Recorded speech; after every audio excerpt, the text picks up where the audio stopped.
Chapter 1. This was a nameless continent. On a sunny day, there were no clouds or wind.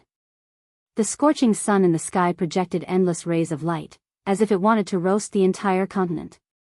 Suddenly, from somewhere in the sky, a faint brilliance flashed extremely abruptly, and what appeared with the brilliance was a strange ring. This ring came from nowhere, and no one knew where it was going. It appeared so suddenly, as if it had just passed through the void, through time and space. With an indescribable speed, it shot towards the mountain peak below. That strange humming sound was short and light. Usually, anything that flew in from outer space would leave a trail of thick smoke behind it. It was extremely loud, as if it wanted the entire continent to see it and announce its arrival. Today, this object was different. It only made a sound for a short moment, and then with a long poochy sound, it drilled deep into the rocks of the mountain peak, disappearing without a trace. This time was extremely short, and it did not cause any reaction. Even the birds nearby did not have time to fly up. The birds that were slow to react flew up in shock.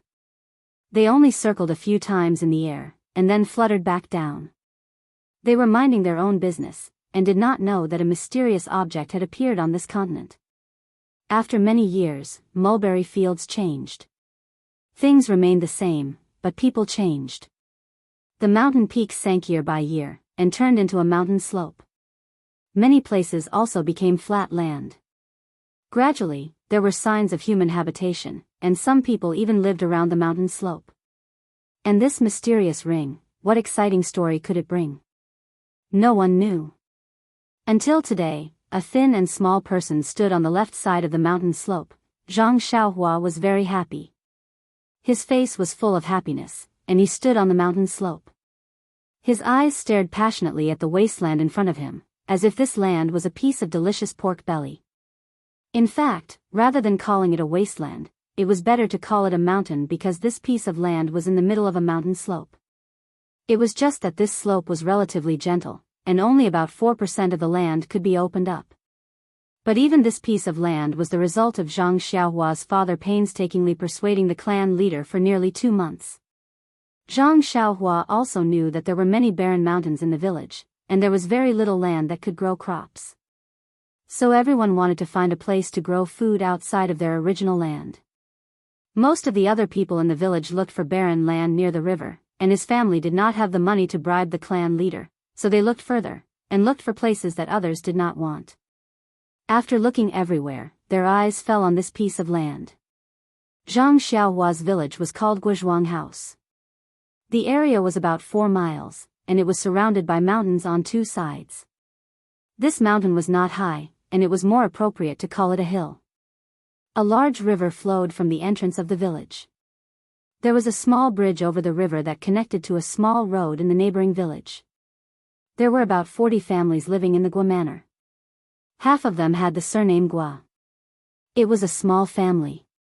The people with the surname Gua lived in the middle of the village, and the rest of the people naturally lived scattered around the village. The people in the village were very simple, but they were also unscrupulous. Most of the matters in the Guizhuang house were handled by the clan leader of the Gua family. Although they lived in the same village, their surnames were different, and when the clan leader handled matters, it was inevitable that he would be biased towards the clan. The good residential locations in the village, and the good crops outside the village were mostly in the hands of the villagers with the surname Gua. However, they were still fellow villagers.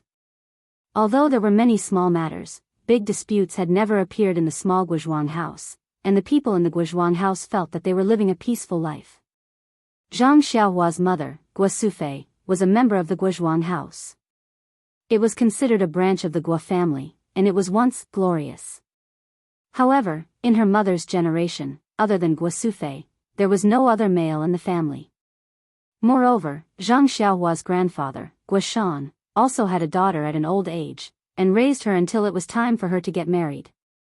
It was also when the two of them were old, and in order to support the elderly, Zhang Xiaohua's father, Zhang Kai, married into the Guizhuang house. In fact, although it was called marrying into the family, Gua Shan viewed Zhang Kai in a new light. He even allowed Zhang Kai's son to take the surname Zhang, and never once haggled with Zhang Kai. Therefore, Zhang Kai was even more sincere towards the Guo family. It was said that the wealth of a rural family was mostly related to the labor in the family. Guo Shan did not have a son, and before Guo Sufei was born, he had always wanted to have a son as his stepfather. However, due to various problems, it did not happen. Thus, the family was supported by Guo Shan alone, and the family's poverty could be seen from this. Zhang Kai did not disappoint. After he married into the Guo family, he was an expert in farming. In terms of increasing the family's labor, he far surpassed his father-in-law, Guo Shan. 1 year after the wedding, Guo Sufei was pregnant and gave birth to a grandson for Guo Shan. He was named Zhang Xiaolong. When Guo Shan and his wife saw the birth of their grandson, they were very gratified. Just as the family was looking forward to a bright future, Guo Shan fell ill from overwork, and could not leave his bed. Illness was undoubtedly a disaster for a poor family. In order to treat his father-in-law's illness, Zhang Kai sold all of his valuables. However, he still could not save Guo Shan's life, which was like a candle in the wind. When Zhang Xiaolong was 2 years old, he passed away suddenly. What made Guo Shan rest in peace was that his second grandson or granddaughter was about to be born. For this reason, before his death, Guo Shan named his children. The boy would be called Zhang Xiaohu, and the girl would be called Zhang Xiaohua. After Guo Shan passed away, Zhang Kai's mother-in-law's health also deteriorated. Fortunately, Zhang Xiaohu's birth slightly reduced the old woman's grief, and thus, the family's peaceful life was preserved. The life of a farmer was not about working in the fields or going home to eat. Their lifeblood was the land. In the past, Zhang Xiaohu's family was not very prosperous, so the land could be used. As Zhang Xiaolong and Zhang Xiaohu grew up, Zhang Kai had always been worried about the land. At the very beginning, he and his wife, Guo Sufei, took Zhang Xiaolong and Zhang Xiaohu to the patriarch's house to kowtow and pay their respects. Perhaps because of Guo Shan's face, the patriarch gave them a small plot of land by the river, which could be considered as solving Zhang Xiaohu's urgent problem. Zhang Xiaohua was born when his eldest brother was 7 years old. At that time, the family already had 2.5 laborers, and the family's poverty situation was slightly alleviated. Speaking of Zhang Xiaohua's birth, it was quite magical. The weather was originally dry for more than 2 months, but on the night of Xiaohua's birth, there was a sudden rainstorm. The rainfall in the mountains increased sharply, and the small river outside the village did not even cross the small bridge. The scene was very frightening. When Guo Sufei gave birth to Xiaohua, she also saw a sky full of flying flowers. Therefore, Zhang Kai's expectations for Xiaohua were very high. When he was naming her, he even asked the teachers of the neighboring villages for reference. There were many names such as Zhang Zhen, Zhang Yu, Zhang Shuao, and so on. However, after picking and choosing, he was dazzled and did not know which one was better. In the end, when he thought of the sky full of flying flowers and his deceased father, Guo Sufei went against the objections of others and gave Zhang Xiaohua such a popular name. Although Zhang Xiaohua was a standard boy. At this time, Xiaohua was already 12 years old.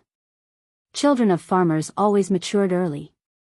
As early as a few years ago, Xiaohua had already been busy with the affairs of the farm with her father and 2 brothers. It was not that Zhang Kai did not think of sending the children to school to learn how to read and write. When they grew up, they would be literate and seek scholarly honors.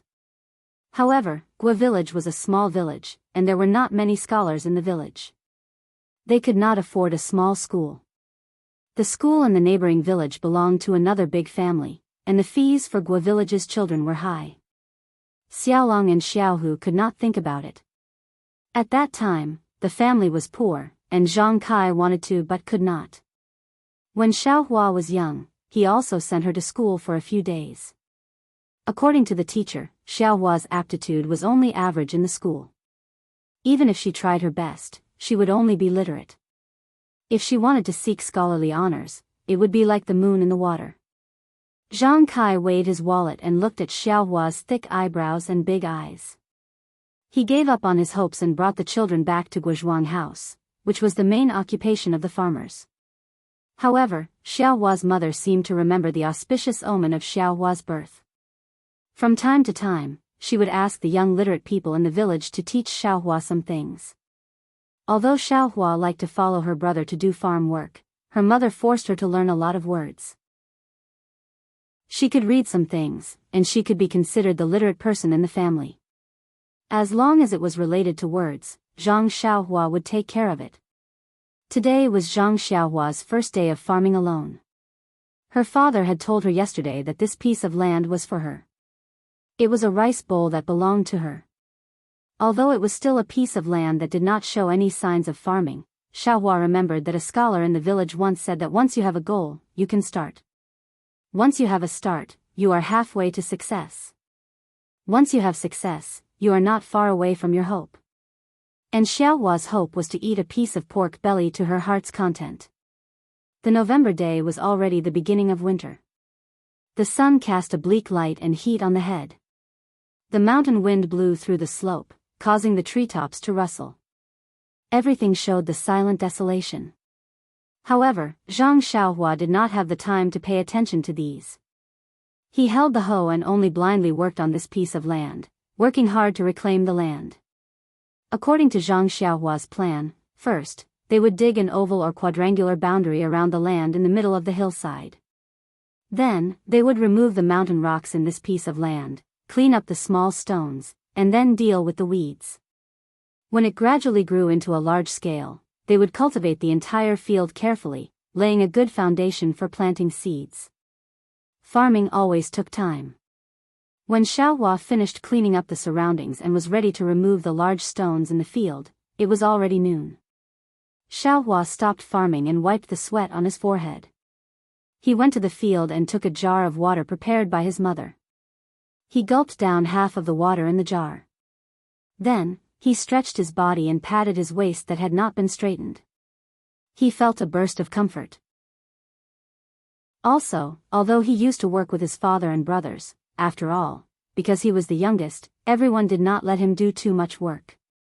He did not feel too tired. Now that he was shouldering all the work, he knew the hardships. However, when he thought about his grandmother, his mother, his home, and his future, his heart felt that it was very worth it. Zhang Xiaohua learned to read from the young scholars. Although he was not serious, he often heard them talk about the future, life, love, and so on. He had some impressions. When he was working on weekdays and had nothing to do, he would occasionally think about his life. But soon, he would be defeated by reality and bow his head to face the ground. Thinking about these at this moment, it was probably a daydream and a leisure time in the midst of work. Just when Zhang Xiaohua's imagination was running wild, his stomach kept growling. It seemed that it was time to eat. In the past, he would eat at home with his mother. Now, he was independent and started farming. When he came out in the morning, his mother said that the food would be sent to the field at noon. Looking at the time, it should be here. Sure enough, a voice came from the bottom of the hill, "Xiaohua, come and help your mother." There was a steep slope from the bottom of the hill. It was very slippery. The last time he came to see the field, Zhang Kai fell. Zhang Xiaohua quickly replied, "Mother, wait a moment. I will go down immediately. You don't have to come up first." When Zhang Xiaohua walked down the hill, he saw his mother. She was holding a bamboo basket and standing on the side of the road waiting for him.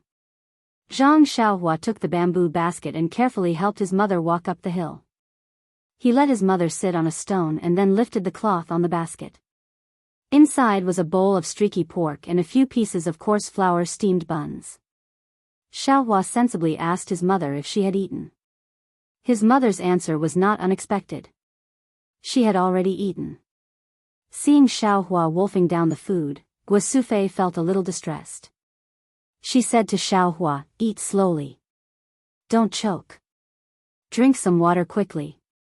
"Mother, why did you suddenly make streaky pork?" Xiaohua asked. "Today is your first day working. Your father told me yesterday to make streaky pork as a reward for you." Xiaohua's mother lovingly looked at her youngest son and said, "It's been hard on you. Xiaohua, you are only 12 years old this year. Look at the children in the neighboring village who are your age. They are still studying in school. You are working in the field alone. Didn't my eldest brother also work separately from my father when he was 10 years old? What am I doing? Moreover, this land is mine. My second brother shares a piece of land with my eldest brother. I can't be happier. Xiaohua saw that his mother was starting to nag and quickly asked, "What about my grandmother? Did she eat streaky pork? Your grandmother is in her 80s. How can she eat this? I made millet porridge for her." Xiaohua's mother said, "You only thought of your grandmother now after eating. Your grandmother was thinking about you all morning." Xiaohua scratched his head embarrassedly. It seemed that he really didn't think so much. Speaking of Xiaohua's grandmother, Guosufei's face was clouded over again. As the children grew up, the family's life gradually improved. However, Little Blossom's grandmother's health was getting worse and worse. Although 80 years old was considered a rare longevity for people in the countryside, who wouldn't want their elders to accompany them for a longer period of time? Recently, Xiaohua's grandmother was blind. Guosufei and Zhang Kai discussed getting a doctor to take a look. However, Xiaohua's grandmother strongly disagreed. She said that it was normal for someone so old to be blind. She didn't want to spend any more money on it. The couple couldn't stand the old lady, so they agreed. Now, the old lady worked hard at home every day. She fed the chickens and pigs in the dark. Seeing that Xiaohua had finished eating and drinking, Guosufei said, "Xiaohua, don't work so much in the afternoon. Come home early. Grandmother misses you. I still have to send food to your father and brother." Xiaohua was stunned. "Mother, then. I finished the streaky pork. What will father and brother eat?" "It doesn't matter. There are other dishes. Remember to work less in the afternoon. Don't catch a cold." Guosufei stroked Xiaohua's head lovingly. She looked at her little son who was so anxious that his face was red. It was as if he was still the little boy who acted spoiled in front of her. When Zhang Xiaohua helped her mother down the slope and looked at her mother's back, she felt very guilty. Sigh, why did I eat all the streaky pork? Chapter 2. In the afternoon, the mountain was still cold, and Zhang Xiaohua was still enthusiastic. However, the progress of the reclamation in the afternoon was not as smooth as the morning. There were a lot of rocks on the wasteland, and many of them were buried in the ground. It was not easy to dig up the ground and pry up the big rocks. When the sun set in the west and dusk came, Zhang Xiaohua had only moved a few rocks. His hand was injured first, and the web between his thumb and forefinger was cracked. In the cold wind, he felt a burst of pain. After all, he was still a teenager. Looking back at the wasteland that he had been busy with for the whole day, although he was a little reluctant, Zhang Xiaohua still carried the hoe and water jar and walked back. It was already late, and if he did not leave, his father and brother would come to find him, and his grandmother would also be worried. The wasteland was a distance away from home, or else his mother would not have come to deliver lunch at noon. Walking on the rugged mountain road back home, although Zhang Xiaohua did not have any strength, he was in a good mood. The progress of the reclamation was not fast, and his father had already reminded him. If it could be done in a few days, the villagers would have already reclaimed the hillside. This was only the beginning, and in the future, they still had to carefully cultivate, sow seeds, water, and so on. There were many troublesome things. Suddenly, Xiaohua thought of something: water. Yes, the hillside was so high, and it was so far from the village river. How should the water be watered, and there was no spring around? Why didn't he think of it earlier? What should he do? Thinking of this, Zhang Xiaohua's little face was immediately filled with worry, and he could not help but quicken his pace and run home. How could a child hide his emotions? When he walked into the village, the sky was already dark, and there were many children laughing and playing in the village. Seeing Xiaohua carrying a hoe, some familiar villagers stopped Xiaohua and asked him about the reclamation, and Xiaohua answered them one by one. It seemed that reclaiming the wasteland on the hillside was also a matter of concern to the villagers who did not have enough rations. However, Xiaohua was also very absent-minded. Everyone thought that he was tired, so they didn't ask in detail. Only then did Xiaohua rush home. Zhang Xiaohua's house was in the south of the village. From the perspective of feng shui, it was downwind and water. However, the area was not small. With Zhang Kai's efforts, there was actually a small courtyard. The walls of the small courtyard were not high. They were made of yellow mud and could be seen from the outside. From afar, Zhang Xiaohua could see her grandmother's figure leaning on a walking stick. As she was blind, her grandmother did not go out much. Now that she was leaning on the fence door, she must be worried about her youngest grandson. Hearing the approaching footsteps, Grandma smiled. Although she looked at Zhang Xiaohua blankly, she was unusually kind. "Xiaohua, you're back. Are you tired today?" Zhang Xiaohua ran a few steps, entered the door, put down the hoe and water jar, and held her grandmother's arm. She quickly replied, "I'm not tired, Grandma. It's not like I haven't done farm work before." Grandma held Zhang Xiaohua's hand and said, "Our Xiaohua is already an adult." Grandma forgot. Grandma's hand happened to touch Zhang Xiaohua's hand where the web between her thumb and forefinger was cracked. Zhang Xiaohua gasped in pain. Although she did not cry out, Grandma heard it and said loudly, "Xiao Kai, quickly come and see the child." Zhang Xiaohua's father had actually just returned. He was washing in the courtyard when he heard his mother-in-law's voice. He looked carefully and said, "It's okay, Mom. Xiaohua worked too hard and her hand was cracked. It will be fine in a few days." Grandma said, "Do you want to go to Old Shen at the village entrance to get some medicine for the child?" As they were talking, Guosufei came out of the house with something. She casually said to Zhang Xiaohua's grandmother, "No need, Mom. Didn't Xiaohu use it last time? There's still some left. When Xiaohua sleeps tonight, apply some. It should be better tomorrow. Mom, quickly go back to the house. It's cold and the wind is blowing. I'll send food over to you later.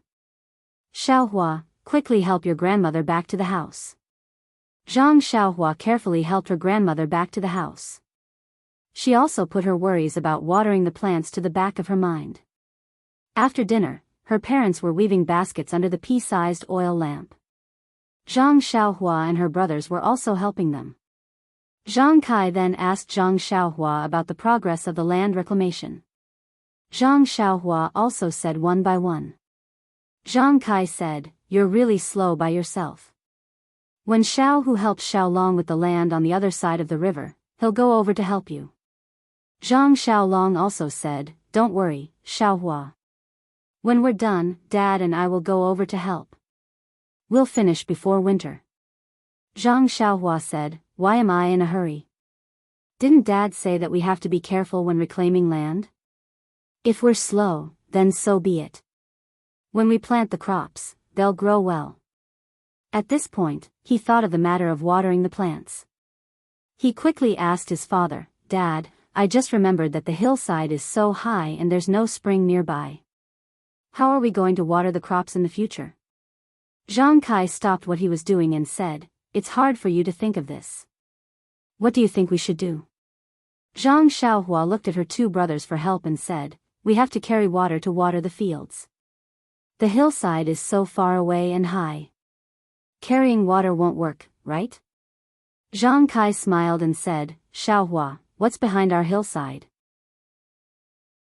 Zhang Xiaohua thought for a bit and said, "Isn't there a very deep hole behind?" "Yes, it's right there. It's a small cave where 3 hills are squeezed together. We can dig a well there. Then, we can make a small path from the well to the ground. Not only can we drink water, but we can also water the fields." Zhang Kai said confidently. "Looks like you already have a plan." Guosufei smiled and praised her man.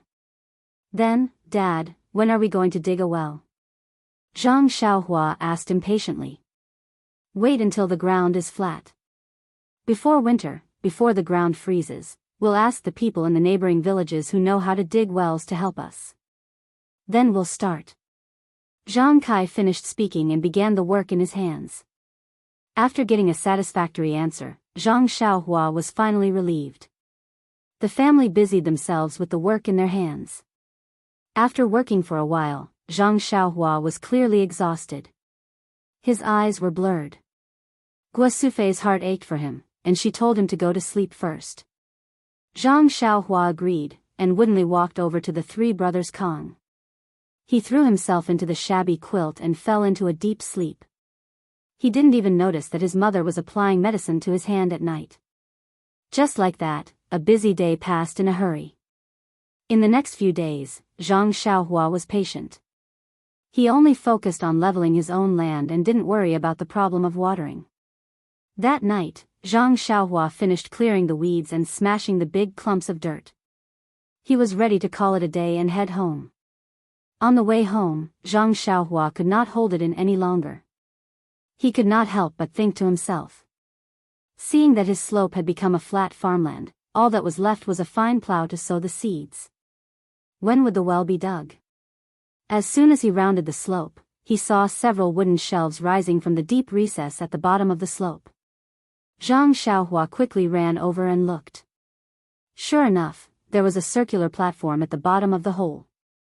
On top of it was a circular wooden board. Around the wooden board were 6 long wooden sticks. The bottom of the wooden stick was deeply inserted into the soil. The top of the wooden stick was in the shape of a tower. Zhang Xiaohua was so happy that he almost jumped up. He jogged down the hill and came to the bottom of the wooden shelf. There was no one at the moment. They probably went to rest after setting up the shelf. Zhang Xiaohua patted and touched here and there. It was very strange. How could they dig a deep well with just these few shelves? Just as Zhang Xiaohua was feeling strange, someone called out to him from the top. Xiaohua, where are you? It was second brother Xiaohu. Xiaohua quickly replied, I'm here.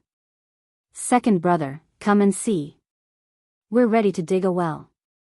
Zhang Xiaohu also slipped down the hill. He pulled Zhang Xiaohua and said, okay, I know. Big brother and I helped get these things here in the afternoon. Big brother said it was a surprise for you, so he didn't tell you. Right now, Mom and Dad are waiting for you to come back. Let's go quickly.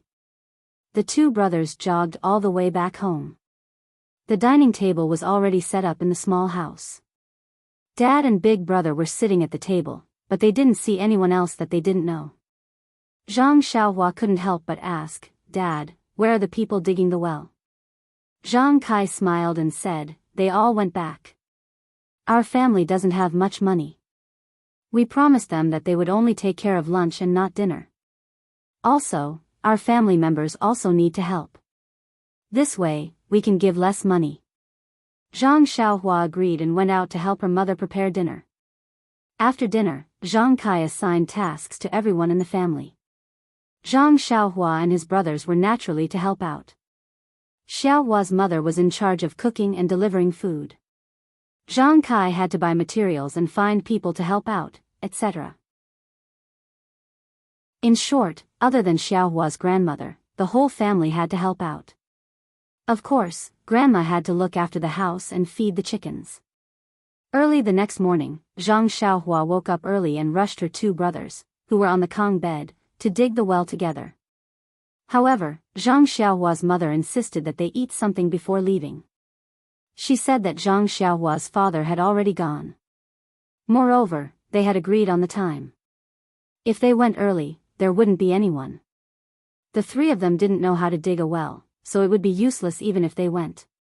Zhang Xiaohua could only be patient and accompany them to eat breakfast. When they came out to the hillside, the sun had already risen. Seeing that there were already a few people working in the cave, Zhang Kai hurriedly called them over to help. They moved some of the stones and soil that they had dug out to the side. Thus, everyone started working in full swing. After being busy for a few days, Zhang Xiaohua found that digging a well was a very simple thing. They just needed to find a place and pull out a frame to dig down. However, Finding a good place and ensuring that the dug place wouldn't collapse required experience. For example, this wooden frame was necessary. Otherwise, if people dug deeper and deeper, how could the soil be transported up from the ground and how could people come up? However, speaking of the location, Zhang Kai was also lucky.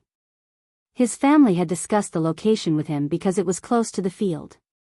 He didn't expect that they could dig out water.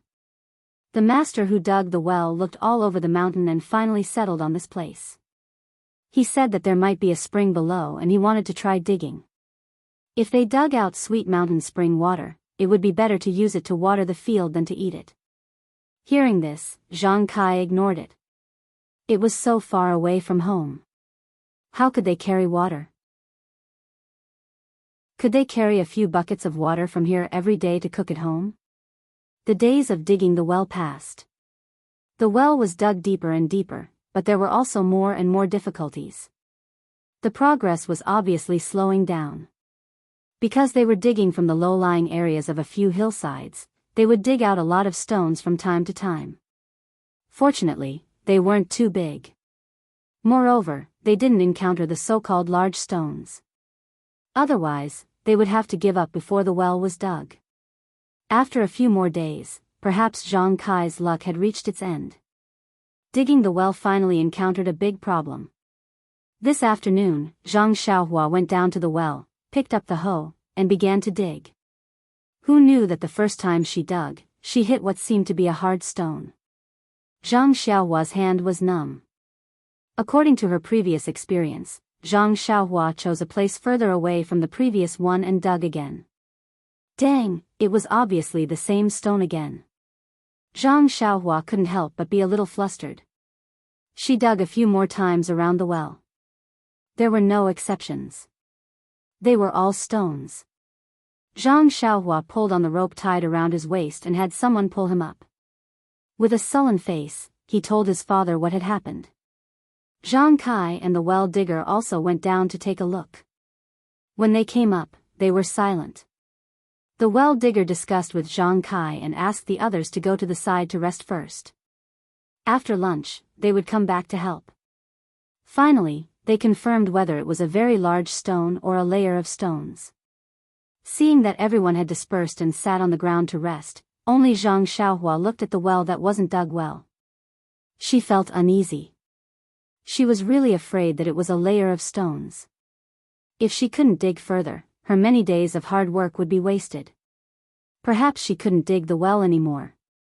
Zhang Xiaohua asked Zhang Xiaolong to put her back to the bottom of the well. She didn't give up and started digging again.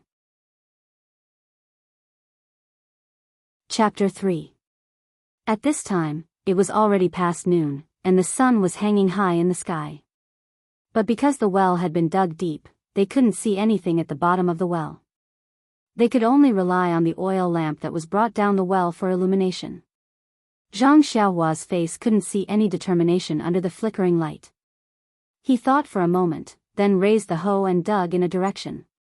Dang, dang. The sound continued. He changed a few more directions, but it was the same. What should he do? It seemed that he was really at the end of his rope. Zhang Xiaohua wanted to give up a little. It was better to go up first. After a while, he would expand the well and take a look. But his mother hadn't sent him food yet. Should he dig from the bottom first? Thinking about it, Zhang Xiaohua didn't stop. He continued to dig from the front, waist-deep place, and found a direction to dig. When he was digging, he suddenly heard a dang sound. Xiaohua couldn't help but be surprised. Another stone? But then he used the hoe again, and there was no more sound. Zhang Xiaohua was surprised, but he didn't think much about it. Maybe it was a small stone. As long as it wasn't a big stone, it was fine. After digging about a step forward, Zhang Xiaohua tried to dig down again. He hoped that he wouldn't hear any annoying sounds. In the end, he didn't have much comfort. The next step in this direction was also the same stone. Just as Zhang Xiaohua was about to take a break and change the direction, Zhang Xiaolong's voice came from above. Xiaohua, come up and eat. Mother has sent food. Zhang Xiaohua was pulled up from the well by his brother. Looking at Zhang Xiaohua's face, Zhang Xiaolong didn't ask anymore. He just brought him food and watched him wolf it down. Then he comforted her, "It's okay, Xiaohua. If this place doesn't work, let's go somewhere else. The hillside is so big, there must be a place to dig a well." After eating, Zhang Xiaohua's complexion was clearly much better. She didn't seem to be gloomy anymore. Seeing the people digging the well going into the well, she smiled and said to Zhang Xiaolong, "I know, big brother. I'm going to take a look at the field. I'll come back later." Zhang Xiaolong patted Zhang Xiaohua's shoulder. Without saying anything, he took the empty basket and walked away. Zhang Xiaohua carried her hoe and walked up the hill. She came to the side of the field and put the hoe aside. She sat on the ground and looked at the field that couldn't be watered. She wondered if she should fetch water from the river in the future. When his eyes fell on the hoe, he noticed that there was a piece of mud on the hoe. It was probably brought up when he was digging the well. Zhang Xiaohua used her foot to rub the hoe, but it didn't come off. She picked up the hoe and used her hand to clean the mud. She discovered that the hoe was wrapped in a round object and was quite tightly stuck. Zhang Xiaohua tilted her head and thought about it. She guessed that when she was digging the well, the dang sound was probably the sound of the hoe digging into the ring. No wonder there was no sound. It was wrapped around the hoe. Zhang Xiaohua wanted to remove the ring from the hoe. She found a tree branch to pry it open and a rock to gently knock on it, but it didn't work. If she used all her strength to knock it against the rock, she might be able to remove it, but she couldn't guarantee that it wouldn't break. She couldn't bring this thing down the well to dig, right? Zhang Xiaohua felt a bit helpless. In the end, Zhang Xiaohua hardened her heart. She used half of her strength to lift the hoe and knock it against the rock. A dang sound was heard, but the ring didn't break and didn't come off the hoe. Zhang Xiaohua also used all her strength. After knocking it a few times, she finally removed it. That strange ring didn't break either.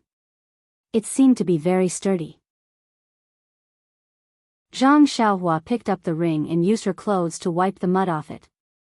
Only then did she see clearly that it was a bracelet. It was about 2 fingers wide, black, without any patterns, and flat. She didn't know what material it was made of. Zhang Xiaohua was about to take a closer look when she heard Zhang Xiaolong's joyful voice from down the hill. "Xiaohua, come quickly. There's hope." When Zhang Xiaohua heard this, she jumped up happily. She didn't have time to look at the bracelet she picked up. She put it in her arms, picked up the hoe, and slipped down the hill. She didn't notice that when she held the bracelet, it was light as a feather. When Zhang Xiaohua ran to the bottom of the hill, she saw the smiles on Zhang Xiaolong and Zhang Xiaohu's faces. She also saw Zhang Kai's slightly bitter face. After listening to Zhang Xiaolong, she knew that the bottom of the well wasn't a layer of stone. The stone wasn't too big. As long as the well was enlarged, the stone could be removed. However, the length of the expansion was at least 3 steps. When the well was bigger, the amount of digging would be bigger. Of course, the time would be longer, and the money would be more. However, it was good that they didn't have to choose a new place, open a new well, or water the ground. It was a good result. Seeing the happy faces of the 3 children, only Zhang Kai was secretly worried. He hoped that such a stone wouldn't appear in the future.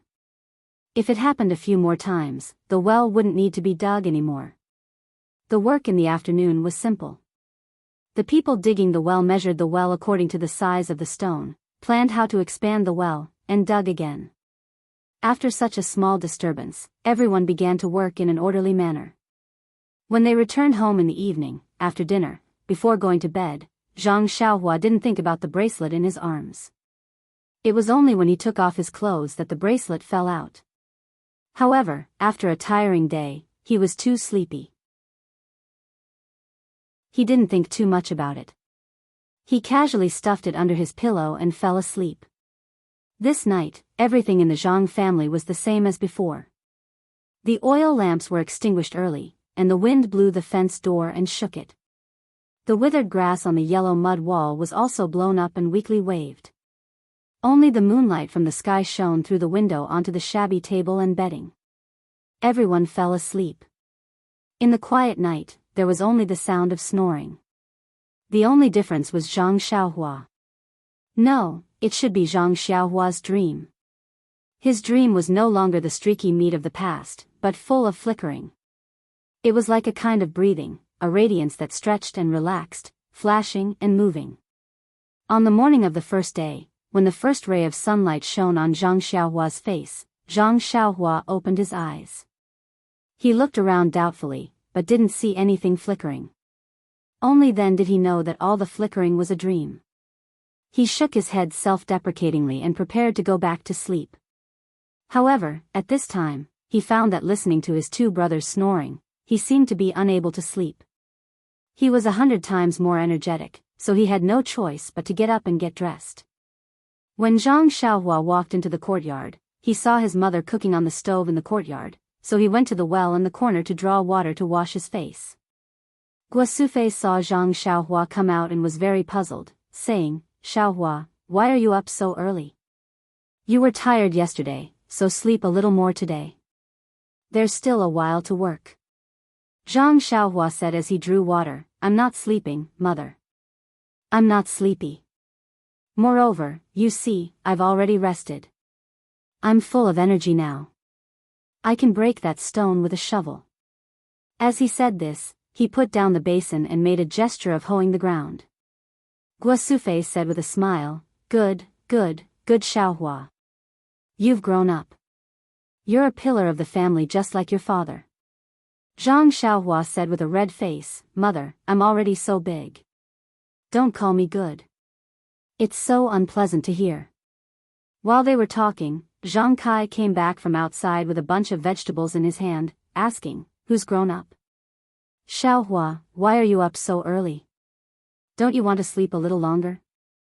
Then he handed the vegetables in his hand to Zhang Xiaohua's mother, saying, "Some of the grass in the vegetable garden has grown out. We'll have to pull it out when we have time. We've been busy with the well for the past few days, so don't let our vegetables go to waste." Guosufei took the vegetables and said, "Aren't you talking about your son? It's the first time he woke up so early. He'll be good at work in the future." Guosufei continued to cook for the whole family, and Zhang Kai also went into the house. After Zhang Xiaohua finished washing his face, he had nothing to do, so he walked out of the courtyard. Although it was still early and winter was approaching, farmers couldn't stay idle. There were already many people walking around in the village. Some people were driving ducks and geese to the river, while others were gathering grass from the river to feed the chickens and pigs. There were also some people who had already carried hoes and were ready to go to the fields. Zhang Xiaohua walked on the small path in the village and felt that today was different from before. He couldn't tell what was different, but he felt that he was full of energy. There was a feeling of endless energy, or it could be said that every part of his body was full of energy. However, he didn't think too much about it. He just thought that he had slept well last night. When Zhang Xiaohua walked back home, everyone had already started to eat. He also hurriedly finished eating and followed his father and brother to continue digging the well. The next few days were peaceful. The surface of the well expanded, and they dug up the stones from the bottom of the well. The well also became deeper and deeper. When the piece was dug out, it looked quite flat and was cold to the touch. Zhang Xiaohua asked her two brothers to put it under the tree at the head of the field. They were going to use it as a bed to rest in between work during the summer. As for the bracelet, Zhang Xiaohua threw it behind his head and put it under the pillow. He had completely forgotten about it. However, his dream had already been replaced by streaky meat by Twinkle, but he didn't realize it. After a few more days, there was still no water in the well. At this time, Zhang Kai was a little worried. It was going to be winter soon, and the soil layer was about to freeze. Although the bottom of the well wouldn't freeze, it was not as smooth as before when they worked. That night, the family gathered together to do farm work after dinner. Zhang Kai frowned and discussed with Guosufei that if the well didn't water in a few days, they would probably stop working. They would talk about it again when spring came. At this time, Guosufei said, "Father, do you know that Mr. Wu's family in the neighboring village also bought a piece of land on the southern slope?" Zhang Kai said, "I don't know, but I heard that they are digging wells on the southern slope." Guosufei said, "It's that well. It's dug by Mr. Wu's family. Like us, it's also used to water the fields. Today, when I went to the river to pull grass to feed the chickens, I met Guo Quan's family at the entrance of the village. Didn't her sister-in-law marry Mr. Wu's brother? Guess what she said to me?" "What did she say?" "Is the well already filled with water?" Zhang Kai asked in surprise. "Didn't they fill it later than us? How can it be filled with water so soon? You think it's filled with water quickly? There's something worse than that." Guosufei said angrily. "Hey, what's that?" Not only was Zhang Kai interested, but the three brothers were also curious. They dug a well and dug out a small broken box.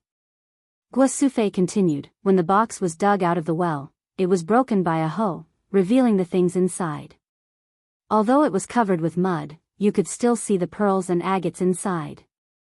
Why don't we have such good luck? We dug out a broken stone the size of a bed before they did." Just when the family was sighing over Mr. Wu's family's fortune, Zhang Xiaohua remembered that he had also dug out something from the well. He said excitedly, "Father, Mother, I also dug out a treasure from the well." Under the urging and eager gazes of his family, he took out the forgotten bracelet from under the bedding. Zhang Kai took it and examined it carefully under the oil lamp. He saw that it was a black, flat object made of an unknown material. Instead of calling it a bracelet, it would be more appropriate to call it a metal ring. He couldn't tell what it was, so he handed it to Guosufei. Guosufei took it, weighed it in her hand, and rubbed it with her fingers for a while. She said, "It's so light. It doesn't look like it's made of jade, and it doesn't have any patterns. It probably isn't jewelry. It looks like a child's toy. Xiaohua, take it and play with it." Zhang Xiaohua took it dispiritedly and handed it to his two brothers, as if it was his fault that they didn't dig out the pearls and agates. The two brothers turned the bracelet around in their hands and handed it to Zhang Xiaohua. It seemed that no one was interested in this ugly thing, so Xiaohua could only keep it in her arms. Guosufei continued, "Sai, if it's really a good piece of jewelry, we can consider keeping it and use it as a betrothal gift when we matchmake your eldest brother at the beginning of spring." This time, the emotions of the whole family were ignited again. Zhang Xiaolong would be 20 years old at the beginning of spring. It was time for him to find a girl and settle down.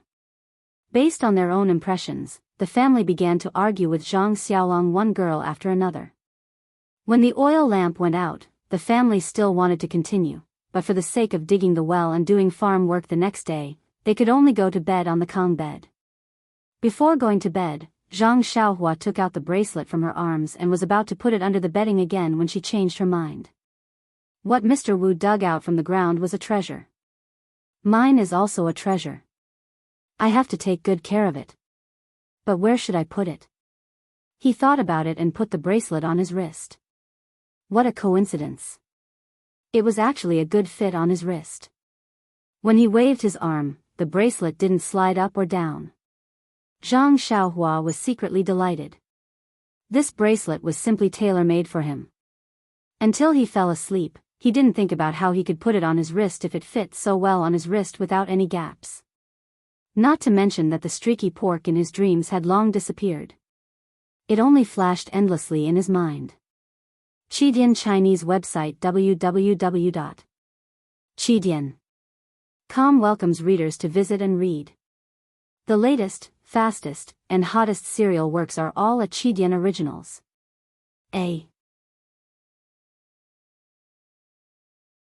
Chapter 4. For the next few days, Zhang Kai and his family were all busy digging wells. Fortunately, on the 6th day, the water that everyone had been looking forward to for a long time was finally dug out.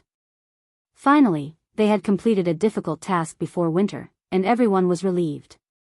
Just as Zhang Kai was busy settling the wages of the well diggers, and Zhang Xiaolong and his two brothers were busy repairing the small path from the fields to the well platform, the gloomy winter clouds pressed down, and some salt bean-like snow fell from the sky. The farmer's love-hate winter day had finally arrived. After the first snow, the cold wind became bitterly cold, and the new year was not far away. Zhang Kai was very satisfied this year. He had gotten an extra piece of land for his family and dug a well. In the future, this land would not be afraid of drought, and if he took good care of it, it would be the main source of food for his family. Therefore, as the new year approached, he had already instructed Guosufei to prepare more New Year goods, so that the family could have a good New Year. His mother-in-law was getting old, and every New Year was a new year. Recently, his mother-in-law's health had been deteriorating, and she had been lying on the bed for half a day. He did not know if she could make it through the next New Year. Thinking of his parents and how well his father-in-law treated him, he could not hold back his burning desire, and looked forward to a good New Year. It was easy to buy the New Year goods for the farmers. The so-called rich meant that there were many styles, but the quantity was limited. In fact, in terms of style, most of them were mountain goods that were dried on a daily basis, and only a few things were bought by Zhang Kai from faraway markets. Because of his mother-in-law, Zhang Kai had bought some food that they had not seen before this year, which made the three brothers envious, and they wanted to try it early in the new year. Guosufei, in addition to being busy with New Year's matters, spent most of her time in the village looking for relatives. Sometimes, she would go to the neighboring villages to inquire. What she cared about was her eldest son's marriage. However, looking at her sometimes gloomy and sometimes happy face, it felt that things were not going as smoothly as expected. Time passed quickly as the Zhang family was busy, and the new year was finally around the corner. On the first day before the new year, just as everyone was sitting around the stove, talking about the next year's harvest, the situation in the field, and Zhang Xiaolang's future wife. Suddenly, he heard a commotion outside the village. It was a mess outside. Could it be that bandits have come to rob the village? Zhang Kai's mind immediately came up with an idea. However, that shouldn't be the case. The Guozhuang house was very small, and the Guo family was also a small family. Every family was very poor, and the bandits who lived in the nearby mountains never came to this desolate place. There shouldn't be any reason for them to come today. Although he thought so, Zhang Kai didn't dare to be careless. He called the three children, took the hose and other iron tools, and carefully walked out of the house. The Zhang family's wall was half a meter high, so they could see the situation in the village at a glance. In the village, many people were gathering and talking, and some were running. However, they all knew each other. Although everyone looked a little panicked, they could still see a little bit of joy and gloat. Zhang Kai was puzzled. He ordered the three children to return to the house and put the weapons back. He then went out to gather information. Of course, the three of them didn't want to be idle. They also followed him out and mingled with the young people of the same age. There were many people in the village, standing or sitting in twos and threes. They were all talking about the same thing. Zhang Kai walked to a group of old men who were smoking and talking loudly. He saw blacksmith Lu, who he was familiar with. He patted him on the shoulder and said, "Old Lu, what's going on? Why is it so messy?" Blacksmith Lu was smoking silently. When he saw that it was Zhang Kai who asked him a question, he knocked the cigarette that he had just finished smoking on the ground. He filled a new pot with new cigarettes from the tobacco pipe and carefully lit it. He took a deep breath and then said in a dull voice, "Old brother, do you know about One Eye who is 80 miles north of our village? The bandit who occupied Shichui Mountain?" Zhang Kai said, "I know, that's the biggest bandit within 100 miles of our village. How could I not know? However, they have always been active in the rich areas in the north. What's wrong? They ran over to our village?" Blacksmith Lu took another puff and said, "Yes, do you remember that some time ago, Mr. Wu from Xian Zhuang dug up a well and dug up a chest of treasures?" Zhang Kai suddenly realized, could it be, they? Zhang Kai didn't ask anymore. He already knew the reason. Wealth shouldn't be exposed. Such a conspicuous large sum of wealth was targeted by bandits. What good could there be? When Butcher Guo saw that Zhang Kai wasn't asking any more questions, he squeezed over and said mysteriously, "Not only that, Mr. Wu was still hoping for a fluke at first, saying that there was no such thing and refusing to admit it. I chased Mr. Wu's family of dozens of people into the ancestral hall and sent people to turn Mr. Wu's house upside down. In the end, they found a pile of treasures in the cellar and at the bottom of the well. I was furious that Mr. Wu had deceived him, so he burned down the Wu family's ancestral hall with a torch. Luckily, Xianxia is slightly better than us. They are all poor people, so I didn't make things difficult for others. When these bandits left, they even made a fuss and told the villagers to be careful and not to report it to the authorities. Otherwise, they would bury everyone in Xianxia with them. Blacksmith Lu said, "Misfortune is a blessing in disguise. A few days ago, they thought that they had struck it rich. Now, their entire family has been wiped out." "How tragic," Butcher Gua continued, "they didn't wipe out their entire family. Mr. Wu's sister-in-law came back to our village yesterday to visit her parents. She didn't go back today and avoided a disaster." "Didn't someone just report it?" "She just found out about the tragedy and sent people to investigate. Also, the person who reported it said that when the bandits left, they dragged a woman on a horse. They couldn't see her face clearly. She's probably Mr. Wu's daughter. The bandits took a fancy to her and took her up the mountain. Maybe she's the mistress of the village." Zhang Xiaohua and his brothers had been standing behind their father for a long time. When they heard what the villagers said, they felt a chill in their hearts for no reason. Usually, they didn't hear much about the evil deeds of bandits, but it was all just talk. They thought it was just a story.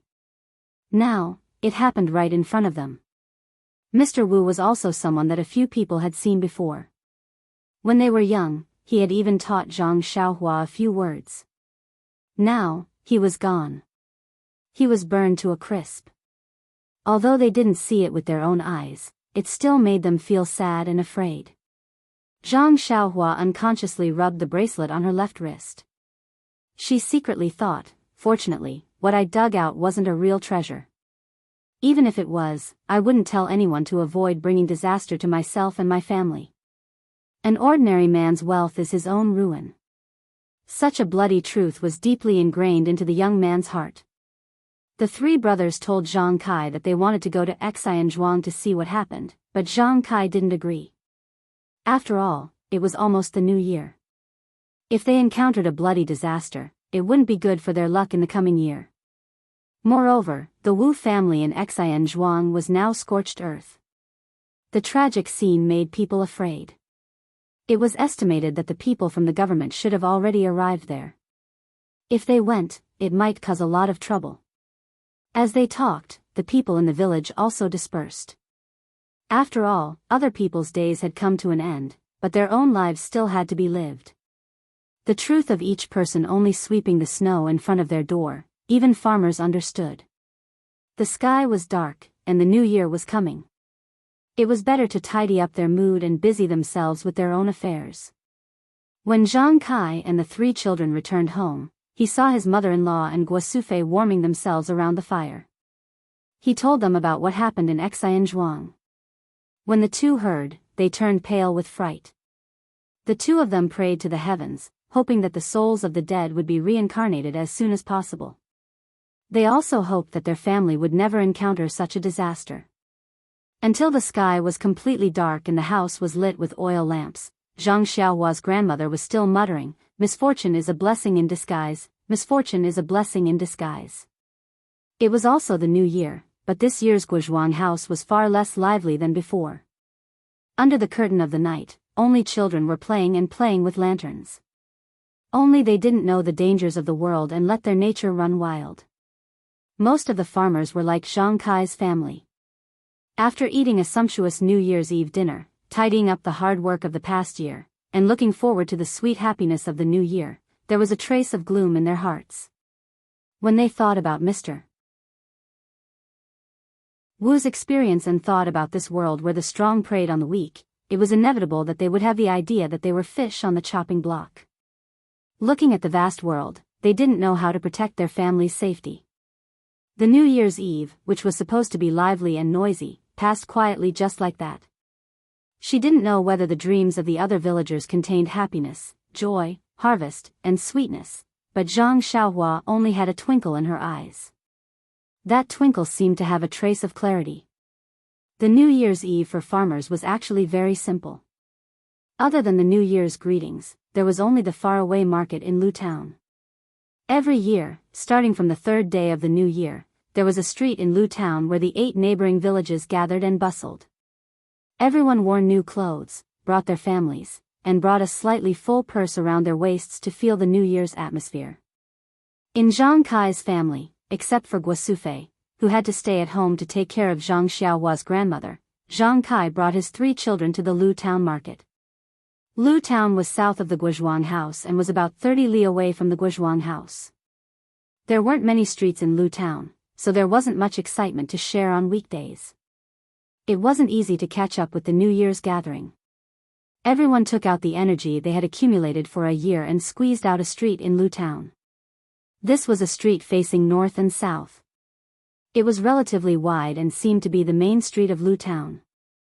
There were many shops on both sides of the street.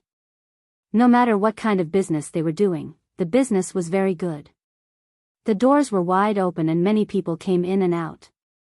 The shop assistants stood inside and outside the shop, greeting the customers coming and going.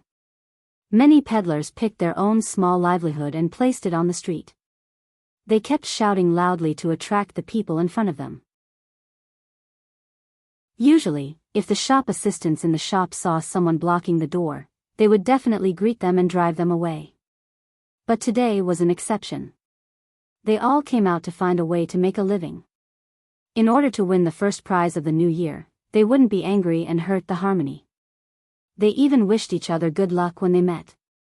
As a result, the street, which was not very spacious, became more crowded. Zhang Xiaohua, who came to the market with her father and brother, didn't even know where to look. Chapter 5. It was not the first time that Zhang Xiaohua had come to Lu Town's market. After all, it was the busiest time of the year. It was also the busiest place within a radius of dozens of miles. Since he could remember, he would come here every year. But in the past, his memory was full of sugar figurines, pastries, and other food. There was no other content, so he had never thought about what was crowded. Or perhaps, shuttling through the crowd was a kind of game that he found fun when he was young. But this time, when he stood at the north entrance of the street, looking at the crowded crowd, looking at the shops and stalls selling all kinds of goods, toys, and food, Zhang Xiaohua only wished that he had more eyes. Zhang Kai and his family followed the crowd from the north entrance of the street to the depths of the street. Every time they passed by a shop, they would squeeze in to take a look, whether it was selling silk, antiques, or even a pharmacy. They would stop for a moment. Zhang Xiaohua and his brothers were not only looking at the things being sold, but also at the crowd around them. In the small mountain village, they rarely saw so many people, especially beautiful and flamboyant girls, which attracted the young man's attention. Unfortunately, the 3 of them looked ordinary and dressed simply. At first glance, it was obvious that they lived in a mountain village. The girls' eyes slipped away from them, far from staring at people like they did. Occasionally, a girl felt their burning gaze and naturally shyly walked away. There were also some girls who looked back at them, which made the 3 of them blush unnaturally. Zhang Xiaohua only looked at things that were more fresh than when he was a child. Zhang Xiaolong and Zhang Xiaohu looked more at the future. Perhaps they wanted to meet a girl they liked and find their own happiness, but most of the girls did not pay much attention to their eyes, so they did not know what the 2 brothers were thinking. In the middle of the street, there was a big shop with a sign that said, Qian Family's Cloth Art. Seeing this, Zhang Kai's eyes lit up. Beckoning the 3 brothers over, he led the way in. There was a shop assistant standing at the door of the shop. When he saw Zhang Kai walk in, he hurriedly greeted him and said, "Sir, please come in. What would you like to see?" He didn't seem to notice Zhang Kai's uneasiness and the fact that his clothes were not brand new. After Zhang Kai walked into the fabric shop, he didn't go directly to the counter. Instead, He stood next to the door and nervously looked at the many male and female customers running around the shop. He didn't know what to do, and when he heard the shop assistant call out to him, he came back to his senses and awkwardly said, Get some clothes for the children, and also buy some cloth for the children's mother. While they were talking, Zhang Xiaolong and his two brothers also came in. After all, they rarely entered such a big store. Just now, they were just looking around. Now that they really had to buy things, they didn't know what to say. They were a little timid. The shop assistant, on the other hand, didn't seem offended at all. He continued to smile as he welcomed them and said, Then please come over here and take a look to see if there are any suitable fabrics. As he spoke, he brought them to a corner of the counter and showed them the fabrics on it. There were very few people at this corner of the counter. There were two groups of people who came first. One group was two young ladies who were looking down at the colors. The other group was a family of 3 with a child. They had also picked out the fabrics and were being wrapped up by the shop assistant. Aside from this corner of the counter, the rest of the place was filled with colorful satin and other fine fabrics. There were also many people in bright clothes surrounding the counter, commenting and picking. It seemed that the shop assistant also had good training and knew the needs of the customers. Looking at the clothes of Zhang Kai's family, he knew that what they needed was durable, not gaudy surfaces. Although the shop assistant was already very considerate and took Zhang Kai and the others to the right place, Zhang Kai still had a difficult expression on his face. Because in the past, when they came to this kind of cloth shop, it had always been the child's mother who made the decision. What to buy, what to buy, what to buy, what to buy, it didn't need Zhang Kai to worry. This time, because Zhang Kai was at home accompanying the child's grandmother, she let Zhang Kai come to buy cloth. Zhang Kai didn't think too much about it. When he arrived at the shop, he didn't know what to buy. Looking at the shop assistant's somewhat ugly expression, Zhang Xiaolong was quick-witted. He hurriedly walked forward and said to the shop assistant, Let's take a look first. You should take care of the other customers first. After the shop assistant walked away, Zhang Kai couldn't help but say regretfully, Look at my brain. When I left, I didn't ask your mother what kind of cloth to buy. Now it's great. Us big men have to go back empty-handed. Coincidentally, the taller of the two girls who had just been choosing cloth just happened to walk behind Zhang Xiaolong and pick up a piece of navy blue cloth on the counter. When she heard Zhang Kai's words, she walked back to her companion's side. Her eyes looked at Zhang Xiaolong again, seeming to discuss something. Then she walked over and said to Zhang Kai, This uncle, I want to discuss something with you. Zhang Kai said in puzzlement, What's the matter? Mississippi, the taller girl said, Uncle, I was just about to pick out a piece of clothing for my brother, but he didn't come over. I see that his figure is similar to this big brother's. I wonder if I can ask him to help me try it on. I heard you say that there's no cloth and no one to use as a reference. In return, how about my sister and I also give you a reference? Zhang Kai was overjoyed at the unexpected good news. He slapped his thigh and said, Good, good. Thus, Zhang Xiaolong acted as a clothes rack for a while and helped the two girls try on several pieces of clothing before buying something they were satisfied with. And Zhang Kai's wish was even easier to fulfill. The two girls helped them pick out cloth and color, making Zhang Kai and his family very satisfied. Even the shop assistant felt that the two girls had good taste. The only thing that made Zhang Xiaolong dissatisfied was that by the time the shop assistant finished wrapping the cloth and came out, the two girls had already gone far away.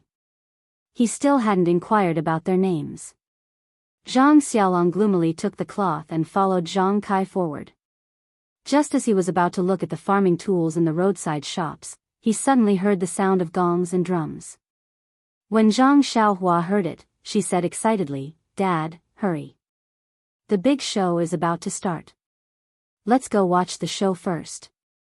At the same time that Zhang Xiaohua called out to Zhang Kai, the crowd at the market also heard the sound of the gongs.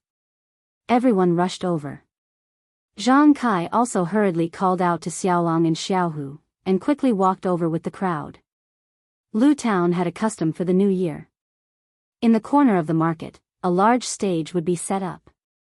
Every day, a troupe would perform on it until the end of the market.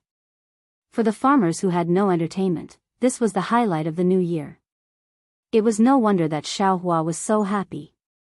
When Zhang Kai and his family arrived at the stage, the big show on the stage had already begun.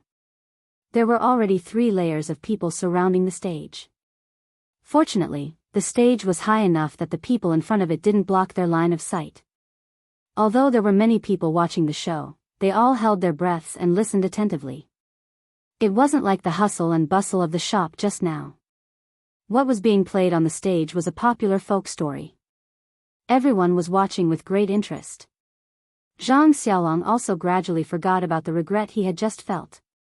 Just as everyone was watching the show, there was a sudden noise on the other side of the stage. It was getting louder and louder. However, there were many people in between, so they couldn't hear it clearly. However, Zhang Xiaohua could hear that the voice of a girl was very familiar. Could it be someone he knew from his village? Coincidentally, there was a tree not far away. Zhang Xiaohua quickly climbed up and took a look. "Io, he really knew her." He said loudly to Zhang Xiaolong, "Big brother, it's the sister who just picked out clothes for us. She's in trouble." When Zhang Xiaolong heard this, he didn't have time to talk to Zhang Kai. He hurriedly pushed aside the people next to him, squeezed through the crowd, and walked to the other side of the stage. Zhang Kai also hurriedly pulled Zhang Xiaohu and called out to Zhang Xiaohua, who was coming down from the tree, to follow behind.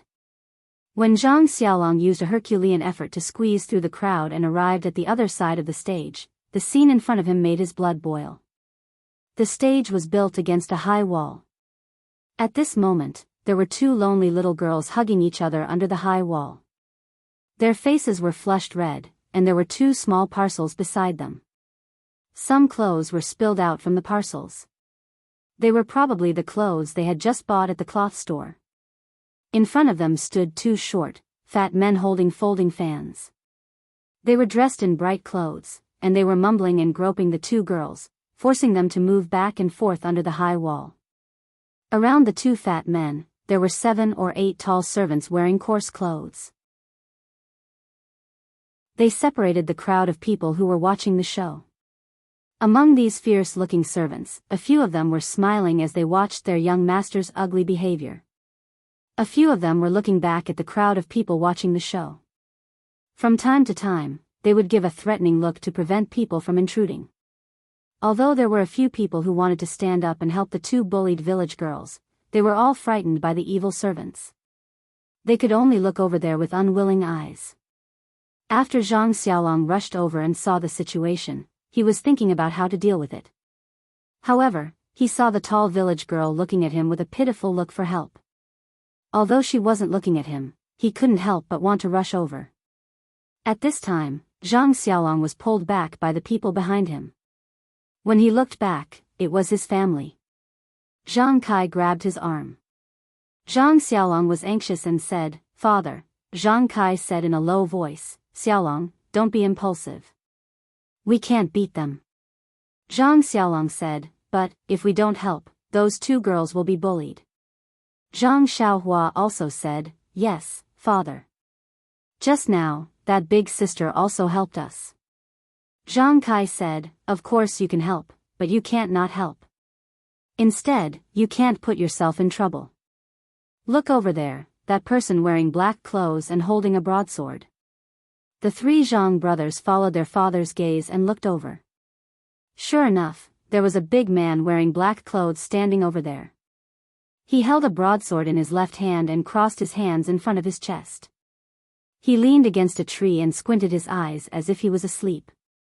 It seems that he should be the 2 naked bodyguards. It seems that a large part of the reason why many people didn't dare to go forward was because of the broadsword in the bodyguard's hand. What should they do? Zhang Xiaolong was also a bit anxious. Just as Zhang Xiaolong was hesitating, the situation on the other side of the high wall became worse. The 2 short and fat young masters had already pulled the 2 village girls away and were using all their strength to drag them to the small alley at the corner of the high wall. Zhang Xiaolong couldn't hold back anymore. He forcefully shook off Zhang Kai's hand and quickly ran over. The group of evil servants also thought that the crowd next to them had been frightened by them. Seeing that a good show was about to begin, they all moved closer to the small alley. They didn't expect that someone would rush over at this time. Zhang Xiaolong rushed to the side of the two village girls. First, he reached out and grabbed the two girls' arms and pulled them to his side. The strength of the two short and fat young masters couldn't compare to him who worked in the fields all day long. They were pulled over in an instant. While they were stunned, Zhang Xiaolong loudly said, "What are you doing?" The two short and fat young masters saw that the prey in their hands had been taken away and their faces were very angry. The two of them looked at each other and one of them wearing orange clothes said, "We're not doing anything." "Who are you? What are you doing?" Zhang Xiaolong was stunned for a moment and then said, "I'm their older cousin." "Why are you pulling them?" "Be careful, we'll go report you to the officials." The other person wearing black clothes said, "Report you to the officials? Okay, then let's go together. In Lu Town, your master, I am the official. Your cousin just stepped on my shoes. I want her to pay for my shoes. I want to see if the official will report to you or me." At this time, Zhang Kai and the others also rushed over. Zhang Kai hurriedly bowed to the two people and said with a smile, "Two masters, please calm down. My two girls don't know any better. You see, they stepped on your shoes. We'll pay for it. Today is a good day to go to the market. You're a big man and have a big heart. This year, you'll be rewarded." The person wearing orange clothes said with a sly smile, "Well said. Seeing that you're a tactful old man, I, your master, will do a good deed and pay for my shoes." Zhang Kai was startled and carefully said, "Then may I ask how much copper coins should I pay you?" The person wearing orange clothes stretched out a palm. Zhang Kai let out a sigh of relief and said, "So it's 5 copper coins. I'll give it to you." Zhang Kai took out 5 copper coins and handed it over. The person wearing orange clothes didn't even look at the 5 copper coins in front of him and slapped them to the ground. He fiercely said, "You country bumpkin, you think these are your straw sandals? Your master's shoes are only worth 5 copper coins. Listen carefully, 5 taels of silver." Zhang Kai thought this was bad and immediately said with a smile, "Master, you must be joking. My family's annual food rations are only 3 taels of silver. Are your shoes worth that much?" The person wearing black clothes said, "You little old man, are you suspecting that we're lying?" At this time, the village girl behind Zhang Xiaolong had recovered. She poked her head out from behind Zhang Xiaolong and said, "Uncle, they're accusing us. We didn't step on them at all. We just came to watch the show. Before we even got close, they already surrounded us." Zhang Xiaolong also angrily said, "Father, they're obviously trying to blackmail us. Let's hurry up and take this girl to the authorities to sue them." The person wearing black clothes laughed loudly and said, "You bunch of bumpkins, you haven't seen the world. You don't even know your master Zhao and you're still talking about suing the authorities. Little ones, come and tell them what an official is."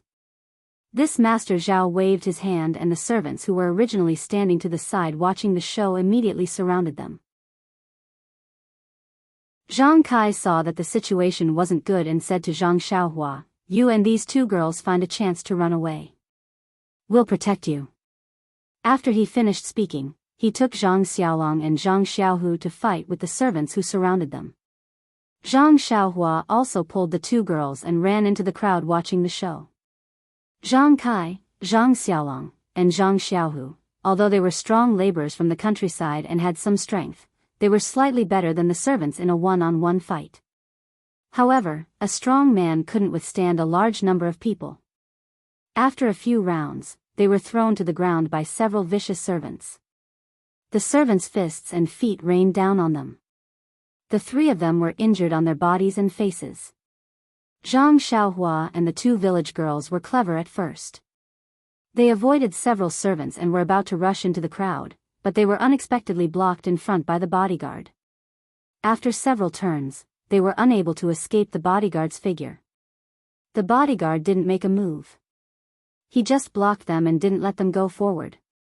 When the servants caught up, he stood to the side and watched as Zhang Xiaohua and the two village girls were blocked by Zhang Kai and the others. When Zhang Xiaohua saw his father and brother being pressed to the ground and beaten, he anxiously rushed forward to save them. However, he was kicked in the chest and fell to the ground on his back. His body was covered in mud. When he was about to struggle to sit up, two more servants came and pressed him against the wall. They slapped him a few times and blood flowed out from the corner of his mouth.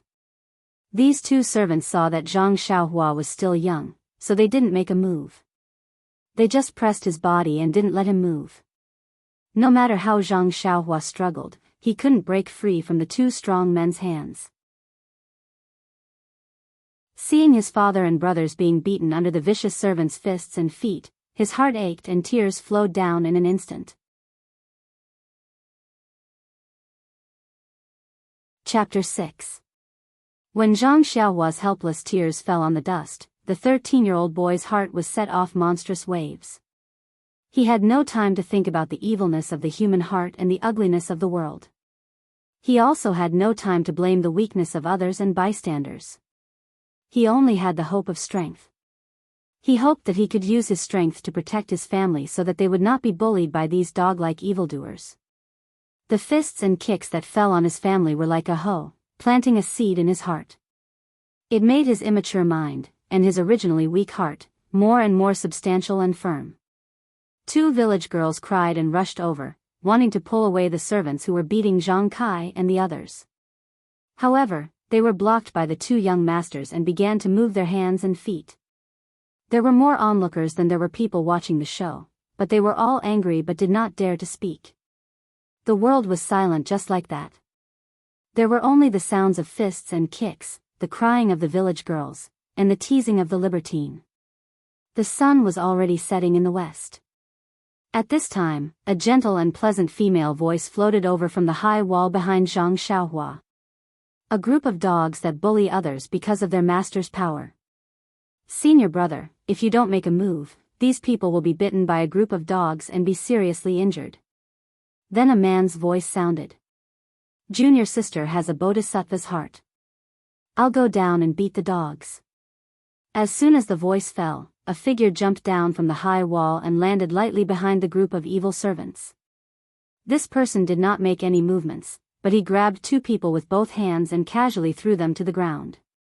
Then, he kicked the other few people to the ground. Several evil servants fell on the dust and stopped moving. It was unknown whether they were dead or alive. Zhang Kai and his family of 3 were revealed. Their bodies were curled up, their faces were covered with blood and mud, and they were writhing in pain. At this time, everyone could clearly see that the person who landed on the scene was a young man around 20 years old. He was dressed like a scholar, wearing white clothes and holding a sword. As the scholar's gaze swept over Zhang Xiaohua, the two servants who were holding him down quickly let go and timidly stood to the side. Zhang Xiaohua cried as she rushed to her father and brother. She helped them sit up one by one and lowered her head to check on their injuries. The two young masters of the woman also stopped. When the two village girls ran over to check on the injuries of Zhang Xiaolong and the others, they did not dare to stop them. The bodyguard in black clothes walked forward and stared at the scholar for a long time. He cupped his hands and said, "May I ask which sect's disciple little brother is from?" Evil Tiger Gang's Zhao Quanxing asks little brother's name. Unfortunately, the scholar did not pay attention to him. He turned and looked at the high wall and did not speak. At this time, everyone noticed that there was a beautiful woman wearing a purple dress standing on the high wall. The woman was tall and her clothes fluttered in the wind, revealing the curves of her body. Unfortunately, her face was covered with a veil, making it impossible for people to see her true appearance. However, her high and mighty heroic bearing made it difficult for people to approach her. The woman in the purple dress jumped down from the high wall and walked with gentle steps to stand in front of the white-clothed scholar. She stood shoulder to shoulder and did not salute. Her pleasant voice rang out again. "Evil Tiger Gang, what a great reputation. Is it used to bully men and seize women? I don't know what City U is doing. When evil tiger gang's Zhao Quanxing first heard this, his expression was somewhat ugly. He even tightened his grip on his sword. However, when he heard the last part, his expression changed greatly. He had already let go of the sword in his hand. When the woman finished speaking, he immediately cupped his hands and saluted again. He respectfully said to the woman, "This one is a disciple of the gang's Black Tiger Hall. I have been ordered by the hall master to protect the young masters of the guard. Since this lady is acquainted with our gang master, please forgive me if I have offended you." "Acquainted with your gang master? Hee, you sure know how to take advantage of the situation. We have been watching for a long time and have seen all of your actions. Although you have the responsibility of protecting him and did not make a move, it is hard to avoid suspicion that you are aiding the evildoers. Just the two dog heads that you are protecting, preying on the common people and raping women. I have long since found them an eyesore. If I don't teach them a lesson, it is hard to guarantee that they won't treat human lives like grass in the future," the white-clothed scholar said with a smile. When Zhao Quanxing heard this, he could not help but frown. He raised his voice and said, "Although the two of you are old acquaintances of my gang master, you have not revealed your identities and have instead interfered with my gang's affairs. Forgive me for not being able to comply." When the woman heard these words, she could not help but chuckle.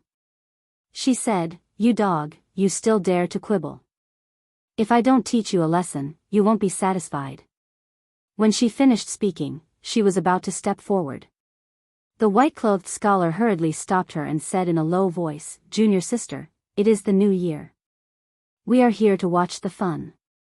If we act rashly and see blood, it will be inauspicious. Moreover, we still have other matters to attend to. But you see how hateful these two dog heads are.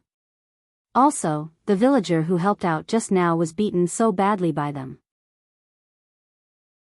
If I don't get justice for them, my heart will not be at ease," the purple-clothed woman said resolutely and decisively.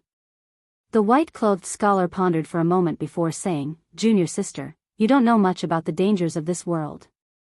Although we've punished these bullies today and helped them vent their anger, we won't be staying here for long. Once we leave, these bullies will find the villagers to vent their anger and maliciously retaliate. Then wouldn't our kindness not only fail to receive a good return, but also bring a terrible disaster to these innocent villagers?" The purple-clothed woman immediately narrowed her almond eyes and said sternly, "I don't believe that the bullies of this remote town have any power. If it doesn't work, I will tell my uncle and send troops to flatten this place." Her voice was loud and was heard by the bodyguard.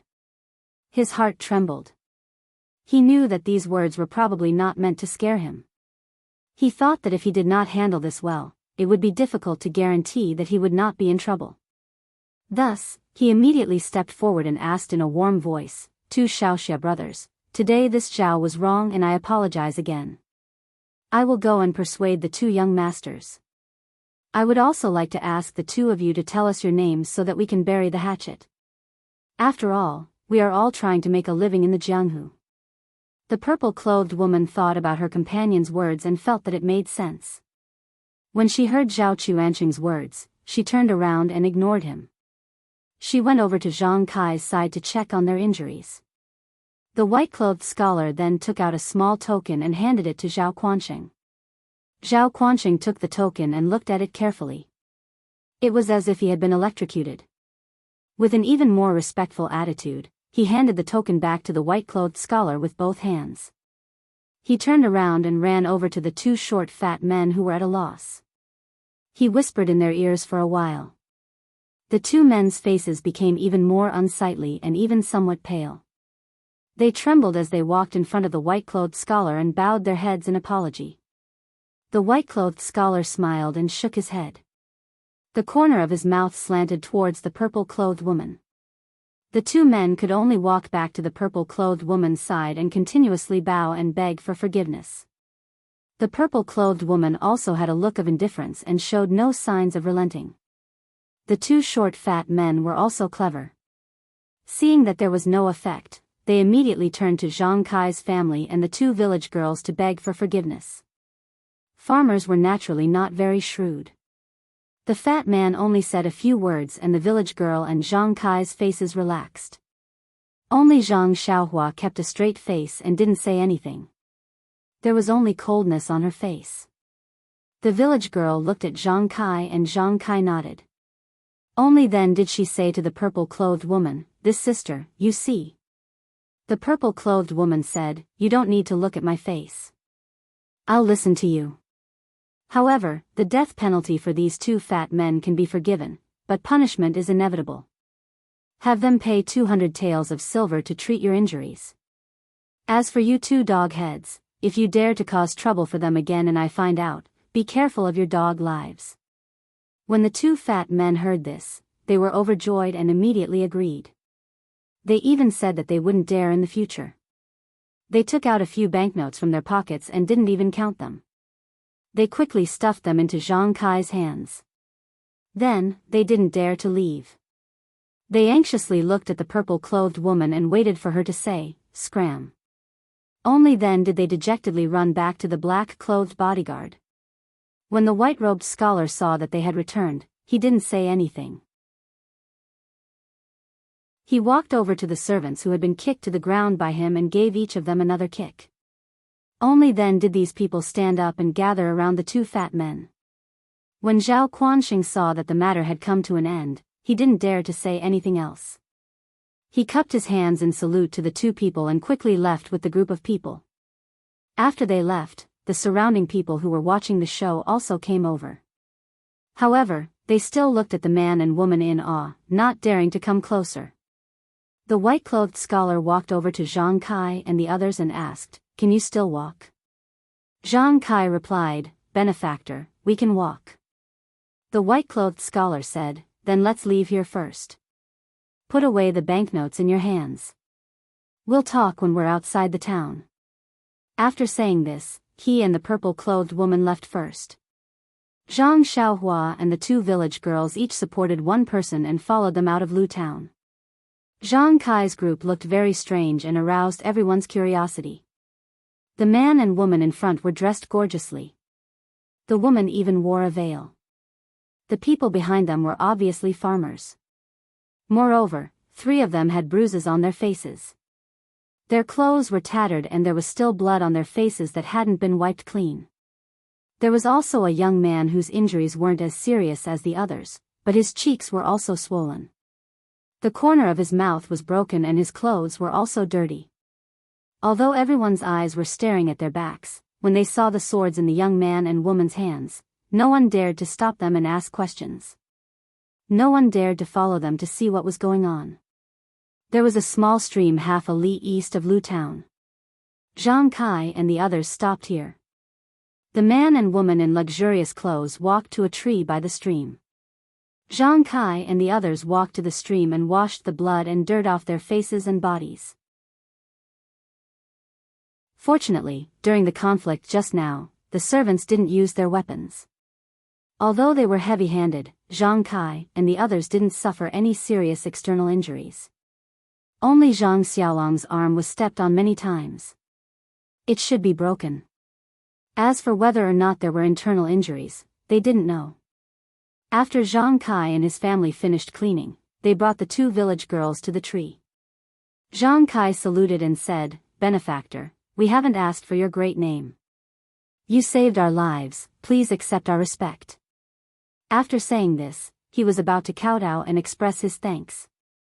The white-clothed scholar hurriedly grabbed Zhang Kai's arm and said, "I'm ashamed. Don't call me benefactor. My name is Wenwenhai. You acted bravely for a just cause, disregarding your own life to save others. You should be the role model of our generation. Let me check your injuries first." After saying this, Wenwenhai grabbed Zhang Kai and the others' hands. He frowned and didn't say anything. Chapter 7. After Wenwenhai checked everyone's pulse, he smiled and said, "Everyone's body is fine. There is some blood clot in your body and some external injuries are serious. I have some commonly used medicine here. It is good for treating bruises. When you go back, apply it externally and take it orally. Rest a lot and you will be fine." After he finished speaking, he took out some small bottles and handed them to Zhang Kai. He said, "This brother's arm is broken. I can't do anything about it. Here is some silver. Take it to see a doctor. It shouldn't be a big problem." After he finished speaking, he took out some scattered silver and handed it over. Zhang Kai quickly waved his hand and said, "I don't dare." At this time, Zhang Xiaohu, who had dark circles around his eyes, said, "Take it, father. We have received so much from our benefactor. We don't care about this little bit. It is also a token of our benefactor's appreciation. You should take it." Zhang Kai turned around and blamed his son. He said, "Just now, we already took the silver from those people. How can we accept our benefactor's kindness?" After he finished speaking, he took out the banknotes that were just handed to him. After carefully counting, he was shocked. The banknotes were worth 10 taels each. There were actually 40 to 50 banknotes. He guessed that the short fatty was scared and didn't dare to count them. At this time, when Wenhai handed the silver over to Zhang Xiaohu and said, "This little brat has a forthright personality, I like him very much. Take it, that was someone else's compensation for you, this is mine." Zhang Kai saw that Zhang Xiaohu took the silver and didn't blame him. He told Wenhai about the banknotes. After all, it was a large sum of money. Zhang Kai didn't dare to privately deal with it. Moreover, he was afraid that those people would come back and cause trouble. The silver was a small matter, but his family's life was a big matter. When Wenhai looked at the large sum of money and smiled bitterly in his heart. In his mind, he would just let the short fatty pay a dozen or so taels of silver. However, he didn't know that his junior sister's nonsense had brought a lot of trouble to this family. He didn't dare to make a decision on his own, so he walked to the side and discussed it with his junior sister. Zhang Xiaohua accompanied his injured brother, but his heart was not calm at all. His cheeks and mouth were still burning with pain. Being bullied and almost losing his life had not affected him as much as seeing Wenhai descend from the sky and effortlessly deal with those vicious dogs. He had not yet recovered from the shock and hurt. His eyes were fixed on the sword in Wenhai's hand, and the seed in his heart seemed to be quietly sprouting. The two village girls stood behind Zhang Kai, not knowing what they could do to express their gratitude. They originally wanted to thank the purple-clothed woman, but seeing her unapproachable appearance, they didn't dare to approach and could only watch from afar. The result of Wenhai's discussion with his junior sister quickly came out. His junior sister took out a small token from her silk pouch and handed it to him. Wenhai didn't take it and said a few more words, but it seemed that he didn't convince her. He shook his head and reached out to take the token, then turned around and walked in front of Zhang Kai, saying, "Uncle, you should keep this large sum of money for yourself. Even if we take it away, if they chase after you, you won't have any way to return it to them. This is our sex keepsake, given to you by my junior sister. If they come to ask for the silver taels, you can just return the banknotes to them. The scattered silver taels I gave are enough for you to heal your injuries. But if they have other ideas, you can bring this keepsake to the Lotus Flower Escort Agency's outpost in town and look for their manager. Just say that the owner of the token asked you to look for them. If there's anything, just tell them." After she finished speaking, she handed the token in her hand to Zhang Kai. Zhang Kai carefully received this life-saving token and looked at it carefully. This was a black token about 3 inches in size and was very heavy to the touch. He didn't know what material it was made of. On the surface, there were 2 strangely drawn words that Zhang Kai didn't recognize. Beside the words, there were many strange patterns. On the back of the token, there was a word, Qing, that Zhang Kai could recognize. It should be the symbol of Wenhai's junior sister. Zhang Kai cautiously kept the token in his bosom and pinched it a little worriedly. After confirming the existence of the token, he heaved a sigh of relief in his heart. When Wenhai waited for Zhang Kai to keep the token before she cupped her fists and said, "Everyone, we still have important matters to attend to. We won't be escorting you back to the village. In the future, if you have the opportunity to come to Pingyang City, please come and find me. We'll meet again someday." After she finished speaking, she didn't wait for Zhang Kai and the others to speak. She turned around and left with the woman in purple. Looking at their figures, they seemed normal, but in reality, they were very fast. In the blink of an eye, they disappeared from Zhang Kai and the others' sight. From the beginning to the end, the woman in purple didn't say a word to them when they left Lu Town. She also didn't take off her mask, so Zhang Kai and his family didn't even know her name or what she looked like. They only knew that she spoke very pleasantly. After the two people had walked far away, Zhang Kai and the others finally retracted their gazes. Zhang Xiaohua muttered, "Those two people ran so fast."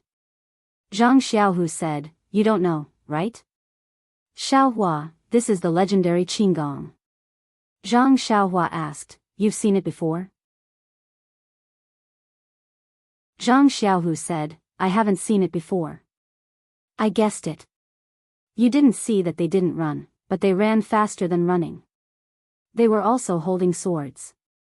I guess it's Qinggong." Zhang Xiaohua blinked and didn't ask any more questions. The two village girls walked over and bowed to Zhang Kai to express their gratitude. "Thank you, uncle, for saving our lives. If it wasn't for uncle, we..." As the two spoke, tears welled up in their eyes. They were still afraid of what had just happened.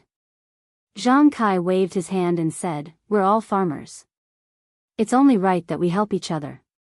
Let's not talk too much. Let's leave this place first.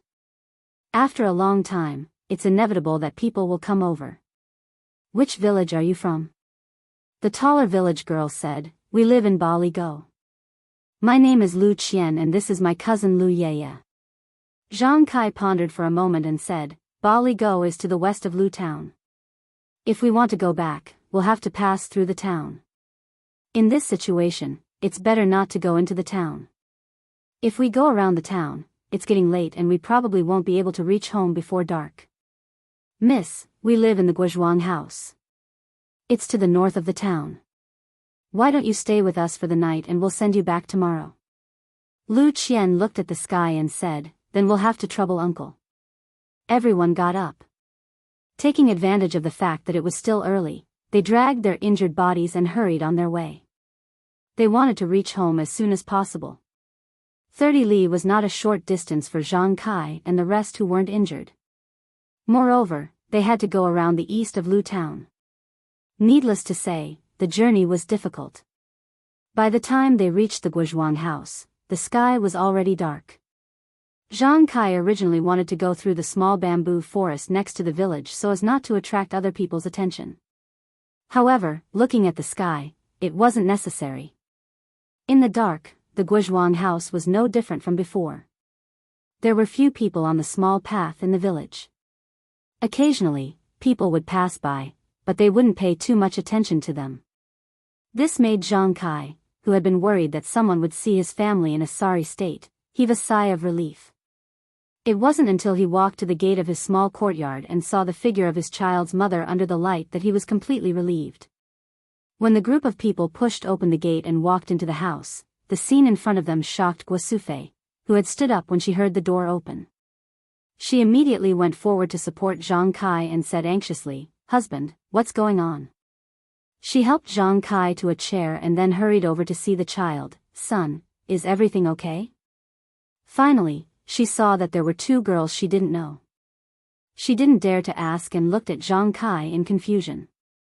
Zhang Kai smiled bitterly and said, "The child's mother, it's nothing serious. I can't explain it clearly in a short time. This child is called Lu Qian and that one is called Lu Yeye. They are from Bali Valley. You and Xiaohua take Xiaolong to Old Chen to have his arm checked first. We'll talk about it when we come back. Oh right, let Xiaolong and Xiaohua wash their faces first. Just say that they fell down from a tree." Guosufei was puzzled. She quickly fetched hot water from outside for the two brothers to wash up. She wanted to get water for Zhang Kai and the others, but she was stopped by Zhang Kai and urged to treat the child's injury first. Lu Qian also wanted to follow, but she was stopped by Zhang Kai. Old Chen was an old veterinarian at the Guozhuang house. He had stayed at the Guozhuang house for a lifetime. His medical skills were not bad. Usually, not only did he treat animals, but many people also came to see him when they had a headache or fever. At this time, old Shen stayed in his house and asked the child's mother to boil a pot of wine for him. Just as he was about to drink by himself, he heard someone anxiously knocking on his door. The voice was very loud. He guessed that someone in the village was sick. He had to put down the wine cup in his hand and get up to open the door. Old Shen opened the door and saw Guosufei and her children. He smiled and said, "Sister, why are you knocking on the door so late? Did the little guy eat too much and have diarrhea?" Guosufei carefully helped Xiaolong into the door and said awkwardly, "Boy's uncle, Xiaolong and the others were playing on Dongpa tonight. They accidentally fell down from a tree and fractured their arm. They just came back, so I hurried over. I'm sorry to disturb your rest." When old Shen heard that Xiaolong's arm was fractured, his face immediately became serious and said, "What are you talking about, sister? It's a serious matter for the child. I have to get up no matter how late it is. Quickly come in and let me take a look." After saying that, old Shen took them to a clean room specially used for patients. At this time, old Shen's family also came in. Old Shen asked her to light the oil lamps and then asked Xiaolong to take off the sleeve of the injured arm. He carefully looked at it and used his hand to pinch here and there. He asked Xiaolong how he felt, and then he was obviously relieved. He said to Guosufei, "Sister, don't worry. It's not a big deal. It's just a fracture. Usually, cows and horses have more serious fractures. I can treat them. Xiaolong, leave this to me." Old Chen's family said worriedly, "Old man, you just drank. Are you okay?" Old Shen patted his chest, "I've been treating patients for most of my life. This little bit of wine is nothing. Moreover, I haven't started drinking yet. If you don't believe me, you can go take a look at my wine pot." In fact, Guosufei had already smelled the smell of wine on old Shen. However, he was the only doctor in the village, so she could only rely on him. Now that she heard him say that he could take a look at the wine pot, she knew that he didn't drink too much. Only then did she feel relieved. Old Shen found a few very smooth pieces of wood and took out a porcelain jar from the cabinet. He opened the seal and immediately, a pungent smell of medicine came out from inside.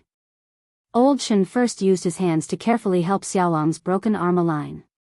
Then he took out the ointment from the jar and applied it evenly on Xiaolong's arm. He wrapped it with a white cloth and finally fixed it with a wooden board.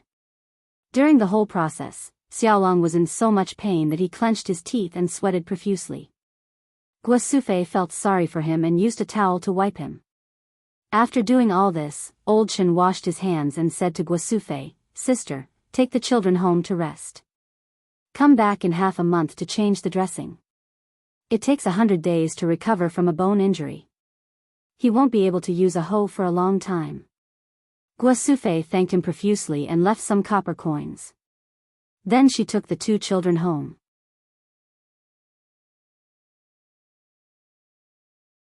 Chapter 8. At home, Zhang Kai and the others had already cleaned up. Everyone was sitting on the chairs waiting for them. Even the old lady who was lying on the bed had gotten up. Guosufei hurriedly asked Zhang Xiaolong to speak to her grandmother and explain that there was no big problem with her arm. Only then did the old lady relax and return to her room to rest. Zhang Kai saw that Zhang Xiaolong's arm was bandaged and entered the room.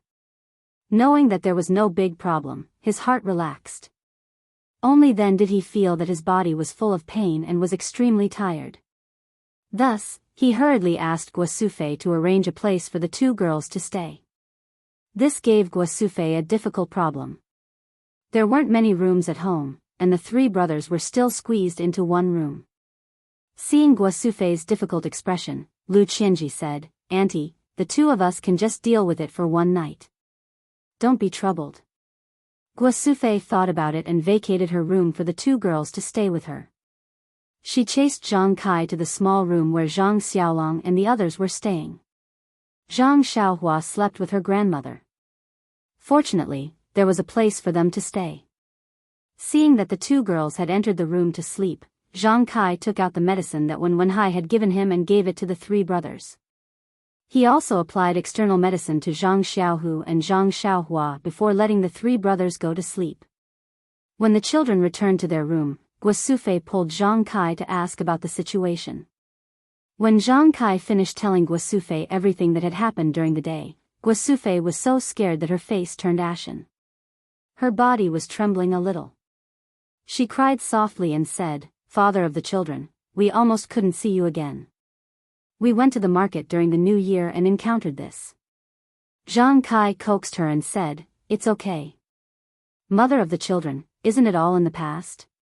Hurry up and put away this token and the banknotes.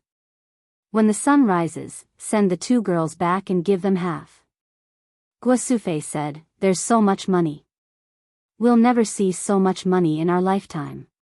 Why don't we just return it to them?" Zhang Kai said with a straight face, "We don't know who they are.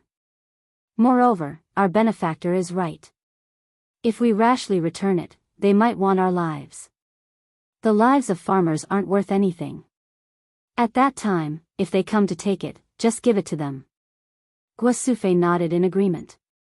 After the old couple finished talking, Zhang Kai took the medicine orally and asked Guosufei to apply the ointment for him. He then went to sleep in Zhang Xiaohua's place. Guosufei waited for Zhang Kai to lie down, then went to check on the three Xiaolong brothers. They had also fallen asleep, and only then did she return to her room. The two girls in the room were tired after the fright of the day, and fell asleep as soon as their heads touched the pillows. When Guosufei came in, they didn't know. Guosufei looked at the two girls' quiet faces and smiled kindly. Then she seemed to have thought of something and became pensive. #160. In the afternoon, after Wen Wenhai left the ointment for Zhang Kai and the others, he and his junior sister used Qinggong to walk for a while. Seeing that they were about to reach the main road, the two of them stopped. Wen Wenhai said, "Junior sister, we're about to reach the main road. We can't use Qinggong anymore. You see, we were busy saving people in the afternoon and left the horses in town. What should we do next?" His junior sister said softly, "We'll follow senior brother's arrangements." Her voice was still pleasant to hear, but also cold. Wen Wenhai smiled bitterly and pinched his nose as he said, "Junior martial sister, I see that you're usually indifferent to people and things, and you're always indifferent to everything. Why did you insist on me going to save someone in the afternoon? You even left your token behind. If those farmers used it to do bad things, what should we do? You won't be able to explain it to master." His junior sister said, "I have to thank senior brother for this afternoon's matter. I'll report to master about the token. I believe master will understand." Wen Wenhai said, "Forget it. Let's go back and tell master. I should have also taken action in the afternoon's matter. Eliminating the strong and helping the weak is the responsibility of us martial artists. It's because we have a mission. Otherwise, I would have already taken action and wouldn't have let Zhang Kai's family get hurt." His junior sister smiled and said, "I knew senior brother was a kind person and wouldn't leave them alone."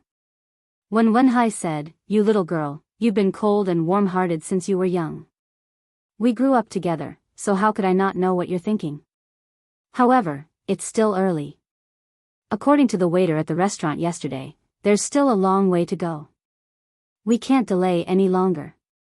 Let's go get the horses and ride them." His junior sister still said, "I'll follow senior brother's arrangements." When Wenhai thought for a moment and said, "Junior sister, you're wearing a veil. You'll attract a lot of attention. Just wait here. I'll go to the inn in town to find a horse." After he finished speaking, he didn't wait for her to speak and walked towards Lu Town. His junior sister didn't say, "I'll follow senior brother's arrangements." After about the time it took for a stick of incense to burn, they heard the sound of horse hooves coming from the main road. His junior sister raised her head and saw Wen Wenhai riding his horse over. When Wen Wenhai's horse came to her side, the junior sister took the reins he threw to her. She stepped on the stirrups and jumped onto the horse. With a shake of the reins, she shot out like an arrow, leaving behind a trail of dust along the main road. Wen Wenhai shook his head and smiled. He also shook the reins and patted his horse to chase after her. Back to the evil tiger gangs, Zhao Quansheng and the two short fat men, as well as a group of servants, dejectedly walked back. Along the way, many people saw them from a distance and quickly avoided them. There were also many people who saw that they weren't as arrogant as they were in the past and were endlessly puzzled. These two people were the sons of a wealthy merchant in Lu Town. Normally, they bullied men and women and did many bad things. Today, the two families had invited all the important people in Lu Town to a banquet. Among these people were the evil tiger gang members. This was why the two of them had the time to sneak out and live freely. At this time, the banquet had already ended. Only the leader of the evil tiger gang and the wealthy merchant were left sitting in the garden. Seeing them leave in such a good mood and return disappointed, they found it strange and called them over to ask. Zhao Quanxing saw that the two fat men didn't dare to say anything, so he went over and reported one by one. When Zhao Quanxing said that the two of them had taken liberties with two village girls, the wealthy merchant glared at the two fat men and didn't say anything. When he said that a few farmers had actually come out to fight, the wealthy merchant frowned and said, "Where did these bumpkins come from? How dare they cause trouble?"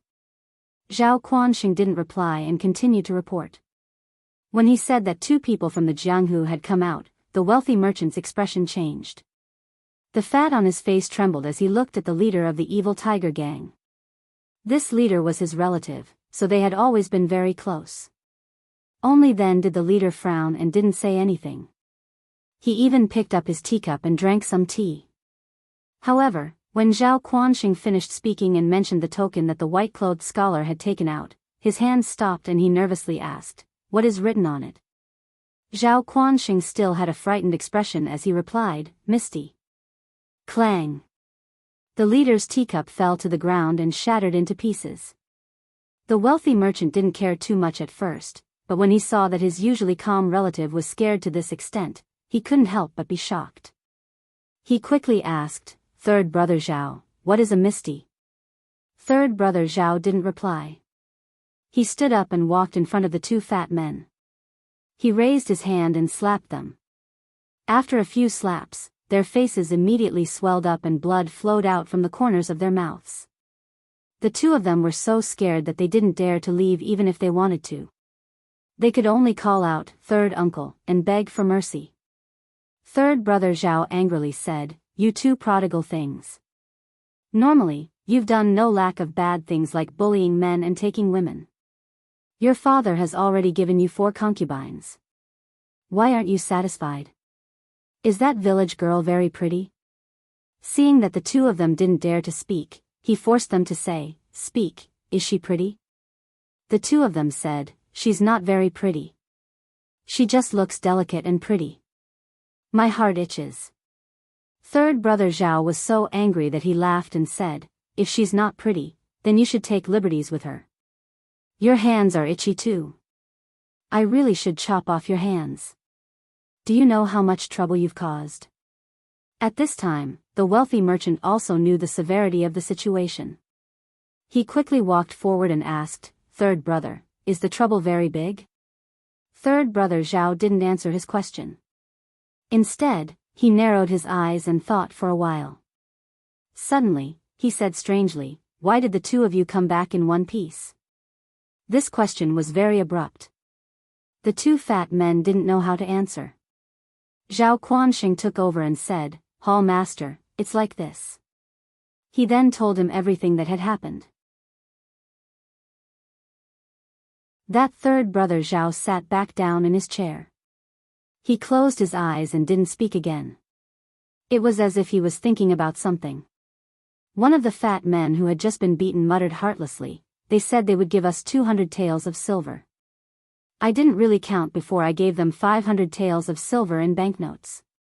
When I'm free tomorrow, I'll get someone to find out which bumpkin gave us this money. I'll make sure they return it." Third brother Zhao opened his eyes at this time. He angrily slammed the table and said loudly, "Bastard, you dare to go? You're not allowed to take this money back in the future. That's the money you used to buy your lives." The wealthy merchant came over and said, "Third brother, what are you talking about? You've confused your little brother. 500 taels of silver isn't much, but you still have to let me know the reason. Third brother Zhao smiled wryly and said, Little brother, you know Wu Jinzhuang, right? The wealthy merchant said puzzledly, I know. Isn't that the big backer of your evil tiger gang? Of course I know this. Third brother Zhao continued, Then you know the Lotus Flower Escort Agency. The wealthy merchant nodded and said he knew. Lotus Flower Escort Agency and Wu Jinzhuang, who is more powerful? Third brother Zhao asked. The wealthy merchant smiled and said, Everyone's power is the same. There's no clear winner. Third brother Zhao smiled wryly and said, Little brother thinks too highly of us. Wu Jinzhuang is much weaker than the Lotus Flower Escort Agency. Everyone in the Jianghu knows this. You don't have to flatter us. But, what does this Lotus Flower Escort Agency have to do with the Misty School? The wealthy merchant was a bit puzzled. The Lotus Flower Escort Agency is only a branch of the Misty School's outer hall. Third brother Zhao's words were like a huge stick that hit everyone's heads.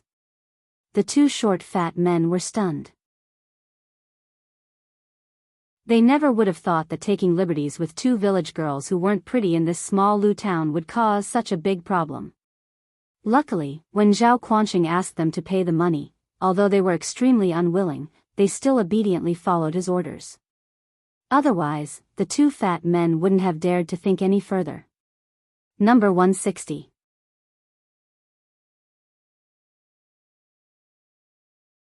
Chapter 9. The merchant was also dumbfounded. He knew about the Lotus Escort Agency, but he didn't know exactly how powerful they were. However, there was one thing he was extremely clear about, and that was that if the Lotus Escort Agency wanted to wipe out his entire family, it would be as easy as flipping a hand.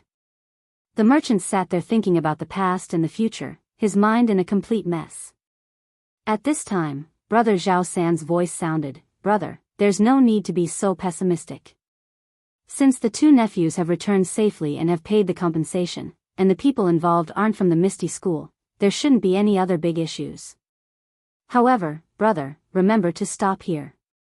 Don't go looking for trouble with those people. If the people from the Misty School find out. These words were like gospel. When the merchant heard this, he immediately woke up and said, I know, Brother Zhao. I can't wait to send them another 5,000 taels of silver. Men, send the two young masters back to their courtyard and keep a close eye on them. Tell them not to come out for a month, no, 3 months. Don't lock them in the courtyard yet. Brother Zhao San stopped the merchant's orders. Don't give them any medicine for their injuries. Just leave them like this, their faces are swollen. It's best to give them a few more beatings so that they can't walk normally. Tomorrow, let them eat and drink in restaurants and other places. Let people spread rumors that the two of them took liberties with a village girl and were taught a lesson by you.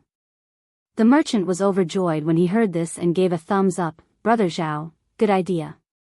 Men, give these two animals 10 beatings. The two pitiful short fat men didn't understand why being beaten was a good idea. They could only curse this cheap uncle in their hearts as they screamed for mercy. After Brother Zhao Sen finished these things, he turned to Zhao Quanxing and said, Quanxing, you handled this matter very well. I'm extremely satisfied. I'll put in a good word for you in front of the gang leader.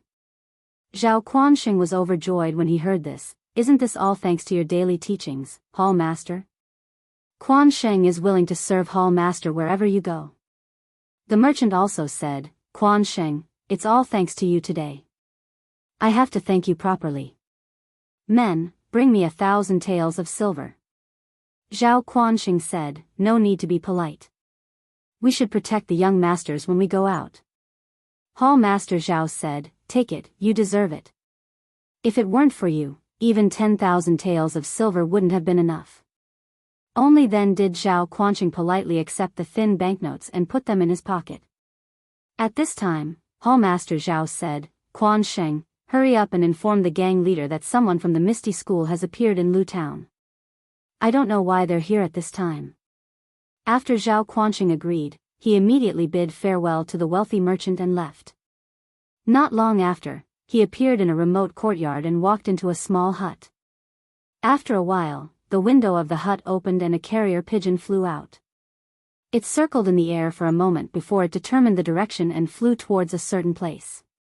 The pigeons flew very fast, but when the sky was almost dark, they arrived in front of a very hidden village. The pigeons circled in the air for a while before landing on the east side of the village. This was a very large manor. The surrounding walls weren't very high and there were many houses scattered around the walls. These houses were all in the same style. There weren't any tall buildings and they had gray walls and gray roofs. The house that the pigeon landed in was a house in the middle of the courtyard. After the pigeon landed, it was impossible to tell which house it was. The pigeon landed on the window sill of the hut and made a coo-coo sound. A man dressed in martial arts clothes came out from the house and quickly walked to the window sill. When the pigeon saw the man, it flew onto the man's arm and walked back and forth. The man took out a small tube from the pigeon's leg and then used his hand to rub the pigeon's back. He also took out a handful of food from his pocket and scattered it on the table next to the window sill. When the pigeon saw this, it spread its wings and flew over, happily pecking at the food. The man took the small tube and quickly left the house. The man walked out of the house and passed through several corridors before arriving in front of a slightly larger house in the middle of the manor. He carefully knocked on the door and a hoarse and dignified voice came from inside, "Come in." The man carefully opened the door and walked into the house. The windows were open and the oil lamp wasn't lit. A thin figure stood in front of the window with his hands behind his back and looked outside. After the man bowed, he respectfully said, "Hall Master Situ, Hall Master Lu has news." The figure made a sound of surprise and said, "It's the new year. What kind of news would need to be sent by carrier pigeon? Quickly light the lamp." After the man lit the oil lamp, Hall Master Situ turned around. The man offered the small tube and Hall Master Situ took it. He took out the slip of paper and placed it on the oil lamp. His thin face couldn't help but frown as he muttered. Why did they come to this remote and desolate place? Then, he placed the slip of paper on the flame and burned it. He glanced at the man and said, "You can go."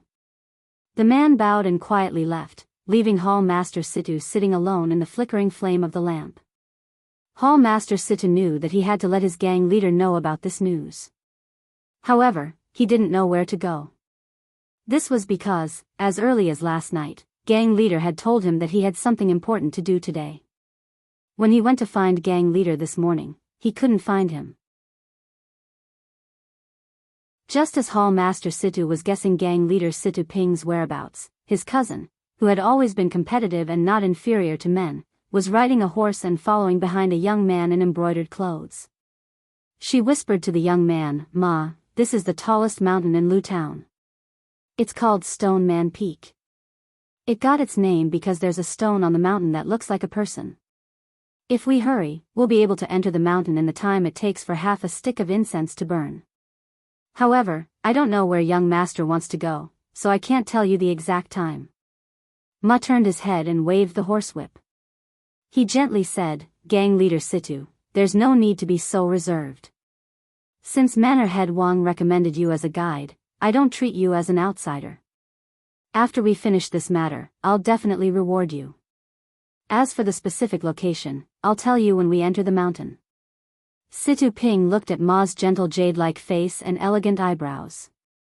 She lowered her head and repeatedly said that she didn't dare. She knew that this Ma was someone with a great background. In the past, she had tried to act like a woman in front of Wu Jian village's Wang Hong. Perhaps it had been useful. However, this was the first time she had met this Ma. Moreover, he had been lukewarm the entire time. How could she dare to act like a woman? She just needed to be alert and cautious. Just like that, the two of them urged their horses forward in the twilight.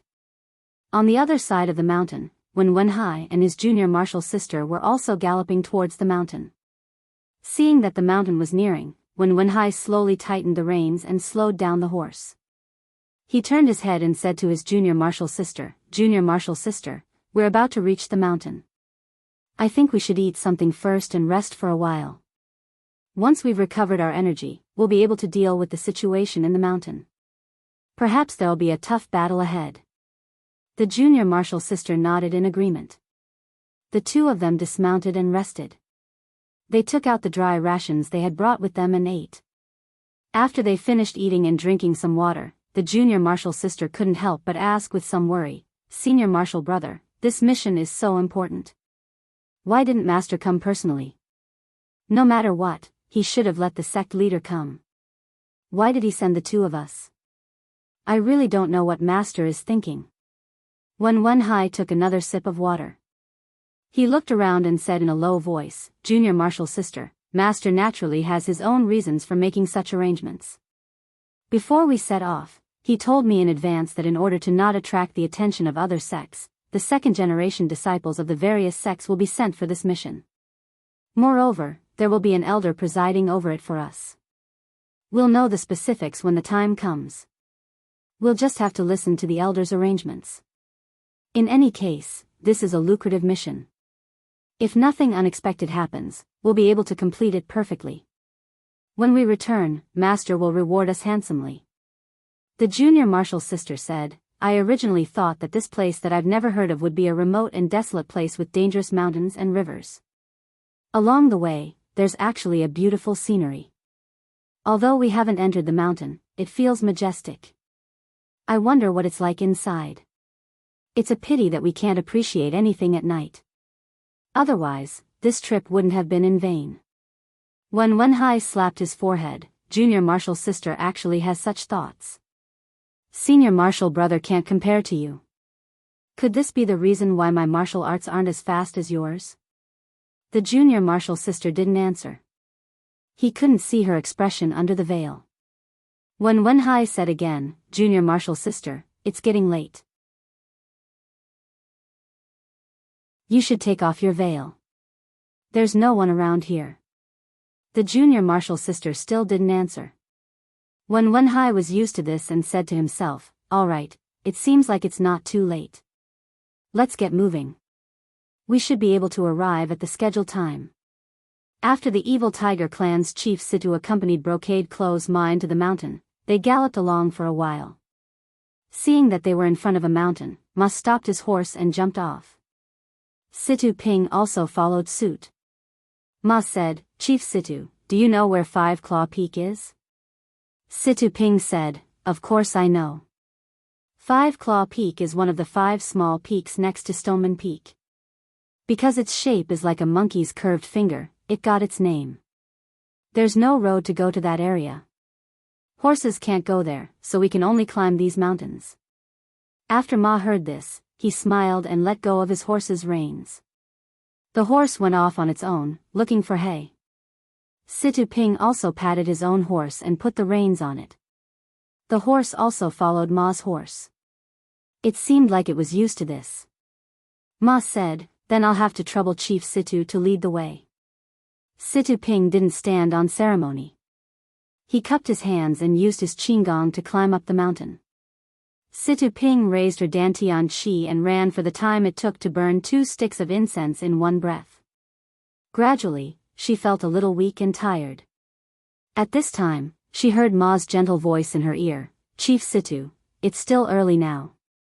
We can get there at midnight. Why don't we take a few steps to recover our energy? What do you think?" Situ Ping listened to this voice that was neither fast nor slow. He didn't seem to be out of breath at all. Without looking back, she knew that Ma was strolling behind her. She secretly sighed in her heart that the reputation of being a disciple of a famous sect was not in vain. She said, "Thank you for your kindness." Then she stopped and walked slowly on the small path on the mountain. Ma caught up with her from behind and walked side by side with her. He asked as they walked, "Chief Situ, have you been to Five Claw Peak before?" Situ Ping said, "I've been here before. In the summer, the climate in the mountains is cool. We often come here to avoid the heat. The spring in Five Claw Peak is the best. We sometimes spend the night there." Ma nodded and then asked, "Is there anything strange about Five Claw Peak?" Situ Ping said in surprise, "You've been here before? How do you know that there's something strange about Five Claw Peak? Ma said with a smile, if I'd been here before, I wouldn't have troubled Chief Situ to lead the way. Situ Ping said embarrassedly, I was just surprised. Please don't blame me. Speaking of Five Claw Peak, the scenery was not much different from Stoneman Peak. The spring water was indeed much sweeter than the other peaks. The strange place was the peak on the ring finger. Halfway up the mountain, there was a forest of wild jujubes. The area was frighteningly large. Very few people went there. Not many people who made a living in the mountains near Stoneman Peak could go there. However, according to the people who went there were man-eating beasts in the forest. Someone once went there to pick wild jujubes and never came out again. Therefore, very few people had the courage to go there. Moreover, wild jujubes were not something precious. Over time, people stopped coming there. 2 years ago, I brought my brothers here once. In order to scout the way, we let a wolf dog in. However, it did not come back. We did not dare to go too deep and went back after scouting the periphery. Situ Ping didn't hide anything from young Master Ma regarding the matters of the faction and spoke leisurely. Hearing this, young Master Ma was very satisfied and said, it's good that Chief Situ knows about that place. In a moment, I'll have to trouble you to bring us there. Situ Ping was stunned. You? Ma, is there anyone else? Ma said with a smile, of course there are others. However, we'll go to the first peak of Five Claw Peak first and wait for them there. Chief Situ, if you've rested enough, let's go. Situ Ping said, yes, young master. Please follow me.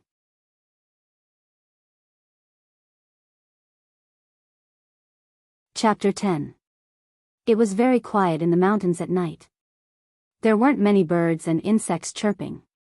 Occasionally, a wolf howl would come from somewhere and cut through the darkness, showing the danger of the wilderness. It was a cloudy night. The moon had already hidden behind the clouds to sleep. Looking at the dark clouds in the sky, they didn't know when the tender crescent moon would show its head. Fortunately, Situ Ping and Ma were martial artists and had sharp eyesight. It was only because of this that they were able to walk in the dark night as if they were flying. When they came to the front of Five Claw Peak, there was a dead silence in front of them. They could only hear the wind blowing. Five Claw Peak's thumb mountain was a short and fat peak. In the dark night, they couldn't see how high it was. On the east side of the peak was a piece of flat land with a radius of 4 to 5 square meters. The terrain was very flat. The ground was full of fallen leaves and withered grass.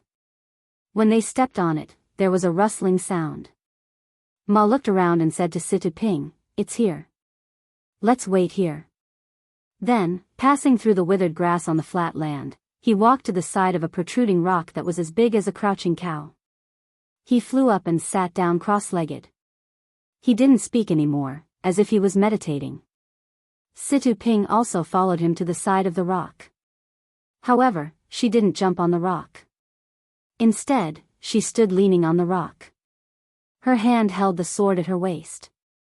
Her eyes looked around, observing this familiar place and this strange night. The wind blew like this. The two of them didn't seem to move.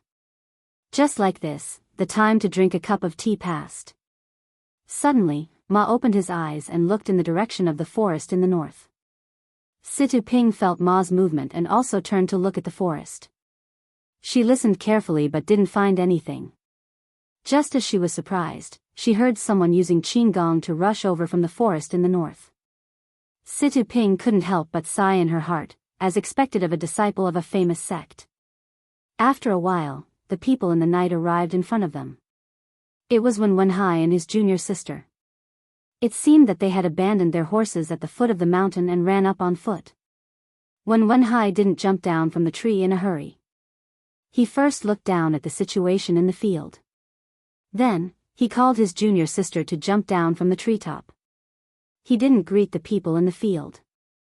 Instead, he sat cross-legged under the tree and closed his eyes to meditate like Ma. His junior sister didn't stand. She took out a cushion from her backpack and placed it on the ground. She sat on the cushion. Looking at her appearance, she seemed to be resting. Ma also closed his eyes again, as if he didn't see anyone coming. Situ Ping could only stand there silently. After a while, they opened their eyes at the same time and looked at the path across the mountain. From the end of the path, there was a sound of footsteps. In this quiet wilderness where only the sound of the wind could be heard, these ordinary footsteps seemed a little strange. The footsteps were neither fast nor slow. They came from afar, but they still couldn't see the figure. The four of them were very expectant. They wanted to see who the person walking on the mountain path was. When the person came closer and saw clearly, everyone was even more surprised. It was actually two people walking side by side at the same pace. They had the same figure and the same movements. In the night, they couldn't see if they were wearing the same clothes or if they had the same face. However, looking at the two of them taking half the steps of a normal person, in fact, everyone already knew the answer in their hearts. They all thought at the same time, so, the other family is them. The two of them walked to the side of the field and looked at the two groups of people in the field. They didn't make a sound and didn't enter the field again. They just stood there, straight and motionless. The four people in the field saw that the two of them were standing there motionless.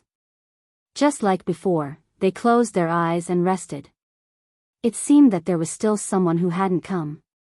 After the time it took to drink a cup of tea, just when everyone was a little anxious, a voice suddenly descended from the sky. The cicadas in winter are mournful. Against the pavilion at night, the shower has just stopped. A figure suddenly appeared in the middle of the field. The 6 people present opened their eyes at the same time. They didn't seem to notice how this person came out, but they all called out at the same time. Yanming Jusher? They only saw that the person who had just arrived had a tall stature. The color of his clothes and headscarf couldn't be seen clearly, but his thin face and a few strands of beard below his chin made him look very familiar to the people of Jianghu. At this time, no one hesitated and stepped forward to say, Yanming Jusher, this junior greets you. Yanming Jusher used his right hand to stroke his beard and said with a smile, this old one has come late and made you all wait. You all aren't familiar with each other yet, right? Let's get to know each other first. In a while, we will need everyone to help each other out. The embroidered robed Ma cupped his fists to everyone and said, this one is Wan Jianfang Ma Xiangyang. This is the evil tiger gang Situ Ping. Then, afraid that everyone would misunderstand, he continued, the evil tiger gang is in this area. She is my subordinate and has come to be our guide. Yanming Jusher said with a smile, Xiaoxia Ma is truly considerate. Then I'll have to trouble Chief Situ. Situ Ping hurriedly saluted and said, to be able to serve everyone is my honor. Then, Wen Wenhai also cupped his fists and saluted, this one is Misty School's Wen Wenhai. This is my junior apprentice sister Xueqing. Xueqing finally took off the veil on her face, revealing her true face. However, no one could see it clearly in the dark. She didn't say anything and only cupped her fists towards everyone. Yanming Jusher said, I've long heard of Misty Wen's Xiaoxia Ma and Xueqing's great names. Now that I've met you in person, you are truly worthy of your name. I am greatly comforted. Finally, the two people standing there silently cupped their fists and said to everyone, Tan families Tan Wen. Tan Wu. Their rough voices came one after the other. Paired with their tall statures, they were quite imposing. After Yanming Jusher heard everyone introduce themselves, he put away the smile on his face and said, all right, I'll also introduce myself. I am Yanming Villa's Villa Lord Yanming Jusher. From now on, everyone knows each other and knows who the 4 powers participating in tonight's matter are. Our operation will begin now. When you arrived, your sex elders must have already given you orders. Tonight, listen to everything I say. I've also reached an agreement with your sections. We'll talk about the specifics as we go. Now, take out your tokens. After saying this, Yanming Jusher took out a square-foot piece of leather. Ma Xiangyang, Wen Wenhai, and Tan Wen all took out similar items. Yanming Jusher handed the piece in his hand to Ma Xiangyang and said, put them together. The others also handed the leather to Ma Xiangyang. Yanming Jusher then took out a luminous pearl and handed it to Situ Ping, saying, "I'll have to trouble sect leader Situ to take a look at this diagram." Thus, Situ Ping took the luminous pearl. Ma Xiangyang quickly put the 4 pieces of leather together under the light of the luminous pearl.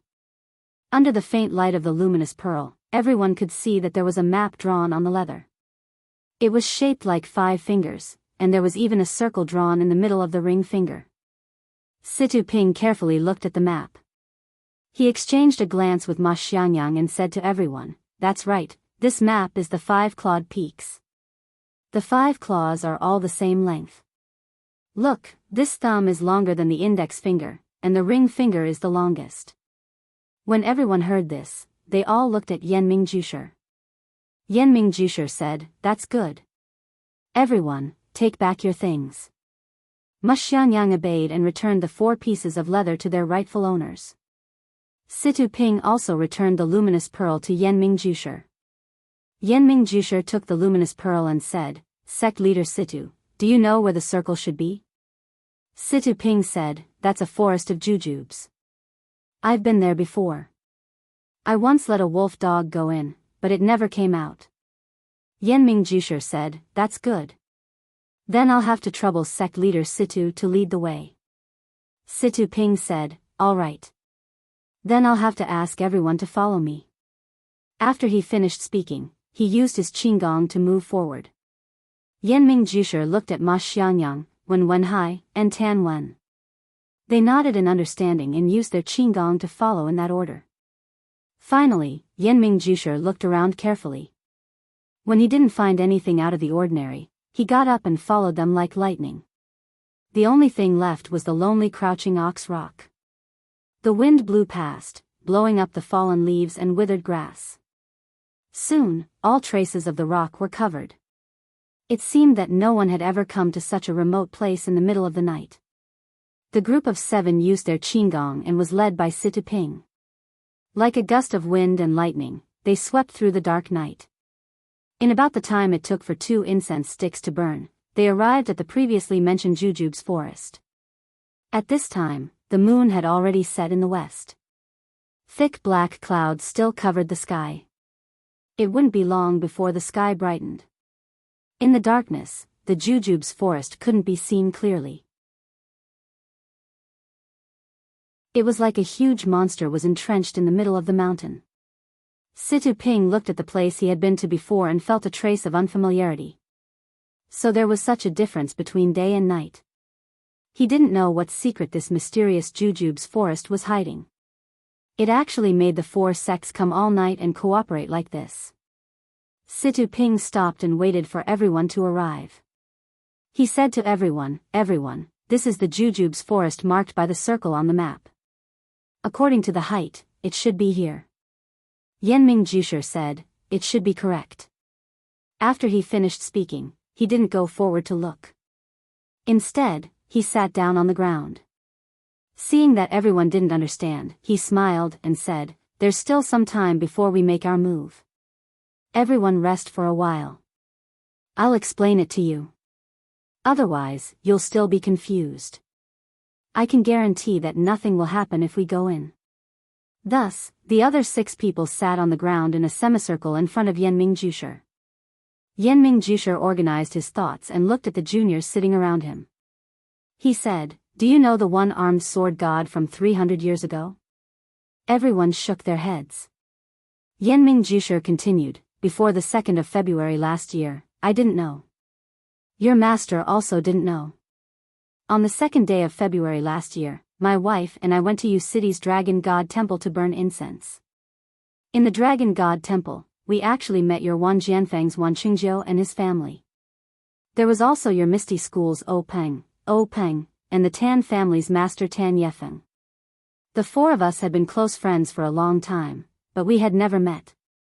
When we finally met, we all left our families and found a place to compare martial arts and drink. We brought our swords and wine to Wudong Mountain next to Yu City. We were prepared to spend a few days happily, but unexpectedly, just as we reached the top, we encountered a strange thing.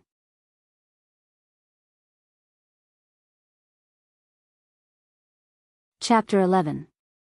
What strange thing? Xue Qing and Situ Ping asked at the same time. Yanming Jusher continued, when the four of us took the food and wine to the top of the mountain, it was early in the morning and the sun had just risen. When we walked to the only large pine tree at the top of the mountain, we found that someone had already occupied that place. It was an old beggar with white hair and a beard. His face was ruddy and he had the appearance of a transcendent being. He was lying on a stone slab under the tree.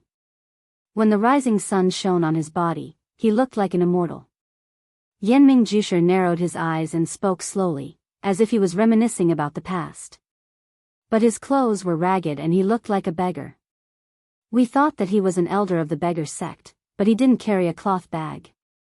When the old beggar saw us walk over, he asked, "Do you know martial arts?" We all nodded and said yes. Then he asked, "Do you have wine and meat?" We nodded and said yes. He then said, "Bring the wine and meat over." At that time, I was the one who was holding the wine and meat. I listened to him and gave him the wine and meat. When the old beggar saw the wine and meat, his eyes lit up. It was no less than the sunlight shining on his body. After the old beggar took our wine and meat, he didn't stand on ceremony and wolfed them down. Strangely enough, the four of us just watched him eat and drink until he finished all the wine and meat. Then he wiped his mouth and said, "Good wine and good meat, I didn't waste this life." Then he said to me, "You're not bad." Then he said to the other three, "You're not bad either." Then, the old beggar took out a piece of leather from his bosom and tore it into 4 pieces with his bare hands.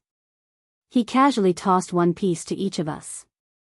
I took my piece and was about to open it when the old beggar took out a small book from his bosom and tossed it to me. After doing this, he lay back down on the stone and closed his eyes, ignoring us. The few of us were completely baffled. We opened the leather in our hands and carefully examined them.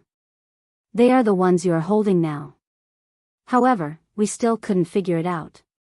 Thus, I opened the booklet again. The more I read, the more shocked and excited I became. When everyone saw my surprised expression, they knew that they had encountered something good. After I finished reading, your masters also read it. Only then did we know that we had picked up a treasure. According to the booklet, this piece of leather is a treasure map left behind by a swordsman named Chu 300 years ago. The place where the treasure was hidden is the jujube forest in front of us. Chu obtained this treasure map and found the sword manual and medicine here. After that, he lived here in seclusion and practiced his swordsmanship for more than 10 years before becoming a Jianghu swordsman. After Chu achieved great success in his martial arts, he did not take the sword manual and medicine with him. He left them here, waiting for a fated person in the future. The booklet also explained how to use the leather and the time to enter the treasure trove. To tell the truth, at that time, the four of us were immediately excited and wanted to find this place to take the treasure. However, after looking at the time, we realized that we only had the opportunity to enter on the 15th day of the first month of each year. Only then did we calm down. Yanming Jusher looked at the gradually darkening sky and continued, "To tell the truth, when we saw this huge meat pie fall on our heads, we felt dizzy at first. When we woke up, we felt that it was too inconceivable. However, the old beggar was still lying on the stone. We were full of questions and waited for him to wake up. However, we soon discovered that the old beggar was not asleep. He was not breathing at all. The four of us checked and found that he had indeed passed away.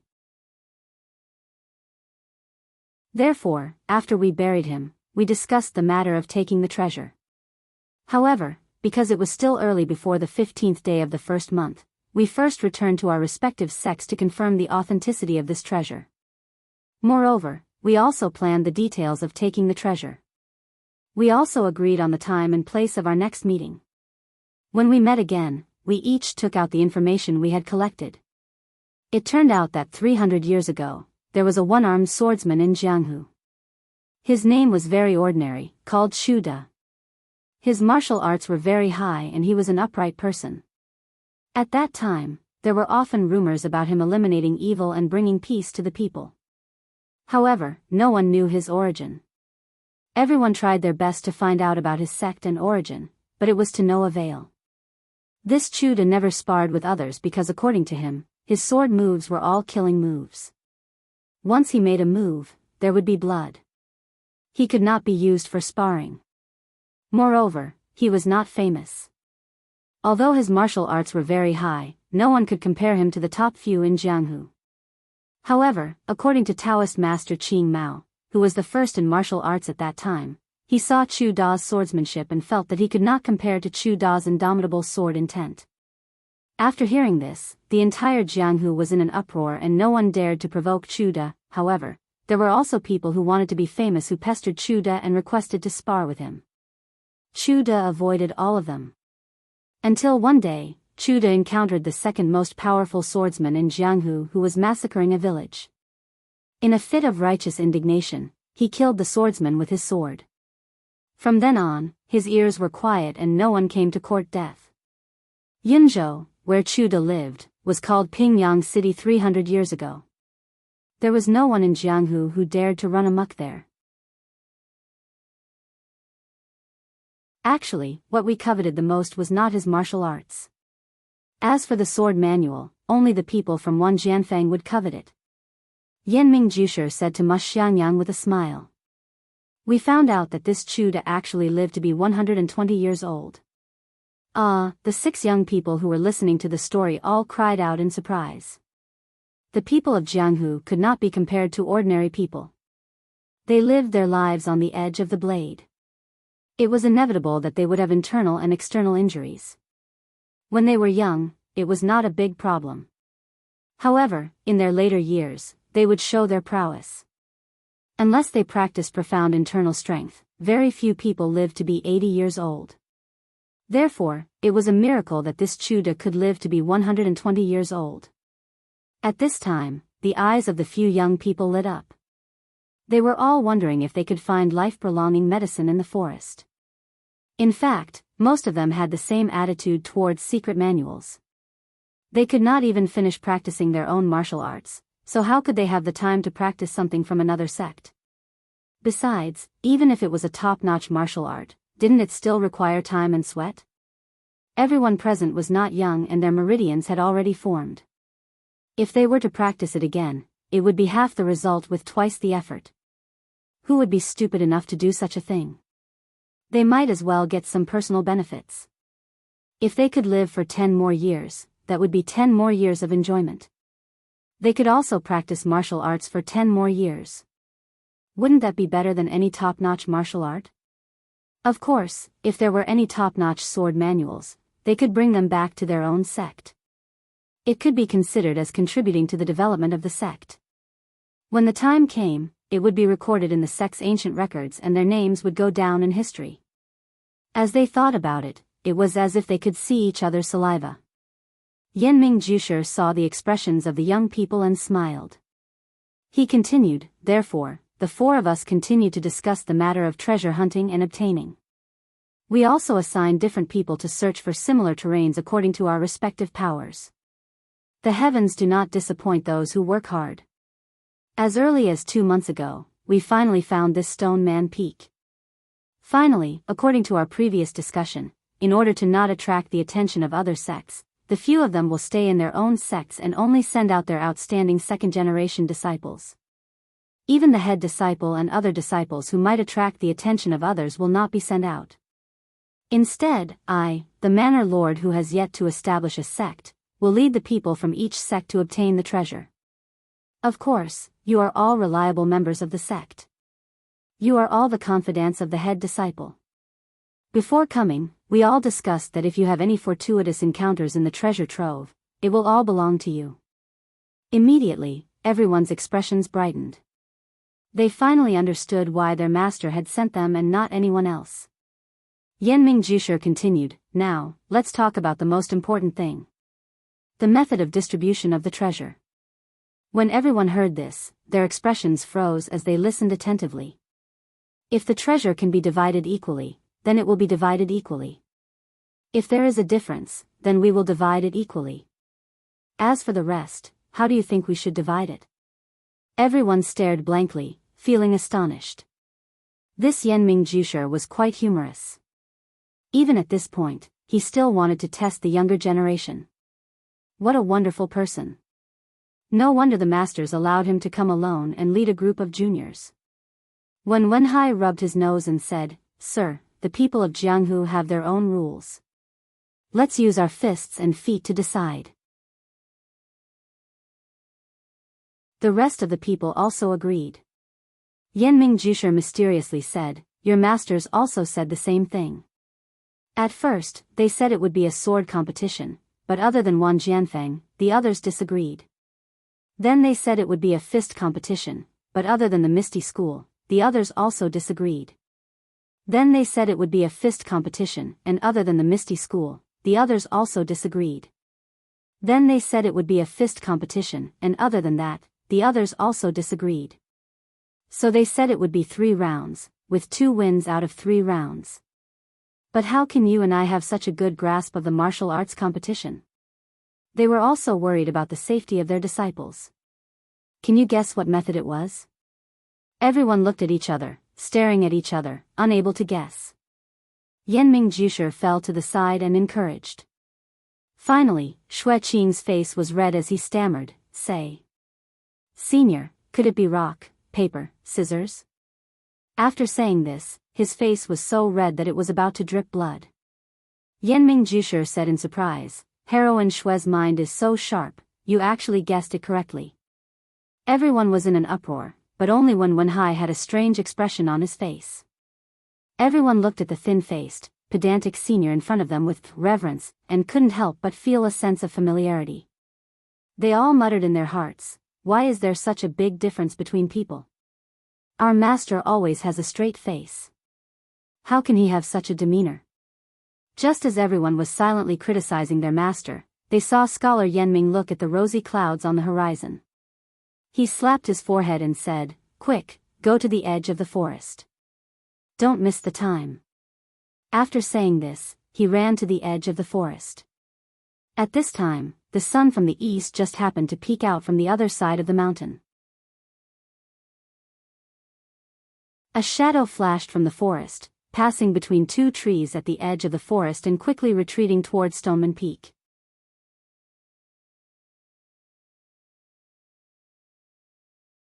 Chapter 12. Zhang Xiaohua opened his eyes at the same time as the first ray of sunlight shone onto the wild jujube forest. Something flickered in his dark eyes for a moment before disappearing. Zhang Xiaohua did not immediately get up like usual. Instead, she laid down on the Kong bed and closed her eyes again. Her swollen cheeks were no longer as painful as last night. If she didn't purposely tug at the corners of her lips, it wouldn't hurt anymore. The wounds on her body were slowly healing, but what about the wounds in her heart? Zhang Xiaohua's mind flashed back to yesterday's events. Father's decision to stop Big Brother from going forward was not wrong. Father was also right. Things that were beyond one's ability, one should not interfere. Hot-blooded impulses could lead to death. It was not wrong for Big Brother to step forward and stop them. Although Miss Lu had only met us once, we had helped each other in the past. Even if she was a stranger, if he had not intervened when he saw her being dragged away and defiled by ugly people, this matter might have become a thorn in his heart that he would never be able to pull out in his lifetime. Thinking about the surrounding people, the numb, happy, and sympathetic faces, did they not want to go forward to stop them? Then, he thought of the 2 short fat men and a group of servants who were like vicious dogs. They were so arrogant and domineering that they did something outrageous in front of so many people. She thought about how her father and 2 elder brothers were trampled under the feet of others, and the miserable state of their fists and feet. Perhaps those evil servants didn't want to take their lives, but only took pleasure in it. They used their bodies as tools to amuse themselves, and let their blood ignite their excitement. However, what if those evil servants wanted to take their lives? Would they be able to escape? Thinking about it again, when Wenhai and his martial sister had descended from the sky and easily knocked down that group of evil servants. The 2 of them didn't even tell Zhao Wanqing their names. With just a few moves of martial art and a token, they made those 2 arrogant bullies surrender without putting up a fight, obediently apologizing for their crimes. A thought flashed through his mind like lightning. Martial arts. I need strength, I need martial arts. This time, it was because he met Wen Wenhai and his junior sister. They were righteous and saved him. If they did not help, then his family would have been beaten up and their lives would have been in danger. It was not reliable to rely on anyone. He had to rely on himself. Only when he had strength would he have the ability to protect himself and his family. Only then would he have the strength to help others. Zhang Xiaohua's heart suddenly opened up. Since yesterday, his heart had been depressed, but in an instant, it opened up. Just like reclaiming wasteland, with a goal, everything was easy to do. What he lacked was not perseverance, nor was he afraid of suffering, but a direction. With a direction, he could do his best to complete it. Zhang Xiaohua, who had decided on the direction of his career, did not want to stay in bed any longer. He got up from the bed and walked out of his grandmother's hut under the sunlight. The excited Zhang Xiaohua did not know that martial arts was not so easy to learn. Inheritance, talent, perseverance, opportunities, etc., but which youth did not have their own dreams? Which young man wasn't in his prime and full of vigor? Whether successful or unsuccessful, how could the impulsiveness of youth be different? It was just that everyone's path was different. Only when one walked, would they know whether it was right or wrong. Our Zhang Xiaohua was the same. Zhang Xiaohua walked out of the hut and saw his grandmother sitting at the door. He approached and said, "Grandma, it's still early. The wind outside is cold. Come in first. When it's almost noon, you can come out to bask in the sun." Hearing her grandson's voice, Grandma said lovingly, "Xiaohua, Grandma wants to breathe more of the outside air.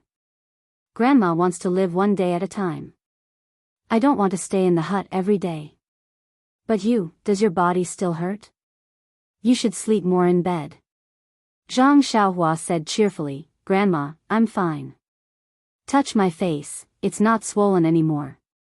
Zhang Xiaohua took Grandma's rough hand and put it on his face. Grandma touched it carefully and said with a smile, Okay, it's fine as long as you're fine." After that, she wiped her wet eyes with her sleeve. It seemed that she still cared for her youngest grandson. In the yard, Guosufei was busy at the stove outside the hut. Lu Qian and Lu Yeye were also helping. The two of them were very happy, but Lu Qian seemed a little shy. Yes, Zhang Xiaohua rubbed his eyes and looked carefully. Sure enough, Lu Qian's face was still red. Strange, what's going on? Zhang Xiaohua didn't know that Lu Qian and Lu Yeye woke up before dawn. Because they were not used to living in their own house, they couldn't sleep anymore. The two of them were afraid to disturb Guosufei's sleep, so they whispered together and talked about yesterday's matter. They were glad that they escaped the disaster. Lu Qian's heart was especially grateful to Zhang Xiaolong. If he didn't rush to stop them in time, they would be dragged into the alley by the two bullies. What's more, Zhang Xiaolong was unarmed and used his own body to protect the two weak women.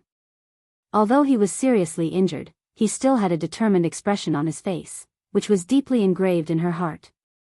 Not long after, Guosufei also woke up. She listened to the two girls talking and didn't disturb them. Seeing that the sky was about to brighten, she coughed a few times and sat up. The two girls also quickly got up. Last night, Guosufei was worried about her family's injuries, and the light was not good. She didn't look at the two girls carefully. Now, the sky was bright, and her family's injuries were stable. Only then did she have the opportunity to look at the two girls. The two girls were very beautiful, and their figures were good. Although they were different in height, each of them had their own merits. However, if they didn't have some beauty, how could they be molested in the street? Then, Zhang Xiaolong's mother began to ask all sorts of questions about the two girls. Only then did she know that there were only 3 people in Lu Qian's family, her father and brother. Her mother had died of illness a few years ago. Lu Qian's father was a teacher, and her brother was also a weak scholar. The family didn't have much land, and they only relied on teaching to make a living. They were respected in the village. Lu Yeye was Lu Qian's cousin. Her father was a butcher, and he was the brother of Lu Qian's father. They lived in the same village. Lu Yeye's parents were both alive, and she was the only daughter in the family. Yesterday, Lu Qian's family had guests. Her father and brother accompanied the guests, and Lu Yeye's father was busy with his own business. There was no one to accompany the two sisters to the market. The three women said a lot of intimate words. Guosufei even asked the two girls if they were engaged, and both of them said no. Lu Yeye didn't feel anything, but Lu Qian's face was red. Guosufei looked at Lu Qian's shy expression, and her heart was overjoyed. At dawn, Guosufei got up and was busy with breakfast. The two girls also came to help. After a while, Lu Qian's blush still hadn't faded, and Zhang Xiaohua saw a clue.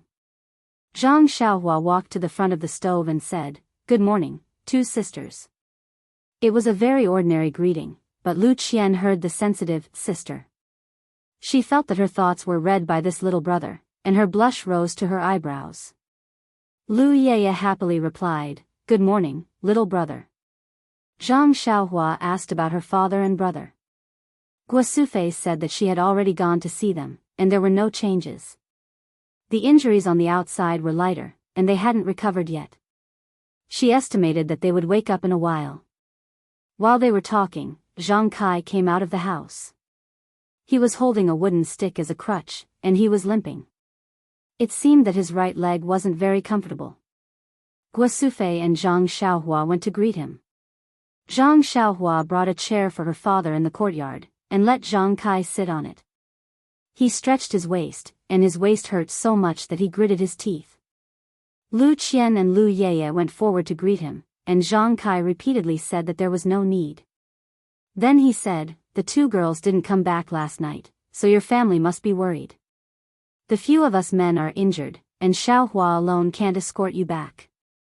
I think we should let Xiaohua and the people in the village bring a letter to your family, and let them come and pick you up. What do you think?" Lu Qian and Lu Yeye looked at each other and nodded in agreement. After that, Zhang Kai and Zhang Xiaohua went to the village to find an adult man. The two of them went to Balagu together to bring a letter to Lu Qian and Lu Yeye's family. Balagu was southwest of the Guozhuang house, and it was quite far away. When Zhang Xiaohua and the others arrived at Balagu, it was already noon. Balagu was a village built in the middle of two mountains. From the outside, it looked very big, and was 4 to 5 times the size of the Guozhuang house. There were many people in the village, and it was quite lively. When Zhang Xiaohua walked to the village entrance, someone had already seen her and asked her who she was looking for. Zhang Xiaohua said that she was looking for the teacher, Mr. Lu. That person's face was full of vigilance, but seeing that Zhang Xiaohua was dressed worse than him, and the honest farmer behind her, he still asked, "Where are you from? Why are you looking for Mr. Lu?" Zhang Xiaohua said, "We are from the Guozhuang house, and we are here to bring Mr. Lu news of Sister Lu Qian and Sister Lu Yeye." That person was overjoyed when he heard this, and said, "Is that so? Good, come with me quickly." After that, he brought Zhang Xiaohua and the others to a tidy little courtyard. Before they reached the door, they heard him shout loudly, "Mr. Lu, Butcher Lu, news of your daughter has arrived." They heard a loud and clear voice ring out from the courtyard, "Ah, the robbers have sent a letter. I want to see which bastard did this good deed." Following the voice was a burly man who was 2 heads taller than Zhang Xiaohua. He jumped out from the courtyard and grabbed Zhang Xiaohua's neck, saying, "Where are you robbers from? Speak, speak." Zhang Xiaohua was grabbed so tightly that she couldn't breathe properly, and her face was red. How could she speak? The man who came with Zhang Xiaohua and the person who led the way were about to dissuade them, but another person came out from the courtyard and said, "Second brother, you can't be so rash. Look at this little guy, his expression, his clothes, does he look like a robber? Even if he is a robber, you should let him speak." That burly man smiled and let go of his hand, saying, "Big brother, aren't I just worried about my daughter's safety? Don't you know how to be anxious?" Zhang Xiaohua took a few deep breaths, and her complexion slowly returned to normal. Looking at the two people, she knew that the person behind was Lu Qian's father, Mr. Lu, and the one who grabbed her just now should be Lu Yeye's father, Butcher Lu.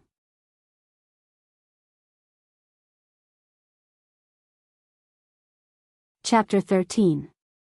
Only then did the person who brought Zhang Xiaohua and the others speak up, joking with the large man. Now Butcher Lu has heard a good person again. This little brother came from the Guizhuang house and brought news of your family's daughter. This time, you must have scared him so much that he's forgotten. Butcher Lu, on the other hand, didn't mind the villager's words. He patted Zhang Xiaohua's shoulder, causing Zhang Xiaohua to grin and say, I can tell with one look that this little brother is a broad-minded person. Why would he mind such a small joke? Zhang Xiaohua looked at his large hand that was used to butcher pigs and thought, I want to mind you, but you have to lend me some courage. Please don't be so intimate, my body has just recovered. She said, I wouldn't dare, I wouldn't dare. This must be Sister Lu Yeye's father. Looking at your manly posture, it's just as Sister said. Then she added in her heart, it's Xiongzi.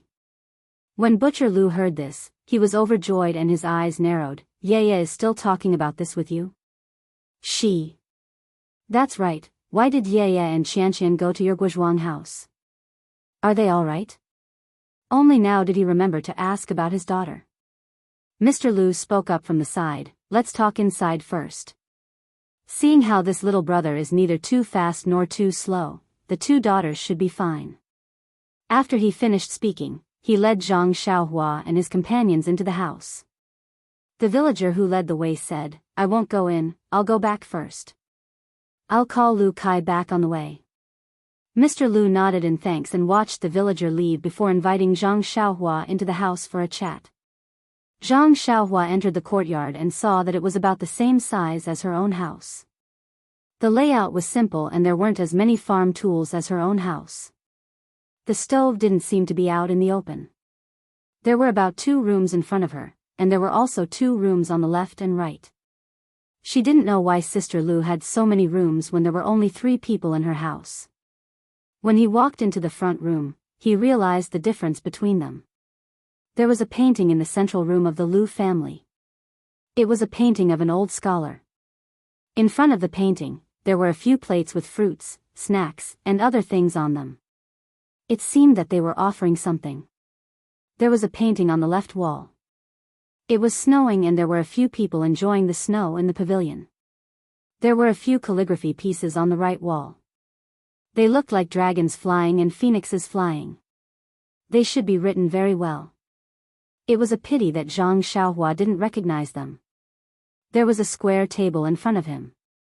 On the table, there was a teapot, a few cups, and a plate of food. There were 2 chairs on the left and right of the table. There was also a small square table and a few chairs on both sides of the wall. On the table, there was a pot with flowers and plants. Looking at the 4 corners of the room, there were also a few plants in the pots. Zhang Xiaohua looked at the house that was completely different from her own house. She sighed in her heart, is this the difference between a scholar and a farmer? Under her mother's management, her house was also quite clean and tidy. There were also paintings on the walls, but they were just some pictures of immortals. Her mother didn't seem to know how to arrange the flowers and plants in the pots. Zhang Xiaohua's heart skipped a beat. She thought, if Sister Lu manages our house, what will it be like? As Zhang Xiaohua thought about it, he stood there. It wasn't that she was lost in her thoughts, but she didn't know where to sit. There were only a few chairs in her house. Usually, she would stand. Teacher Lu's house had so many chairs. There must be something special about it. She didn't know how to sit. When Teacher Lu saw this, he quickly let Zhang Xiaohua and the others sit. Then, Butcher Lu poured a cup of tea for them and brought it over. Zhang Xiaohua took the teacup and gulped it down in one gulp. Then, he smacked his lips. The water tasted really good. Butcher Lu saw that Zhang Xiaohua had finished drinking, so he quickly poured another cup for him. Zhang Xiaohua and Butcher Lu had been walking for the whole morning, so they were already thirsty. Since the water was so good, the 2 of them drank 4 cups of water in a row before stopping. Butcher Lu's eyes were the same as Teacher Lu's. They were filled with gratitude. Although Butcher Lu was a boorish person who slaughtered pigs, he also knew that they had rushed such a long distance and were so thirsty. It was all to tell his daughter that they were safe. Zhang Xiaohua finished drinking the water. Just as she was about to speak, she heard hurried footsteps from outside the house. Not long after, she saw a scholar who was about the same age and height as her elder brother running in. He must be Lu Qian's brother, Lu Kai. When Lu Kai entered the house, he first greeted Teacher Lu and Butcher Lu respectively. Then, Teacher Lu introduced Zhang Xiaohua and the others to Lu Kai. Lu Kai then greeted them with a bow. Zhang Xiaohua and Butcher Lu didn't know much about these things, so they followed suit and returned the greeting. Lu Kai then asked Teacher Lu, "How is my younger sister?" Zhang Xiaohua looked at the scholar who was obviously much thinner than her elder brother. She thought to herself, scholars really have a lot of etiquette. This brother Lu is really patient. He only asked after seeing such a polite greeting. If it was Butcher Lu, he would have asked directly. Oh right, he must be complaining that brother Lu came at the wrong time. She couldn't help but glance at Butcher Lu, who was also anxiously waiting for Zhang Xiaohua to speak. Sure enough, before Teacher Lu opened his mouth, Butcher Lu said, "You should drink some water first. This little brother hasn't said anything yet and you're already back." Lu Kai sat on the chair opposite Zhang Xiaohua. He wasn't in a hurry to drink the water. He looked at Zhang Xiaohua eagerly, waiting for him to speak. Zhang Xiaohua then introduced herself and told him everything that happened yesterday in detail. However, she was cautious and didn't say the specific amount of money that the two bullies lost. Zhang Xiaohua's eloquence wasn't very good and she spoke haltingly. However, even so, the four people in the room listened with fear and trepidation. Teacher Lu, Butcher Lu, and Lu Kai's faces were ashen. Butcher Lu even jumped up from his chair a few times, but he was gently stopped by Teacher Lu. When Zhang Xiaohua finished, Butcher Lu quickly poured 2 cups of water for Zhang Xiaohua. Everyone also drank a cup. It seemed that not only did the talking make the people's mouths dry, the listening people were also nervous. After drinking the water, Teacher Lu walked in front of Zhang Xiaohua and bowed deeply, saying, "This old man would like to thank the virtuous father and son for saving my daughter." Lu Kai and Butcher Lu also quickly followed suit and bowed. Zhang Xiaohua was so scared that she jumped down from her chair. Why did they have to bow again? She hurriedly bowed in a nondescript manner. Zhang Xiaohua comforted them, saying, "Sister Lu and the others are staying in our house. It's quite good. You don't have to worry." In fact, everyone knew that their loved ones were fine. However, they didn't see their loved ones get out of danger with their own eyes. After all, they felt uneasy. When everyone sat down again, Teacher Lu said, "From the Guizhuang house to here, Xiaohua and the others walked the whole morning. I reckon that we won't be able to bring the children back today. How about this, second brother, you go back first and let sister-in-law prepare lunch. Let Xiaohua and the others eat first. After lunch, let Lu Kai and Xiaohua go to the Guizhuang house. Tomorrow, we'll go together to bring the children back. What do you think?" Butcher Lu said, "No, let me go first. I'm worried. We'll probably have to walk at night to the Guizhuang house later. It'll be safer if I follow." Teacher Lu thought about it and agreed. Lunch was eaten at Butcher Lu's house. Lu Qian wasn't there, so there was no one in Teacher Lu's house to cook. Lu Yeye's mother knew that her daughter was fine and had to entertain her family's benefactor. This meal was exceptionally sumptuous. Zhang Xiaohua, who was already hungry and hadn't eaten red braised pork for a long time, ate until her belly was full. After lunch, Zhang Xiaohua, Lu Qian, and Butcher Lu hurried back to the Guizhuang house. Not to mention for the time being, Wuxia Peak, which was only a few hundred miles away from them, was another scene altogether. In the morning, when the shadow passed between the 2 jujube trees, Yanming Jusher flashed between the trees. Fortunately, he was a martial artist and his eyes were especially sharp. Otherwise, it would have been difficult to see clearly. The rest of the people still didn't understand what was going on. They could only stare blankly at Yanming Jushi's back. Yanming Jushi wasn't angry. He raised his voice and said, "Why aren't you guys coming over?" When everyone arrived between the two jujube trees, they looked carefully. It didn't seem to be any different from the other jujube trees. Yanming Jushi smiled and said, "No need to look. It's definitely no different from the others. Otherwise, it wouldn't be so complicated. Now that we're preparing to enter the forest, take out the leather in your hands." The few of them took out the leather as instructed. Yanming Jushi said, "Get some fresh blood and smear it on the top of the back of the leather." After he finished speaking, he took out a dagger, cut his finger, and smeared the blood on the leather. Xiangyang, Wen Hai, and Tan Wen all did the same. A line of words appeared on the leather. It was, "Go straight 10 trees, back 6 trees, left 6 trees, right 8 trees." Then, Yanming Jushi put together the words according to the diagram. It was the incantation for entering the forest: go straight 10 trees, right 8 trees, back 6 trees, left 6 trees. Yanming Jushi said, "All right, everyone get ready. We're preparing to enter the forest. I'll lead the way.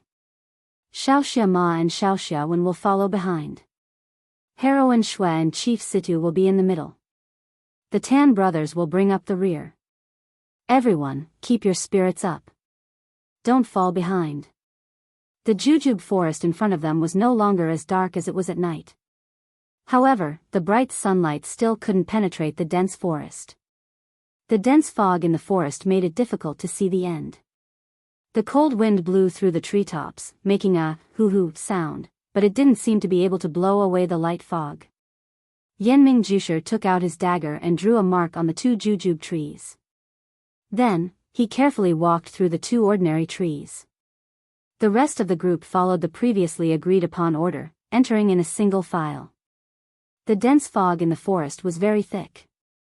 One couldn't see more than 10 feet in front of them. It was also very humid. Not long after, everyone's clothes and shoes were soaked. In order to deal with unexpected danger, everyone held weapons in their hands. At this time, they all felt the cold. No one had entered the forest for many years. The ground was covered with a thick layer of fallen leaves and rotting jujubes. Walking on it was very difficult. The jujube tree's branches and leaves were very dense, intertwining with each other. Sometimes they even blocked the path. However, no one dared to rashly cut down the branches for fear of causing an accident. Just as everyone was moving forward in an orderly manner, they suddenly heard Situ Ping's exclamation, "Look over there."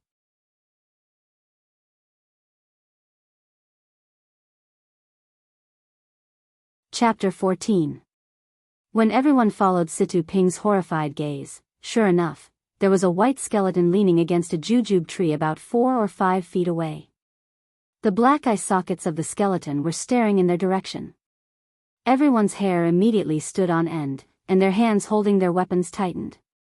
Situ Ping was a member of the Jianghu. She had seen a lot of bloody scenes, and had done a lot of things like murder and arson.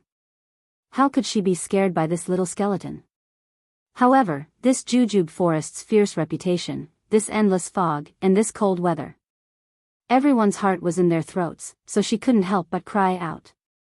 Yanming Jushi and the others stopped and waited for a moment. They didn't see any movement from the skeleton, so everyone started walking again.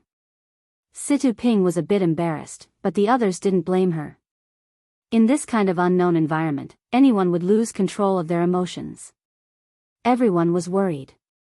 As the group went deeper, the number of bones they encountered gradually increased. They even appeared many times along the path.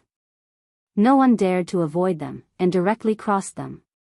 There were many human skeletons, but there were even more of all kinds of animal skeletons.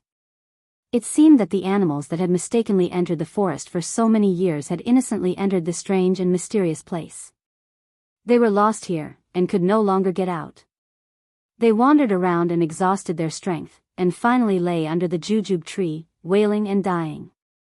Thinking of this, the the group became even more cautious. Originally, they still had some thoughts of exploring the power of the forest, but now, they completely dispelled it. These people were originally chosen by their elders to be careful and resolute in their actions. Naturally, they would not lose their lives in vain because of a little curiosity in their hearts. This forest seemed to be endless. After walking for a long time, it was still the same scene. If it weren't for the appearance of different bones, everyone would have thought that they had lost their way. Fortunately, they didn't encounter any danger along the way. Everyone calmed down and just wanted to continue moving forward, so that they could get out of this forest as soon as possible. After walking in silence for a long time, Situping, as a local tyrant, began to have some thoughts. Perhaps this was what it meant to be moved after a long period of silence. He didn't know what the others were thinking, but Situping's thoughts were indeed moved. The evil tiger gang was originally based in Lu Town, and this Stoneman Peak was also within the evil tiger gang's sphere of influence. In the past, although he knew that the Five Claw Peak was a dangerous place, he didn't know the method to enter, and had been guarding this place for nothing. Now that he knew the method, wouldn't this place be his backyard in the future? However, the other four factions were much bigger than her. How were they going to deal with this secret area? Or would she be abandoned after she lost her use? Her life would be in danger. Just as Situping was thinking about her gains and losses, her feet suddenly tripped on a tree root. Her body slanted to the right. Coincidentally, they were walking very close to the edge of two trees. As soon as Situping felt her body lose balance, she immediately stopped thinking and kicked in the air. Her body nimbly stood upright and steadily landed on the ground. However, she had already deviated from the area between the two trees and was standing next to a jujube tree. This sudden change caused everyone else to stop. Yanming Jusher, Ma Xiangyang, and Wen Wenhai all turned around to look at Situping. Ma Xiangyang looked at the tree root on the ground thoughtfully. Everyone waited for Situping to come out from under the tree so they could continue walking together. However, at this moment, a strange scene occurred. Situping turned around and looked around, her gaze sweeping past everyone as if she didn't see them. Situping's face revealed a panicked expression as she looked around again. She raised her foot to walk, but then stopped, not daring to make any strange movements. Situping's mouth moved as if she was calling out to everyone, but no one could hear her. Seeing this, Yanming Jusher hurriedly used telepathy to speak to Situping. "Can you hear me? If you hear me, nod your head." At this moment, Situping's face was filled with ecstasy. She kept nodding her head like a chick eating rice. Yanming Jusher said again, "Turn left and listen to my instructions. Stop when I tell you to." Situping nodded again. Following Yanming Jusher's instructions, she faced everyone and then walked towards them. It was strange. Situping only took 4 or 5 steps before she reached the place where everyone was standing. Situping's eyes immediately lit up as she saw everyone. Yanming Jusher didn't ask why Situping had fallen. Instead, he asked, "What did you see just now?" Situping said with lingering fear, "When I stood up, I was still surrounded by jujube trees just like here. There was no difference, but I couldn't see any of you. No one responded when I shouted. If you hadn't spoken to me, I would have looked around again." Yanming Jusher frowned in thought. Ma Xiangyang smiled and said to Situping, "Chief Situ, you must be careful where you walk. If you're not careful, you'll lose your life. Lu Town's great foundation will belong to someone else. Take care." Situping bowed his head and said, "Ma, I understand. I'll be careful." Everyone became even more careful on the following road. They knew that this jungle wasn't as peaceful as it seemed on the surface. If something went wrong, they would be trapped and lose their lives here. Situping didn't know, but everyone else did. Shouting was useless. They could only use telepathy. This profound martial art wasn't something that everyone knew. Instead of placing their hopes on others, it was better to be careful. After walking for the time it took for 4 or 5 incense sticks to burn, the number of bones on the road gradually decreased. The fog also thinned. They were about to reach the edge of the jungle. Sure enough, not long after, they saw light in the distance. Yanming Jusher led everyone in a roundabout way according to the mnemonic chant. They were even more careful. Nothing unexpected happened. The group of people followed the mnemonic chant and walked through the last trees safely out of the jungle. What greeted them was a world that left them dumbfounded. In front of them was a secret land that was as warm as spring. The area of this land wasn't very large. In the middle of the land was a large lake. White fog rose from the lake. Beside the lake was a small house made of stone. Around the house were several fields with plants. They couldn't see clearly from far away. Under the leadership of Yanming Jusher, everyone stepped into this place that no one had set foot in for hundreds of years. Yanming Jusher said to everyone, according to the booklet, there is no danger in entering the secret land. Everyone can walk without worry. But, for safety, I suggest that everyone move together. Follow me. Then, he walked to the lake. When everyone walked to the lake, a burst of hot air hit their faces. They saw the lake water bubbling. Yanming Jusher squatted down and found a branch to put in the water. Seeing that there was nothing unusual, he thought about how to know the temperature of the lake water. Tanwu came forward and took out an egg from his arms. He said embarrassedly, I like to drink raw eggs. There are a few left over from yesterday. Now is the time to test the temperature of the water. Then he found a cloth bag and put it in the lake water. Not long after, he took out the egg. Sure enough, it was cooked. This time, everyone's idea of entering the water to explore was dispelled. It seemed that the temperature of this world was different from the outside. It should be related to the lake water. Everyone walked along the lake and walked to the only stone house. Presumably, the treasure that everyone was looking forward to should be inside. After walking half a circle around the lake, they did not see any animals and did not encounter any danger. Everyone's heart was relieved. It seemed that the master's will was not a lie. There were several medicinal fields around the stone house. Most of the medicinal herbs were unknown. After all, they were not pharmacists from the sect. Even the knowledgeable hermit Yanming could only recognize a few of them, such as tianqi, ginseng, atractylodes, golden sunflower, and so on. These medicinal herbs were very ordinary outside, but they were extremely precious here. There was no other reason. Any medicinal herb that had been here for 300 years or longer would be extremely precious. Not to mention the other unknown drugs, which should be something that had been lost over the years. Not to mention what was in the stone house, even the herbs in the herb garden were priceless treasures to the various sections. So everyone looked at these precious things eagerly, thinking about how to bring them back.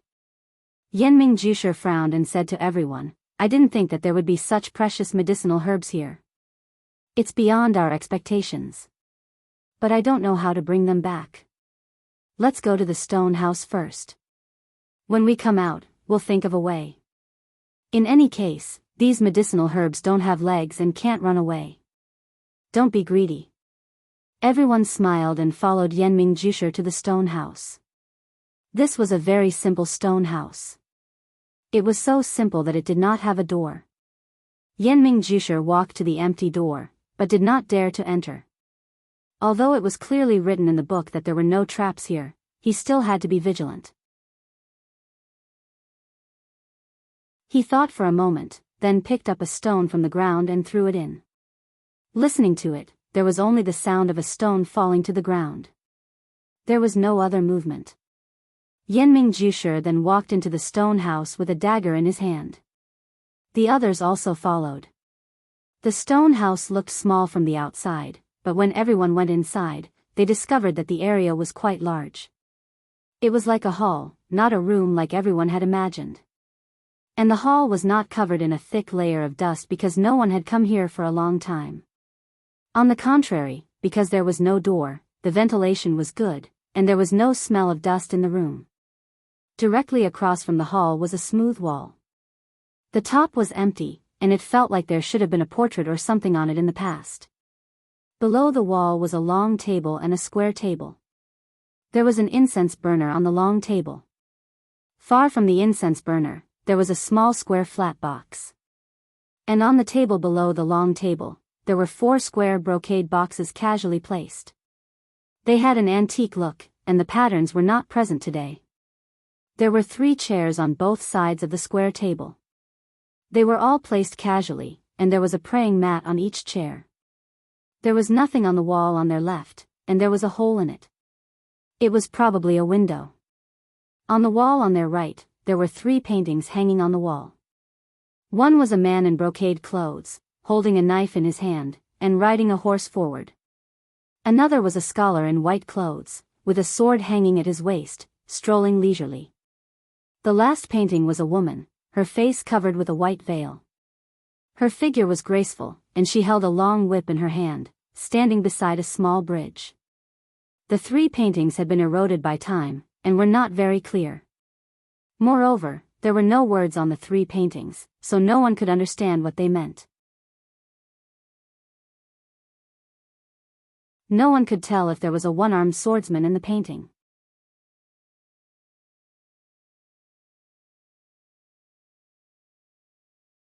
Chapter 15. After looking around the hall, everyone focused their eyes on the 4 brocade boxes on the table and the flat box on the long table. Everyone knew in their hearts that inside was the key point of this mission, the treasure of this secret plane. However, everyone was still muttering in their hearts. Coincidentally, there were 4 forces this time, and there were 4 brocade boxes on the table. If there were 3 forces that had just been lost in the dense forest, would there be 1 less brocade box on the table? These were just people's thoughts. These boxes had been here for more than 300 years. How could they suddenly disappear and suddenly appear? Yanming Jusher was still cautious. He walked to the front of the square table and did not rush to take the box. Instead, he carefully looked around. He knocked on the chair with the dagger first, and even knocked the futon to the ground. Then, he used the dagger to put the brocade boxes in place, but he did not find any movement. Finally, he was still not at ease. He walked to the right side of the wall, opened the 3 paintings and looked at them separately. He did not find any mechanism. Then he walked to the front of the table and said to everyone, "It seems that there should be no mechanism here. What do you think?" The rest of the people had been following Layman Yanming ever since they entered the secret place. When they arrived at the hall, they didn't dare to move. There had been a saying about tactical deployments in Jianghu since ancient times, but in their era, tactical deployments had long become legends. Occasionally, there would be a few tactical deployments, but they were just verbal deployments. They had never heard of any tactical deployments that could trap someone with just a few bamboo slips and a few stones, let alone a big tactical deployments made by the whole wild Jujube forest sect. This was obviously a big move made hundreds of years ago. Everyone's mind had long been shocked. They had already listened to their master's instructions and followed Layman Yanming's lead. At this time, when he asked for a suggestion, how could they have any objection? They all nodded and agreed. Yanming Jusher was very satisfied with their attitude. He said with a smile, "Jianghu is an unpredictable place. It's good to be more careful. You should also look around and see if there are other mechanisms in the hall. It's also your opportunity. If you get something, it's your benefit." Everyone looked at each other for a few moments before dispersing in all directions to check out the various corners of the hall. Everyone muttered in their hearts.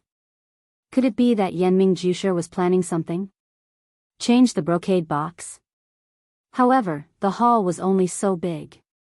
Everyone could see clearly what he was doing, so they weren't afraid that he would do anything. Perhaps Senior really has the heart to take care of this Junior. In any case, it's not a big deal to look around. Sure enough, it didn't take long for everyone to finish searching, but they didn't find anything. It seemed that the treasures in the hall were these few boxes. When Yanming Jusher saw that everyone had returned, he cleared his throat and said, "According to the previous agreement, each of our 4 factions can choose a brocade box. Although clan leader Situ is from the evil tiger gang, you should belong to Xiaoxia Ma's faction and not be considered an independent faction. Does clan leader Situ have any objections?" Situ Ping said calmly, "I have no objections. That's right. How could she dare to have any objections? Her life was saved by someone else. Yanming Jusher continued, then next, we'll follow the order of the leather hides. Follow the map from left to right and from top to bottom to pick the boxes. What we get will be up to fate. After saying this, he stood at the side of the table. According to the order, the Misty School should be the first to pick a box. When Wenhai thought for a moment and walked forward. He carefully looked at the 4 brocade boxes on the table. They were exactly the same, without any differences. There was a layer of dust on top of them. It seemed that they had been there for a long time.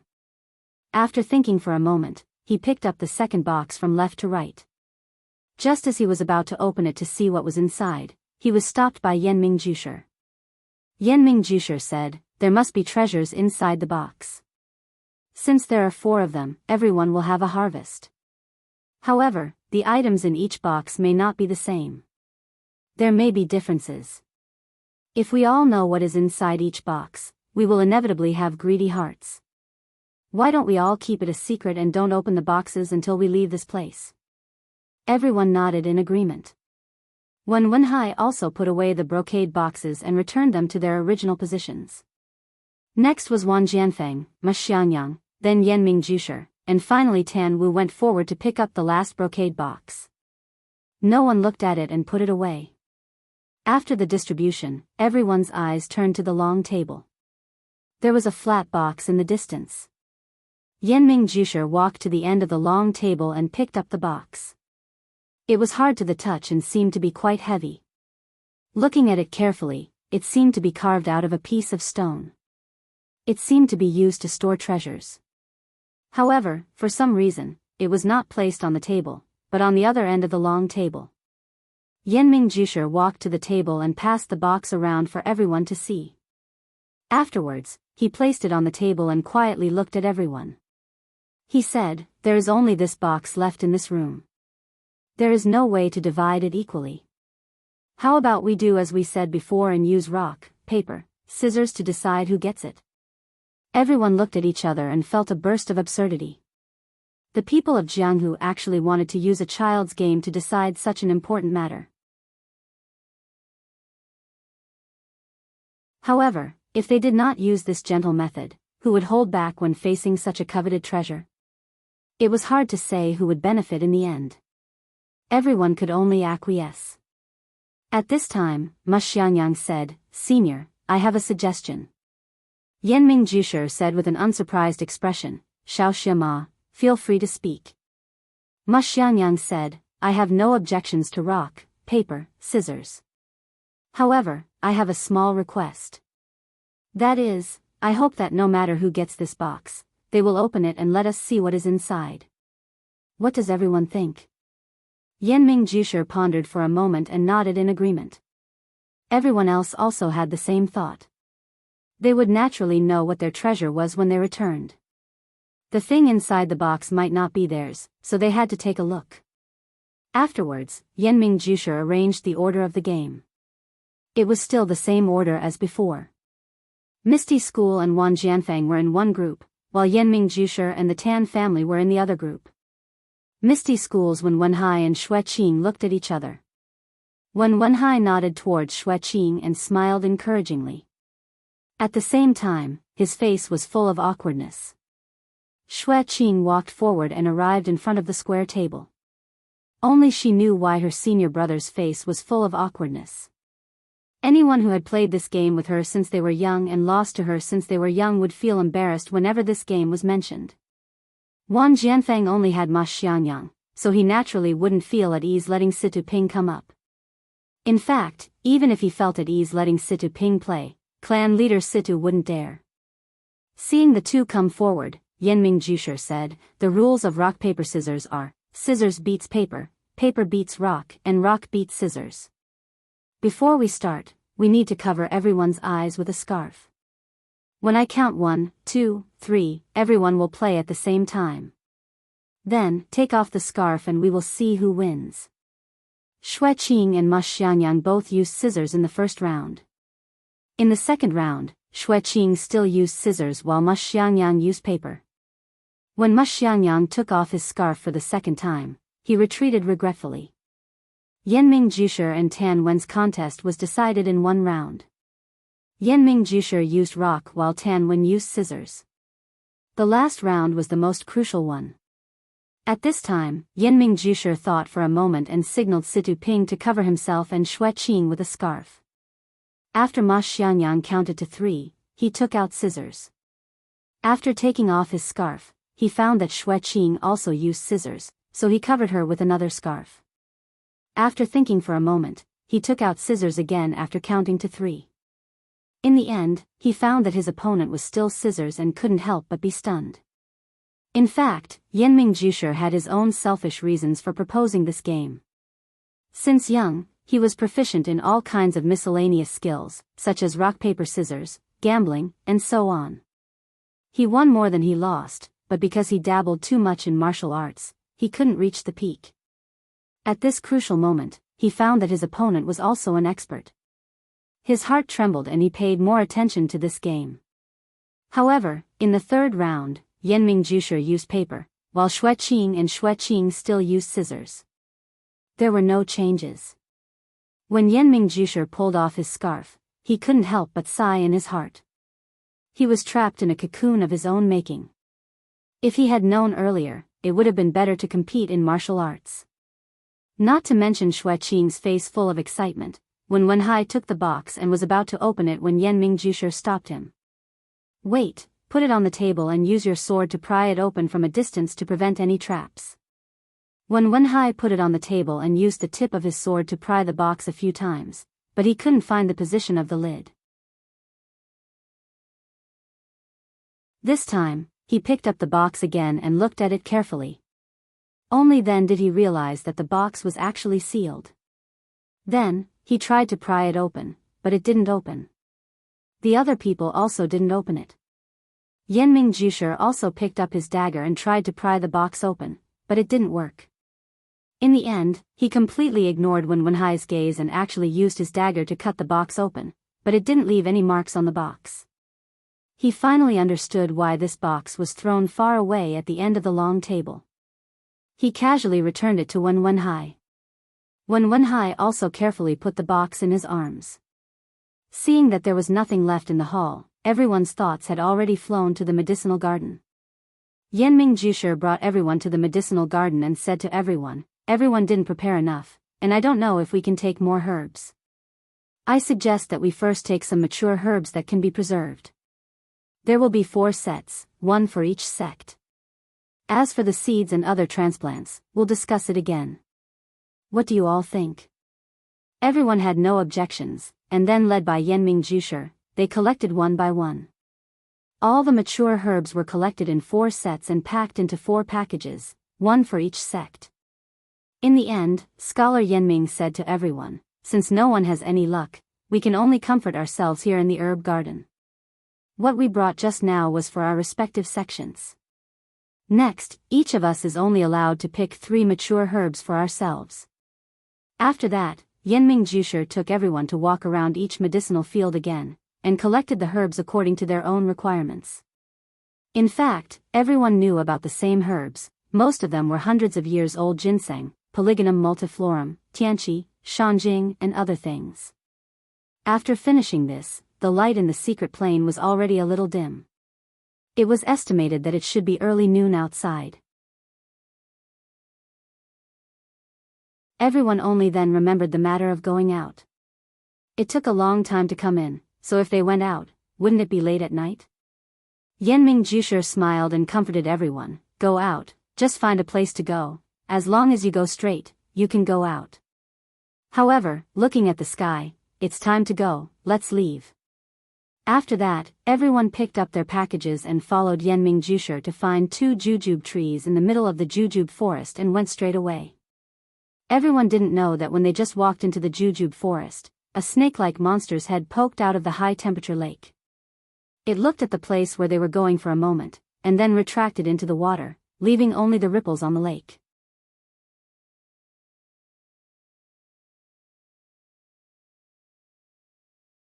Chapter 16. By the time everyone left the Swanjujub forest, the sky had already darkened. Their journey back had been uneventful. The moment they walked out of the dense forest, both Yenming Jusher and the remaining juniors let out a long sigh of relief. This harmonious treasure hunting trip had finally come to a successful conclusion. They had kept their lives, completed their mission, and obtained the treasure. This treasure naturally belonged to them. When they thought of this, everyone's hearts felt warm, as if a cat was tickling their hearts. Yenming Jusher looked at everyone with a smile and said, "Everyone Xiaoxia, please be patient. Wait for us to reach the Thumb Peak before we speak in detail." Then, he led everyone back to the Thumb Peak. Everyone sat in a circle in front of the crouching ox rock. Yenming Jusher opened his mouth and said, "Everyone Xiaoxia, this mission has been successfully completed. Next, please bring back the results of this mission to your respective schools and sections. In addition, please bring back my greetings. Everyone, please raise your heads on the 2nd of February and meet at the same old place. Let us drink and chat merrily." After he finished speaking, he didn't seem to want to stay any longer. Without waiting for anyone to speak, he cupped his hands and used his qinggong to leave down the mountain. The remaining people looked at each other and nodded. The Tan brothers were the first to walk away in their unique way, followed by Wen Wenhai and Xue Qing. They cupped their hands to Ma Xiangyang and Situ Ping and turned to leave. Suddenly, Wen Wenhai seemed to think of something and stopped. He said to Situ Ping, "Chief Situ, I was passing by Lu Town the day before yesterday and poked my nose into other people's business and saved a group of farmers. I'm afraid I've offended you in any way. I hope Chief Situ will be magnanimous enough to forgive me." Situ Ping was also a quick-witted person and hurriedly returned the greeting, "Our clan subordinates have been rude in any way. Please forgive them, Xiaoxia. If something like this happens again in the future, I hope that Xiaoxia will take action again and help me maintain the clan's reputation." Wen Wenhai smiled and said, Of course. We'll meet again someday." After he finished speaking, he and his junior sister quickly left the way they came. In the blink of an eye, only 2 people were left on the crouching ox rock. At this moment, Situ Ping felt a little uneasy in his heart. Fortunately, Ma Xiangyang spoke up at this moment, "Sect leader Situ, I won't say anything else. Since you know about this matter and are also involved, please follow me to Myriad Sword Peak as a guest for a period of time. Everything will be decided by my sword lord. How about it?" Situ Ping nodded. "I'll follow Xiaoxia's instructions." Then, he followed Ma Xiangyang back the way they came. For a moment, the area around the crouching ox rock was deserted. It was already dusk. Just as a few people from the Jianghu were galloping on their horses, Zhang Xiaohua and Butcher Lu had also rushed back to the Guizhuang house. Lu Qian and Lu Yeye were originally sitting in the Zhang family's small house and chatting. At the same time, they were also helping Guo Sufei with some needlework. When Butcher Lu approached, Lu Yeye happened to raise her head and look outside. Her gaze passed over the short walls of the Zhang family's small courtyard. When she saw the sturdy figure that she had been looking outside the door for an entire day and had lost count of how many times she had looked outside, Lu Yeye could no longer hold it in. Wah! She burst into tears and ran out, throwing herself into Butcher Lu's arms. "Father." Her tears were like pearls falling onto a jade plate, dripping down in a pitter-patter. Butcher Lu hugged his daughter and patted her shoulder with heartache. His own eyes were also red. He had thought that he could let his daughter go out and have fun during the new year, but he did not expect such a thing to happen. It seemed like his daughter was scared out of her wits. Lu Qian, who walked out after Butcher Lu, was also teary-faced. After the incident, she finally saw her family after so long. She could no longer control her emotions. Zhang Kai also walked out of the house with crutches and invited Butcher Lu into the house. With so many people coming in, the narrow central room seemed even more crowded. Fortunately, the people from the same village went home first after exchanging some pleasantries. Zhang Kai sent them to the door and thanked them profusely. Zhang Xiaohua also returned to the small house to visit her 2 older brothers. Zhang Xiaohu and Zhang Xiaolong's injuries were more serious. At that time, they had blocked Zhang Kai inside for their father's sake. 80% of the vicious servants' kicks and punches had landed on their bodies. However, Xiaohu did not suffer any fractures. At this moment, he was lying on the Kong bed and listlessly talking to his older brother. Xiaolong's injuries were similar to Xiaohu's, but his arm was fractured after all. Last night, he was tortured by the veterinarian, Old Shen, and woke up in pain. He had been in a daze the entire day and could not hide his listlessness. Seeing Zhang Xiaohua come in, Zhang Xiaohu asked, "Lu Qian's family is here?" Zhang Xiaohua said, "Yes, they just entered the house." Zhang Xiaohu asked again, "Is there no one else?" Xiaohua asked curiously, "Who else is there?" Xiaohu said, "The matchmaker." Zhang Xiaohua was at a loss. Zhang Xiaolong laughed and said, "Don't listen to second brother's nonsense."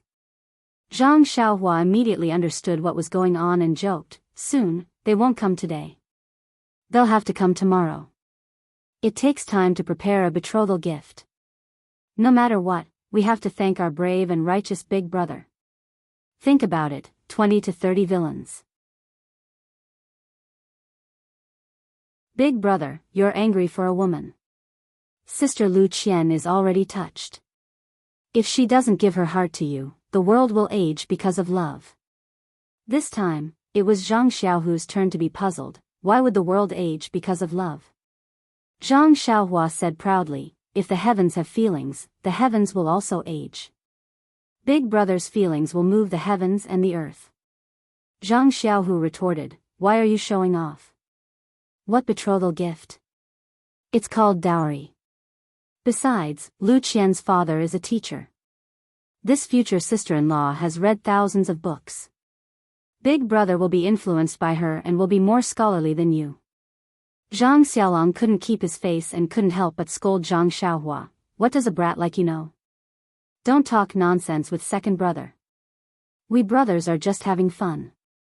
Don't drag Lu Qian into this. Wouldn't it be bad if someone heard?" Just as they were talking, someone came in from the central room. A crisp and slightly hoarse voice said, "Who's talking about my sister? Why are you talking nonsense?" "I just happened to hear it." The three brothers raised their heads. It turned out that Lu Yeye had brought Butcher Lu to see them. They saw Butcher Lu's eyes smiling as he looked at them. Lu Yeye also had a teasing expression. Behind them, Lu Qian's face was flushed red. She lowered her head and didn't say anything. As the host, Zhang Kai fell behind them with his walking stick. He didn't listen carefully to their conversation. When Zhang Xiaohua saw them come in, she jumped down from the Kong bed. Just as she was about to clean the Kong bed and invite Butcher Lu to sit down, Lu Qian and Lu Ye nimbly tidied up before her and helped Butcher Lu sit down. It seemed that on the day that Zhang Xiaohua wasn't here, the two girls had tidied up the room more than once. Zhang Xiaohua's eyes widened as she thought, today, did the two sisters feed first brother and second brother? Seeing a group of people suddenly barge in, Zhang Xiaohu didn't know what to feel. Zhang Xiaolong's face turned red, as if he had done something wrong. Zhang Xiaohu sat up and was about to get down from the Kong bed when Butcher Lu pressed him down and said kindly, "Nephew is still recuperating. Don't move." Zhang Xiaohu struggled for a bit but couldn't break free. He could only lie down obediently. Zhang Xiaohua looked at the forced kindness on his face and cursed in her heart. Zhang Xiaolong also wanted to get up, but it was inconvenient for him to do so with one hand. He tried but couldn't get up. Lu Qian hesitated for a moment and went over to support his shoulder. She helped him up. The two of them looked at each other and then separated as if they had been electrocuted. Butcher Lu also saw it and his smile bloomed like a flower. He said to Zhang Xiaolong, "Nephew is really righteous, to be able to step forward in front of a bully and save my daughter and niece. Old Lu salutes you." As he spoke, he got down from the Kong bed and bowed deeply to Zhang Xiaolong. Zhang Xiaolong quickly reached out his hand and said, "Don't be like this, uncle. It's what I should do. Aren't you shortening my lifespan by doing this?" Xiaohua, hurry, and help uncle up. Zhang Xiaohu also took the opportunity to get up. Zhang Xiaohua quickly held Butcher Lu back, but he wasn't as strong as Butcher Lu. This salute was finished. Zhang Xiaolong was at a loss again. He turned to look at Lu Qian as if asking for help. Lu Qian didn't dare to speak, and neither did Lu Yeye. Zhang Kai spoke, "Uncle, don't be so polite with them. Young people are very hot-blooded. Weren't we like this when we were young? There's no need to be so polite. The children's injuries aren't serious. They'll be fine after a bit of rest. Let's go outside and drink some wine." Butcher Lu stopped talking and beamed with joy, saying, "Heroes are still young. We're all old. All right, you young people have a good chat. I won't disturb you anymore. We old people are going to drink."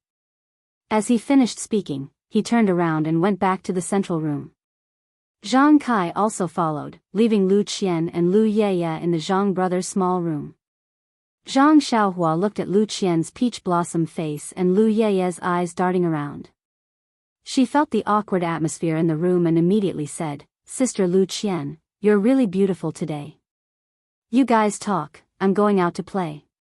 As she finished speaking, she ran away, leaving behind a single man and woman. The feelings between men and women were very strange. Zhang Xiaolong and Lu Qian met once in the cloth shop. If they hadn't met Lu Zhen's gang of bullies, they probably wouldn't have met a second time in this lifetime. Lu Zhen's disaster highlighted Zhang Xiaolong's hot-blooded side and gave Lu Qian an excellent impression. Now, in just a few hours of getting along with Zhang Xiaolong, Lu Qian really felt a little attached to Zhang Xiaolong. Thinking that there was such a person who would take care of her for the rest of her life, perhaps it was a fate arranged by God. Looking at Zhang Xiaolong's handsome face, although tanned by the wind and sun, he had a masculine aura that her brother did not have. Lu Qian's heart became more and more scheming. Butcher Lu stayed the night at the Zhang residence. It was a silent night. The next morning, Zhang Kai accompanied Butcher Lu to talk about farming and mulberry seeds. Guo Sufei accompanied Lu Qian and Lu Yeye to Zhang Xiaohua's room to take care of the injured brothers. At this time, the more Guo Sufei looked at Lu Qian, the more she liked her. No matter if it was her looks, her figure, or her ability to do housework, there was nothing to nitpick about. This girl actually had a lot of housekeeping skills that she didn't know. Early in the morning, Lu Qian helped her get a few pots of plants and placed them in the central room. She also placed a few pots of flowers in Xiaolong's room. The entire room immediately became brighter and more pleasing to the eye. She really was a good daughter-in-law candidate.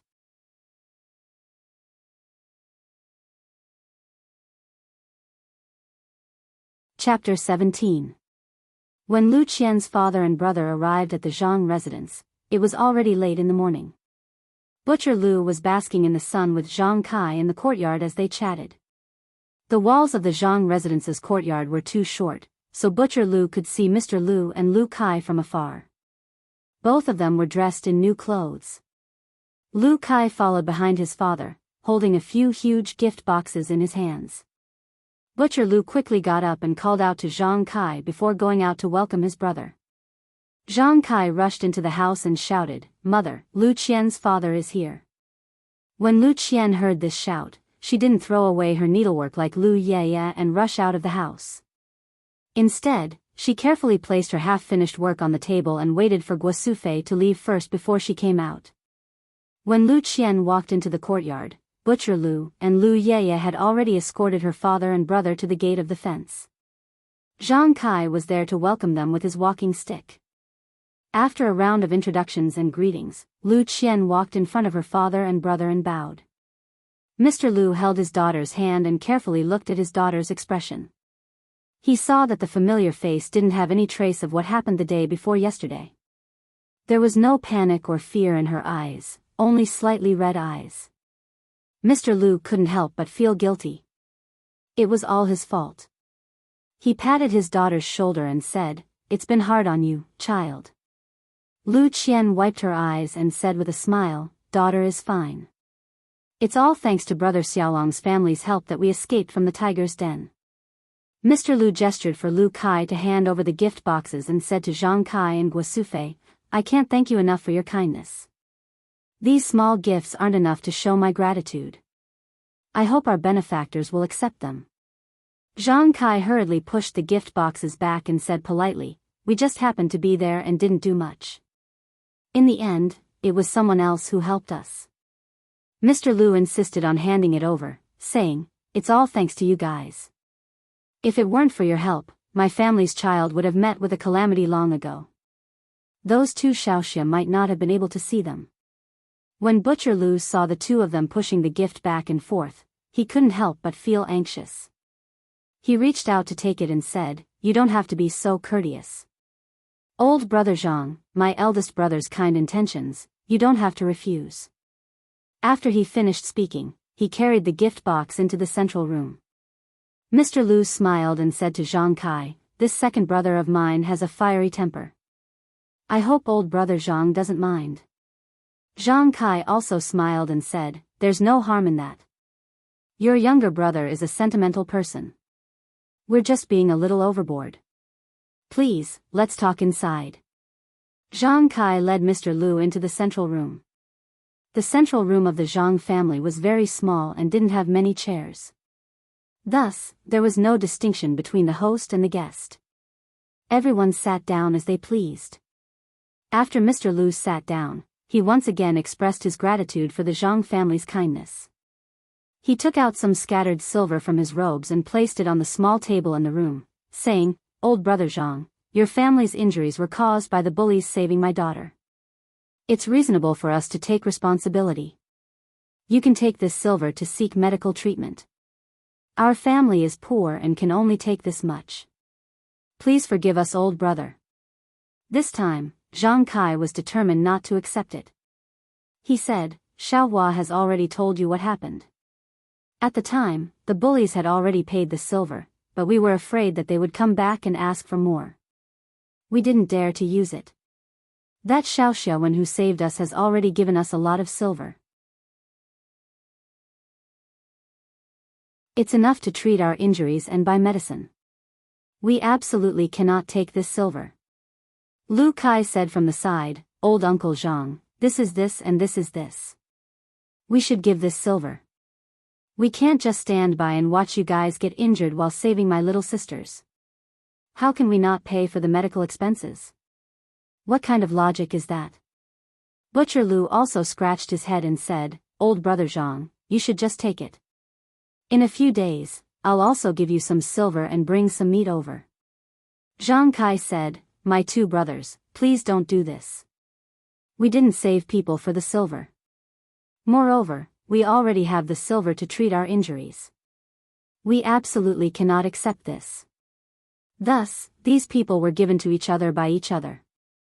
After a while, Zhang Kai refused to give in no matter what. At this time, Lu Qian opened her mouth and said to Mr. Lu, Father, since old Uncle Zhang doesn't want to take the silver, you should take it back first. I have an idea, what do you think? Mr. Lu said, all right, you've always been exceptionally intelligent since you were young. What good idea do you have this time? Lu Qian said, old Uncle Zhang and his family got injured while saving us. The two of us will stay here to take care of old Uncle Zhang and his family until their injuries are completely healed. Firstly, old Uncle Zhang's family is injured and they still need to take care of the elderly. Antigua can't handle everything alone. Secondly, old Uncle Zhang and his family can't move freely. They also need people to take care of them. This is what we should do. What do you think? Mr. Lu thought for a moment and said, it's my fault. Qian-er's idea is very good. What do you think? Second brother. Butcher Lu patted his chest and said, very good, very good. I think so too. Lu Yeye also nodded in agreement. The matter was settled like this for now. Then, Mr. Lu and Lu Kai went into the inner room. Zhang Xiaolong and Zhang Xiaohu were still lying on the bed. When they heard Butcher Lu's shout, the two of them wanted to get up. However, they were stopped by Guosufei and the others. Now that they saw someone come in, they knew it was Lu Qian's father and brother. They quickly got up. This time, Lu Qian didn't come up to help Zhang Xiaolong. Guosufei carefully helped her son to sit on the kong. Only then did Mr. Lu carefully size up this courageous young man. Zhang Xiaolong was a very masculine young man. He was about the same age as Lu Kai and looked very ordinary. He had thick eyebrows and big eyes like Zhang Kai. However, his eyes were bruised and the corners of his mouth were cracked. However, from the determination in his eyes, one could see that he was a down-to-earth person. The clothes he was wearing weren't new either. They were patched up, but they were very clean and looked very comfortable. Zhang Xiaolong's arm was still in a splint, so he couldn't move casually. His hands were placed in front of his chest. Looking at this pair of slightly rough hands, one could tell that he was an expert in farming. Mr. Lu looked at this young man who was about the same age as his son but had a completely different temperament. He couldn't help but secretly nod. Only such an outstanding child could stand up for others when they were in danger. Zhang Xiaolong saw Mr. Lu staring at him and couldn't help but feel anxious. He didn't know what to do. Mr. Lu looked at him for a while before speaking. He thanked him for saving his daughter and hoped that he would recover well. Then, he spoke for a while before leaving the small room. As he walked, he said to Zhang Kai, "Brother Zhang, you have a good son. You are blessed." Zhang Kai smiled from ear to ear. He didn't forget to be humble even while leaning on his walking stick. "Same to you. Your son is also very, very good." Seeing that it was almost noon, Zhang Kai ordered Guosufei to arrange wine and food to entertain Mr. Lu and his group. The Zhang family's financial situation was much worse than Mr. Lu's, so the food they ate was also very ordinary. Zhang Kai expressed his apologies. Mr. Lu and Butcher Lu were both forthright people, so they didn't mind when they chatted. They toasted and ate quite a bit. Only Zhang Xiaohua was the happiest. She had meat to eat for 2 consecutive days. She couldn't wait for these days to come a few more times. After the meal, Mr. Lu and his group chatted with Zhang Kai for a while. Taking advantage of the fact that it was still early, they hurried back to Bali Gully with the 2 girls. The Zhang family only had one family of injured people lying in bed. Fortunately, it was winter now. Usually, at this time of the year, they would stay at home to keep warm. They didn't need to plow the fields or weed the fields. However, this afternoon, everyone felt that something was missing. When the sky gradually darkened and Guosufei was preparing to cook, she realized that there was less help from the 2 girls in the family today. She also had to cook less food. She couldn't help but feel a little disappointed. The liveliness in this family was strange. There were originally only 6 people in the family. After so many years, they didn't feel anything. In just a few days, with the addition of 2 girls, the family actually had more liveliness than before. After these few days, everyone left. The liveliness naturally disappeared. Only then did she realize that liveliness was really good. She actually missed the few days when there were more outsiders. After hastily cooking, Zhang Xiaohua and her mother served the 2 brothers. Everyone sat under the oil lamp. Guosufei said, "I wonder if Lu Qian and the rest have eaten." Zhang Kai said, looking at the sky, "They probably just got home. They won't be able to cook in time. I guess they'll have to eat at Butcher Lu's place." Zhang Xiaohua said, "Definitely. Maybe there'll be streaky pork tonight." Guosufei said, "By the way, Xiaohua, you've been to their house. What's their house like?" Zhang Xiaohua described the situation of Lu Qian and Lu Yeye's house according to her own knowledge. In fact, Guosufei had always wanted to ask about Lu Qian's family situation, but it wasn't easy to ask from Lu Qian. Yesterday, when she saw Butcher Lu, she didn't have the chance to ask. Today, when she saw Mr. Lu and Lu Kai's behavior and temperament, she felt a knot in her heart. Now that she heard Zhang Xiaohua's words, her heart was even more knotted. She frowned and said to Zhang Kai worriedly, "Old man, do you think Lu Qian will like our family's xiaolong?" No one interrupted. Zhang Xiaolong's face was a little gloomy. Zhang Kai said, "This depends on fate. It's useless for us to talk about it. Let's just leave it to fate." Zhang Xiaohu said, "Mother, I feel that Lu Qian is very meticulous. She should have read a lot of books. Needless to say, she's educated and reasonable. She can also do a lot of housework. She's really good. She's much better than the energetic Lu Yeye.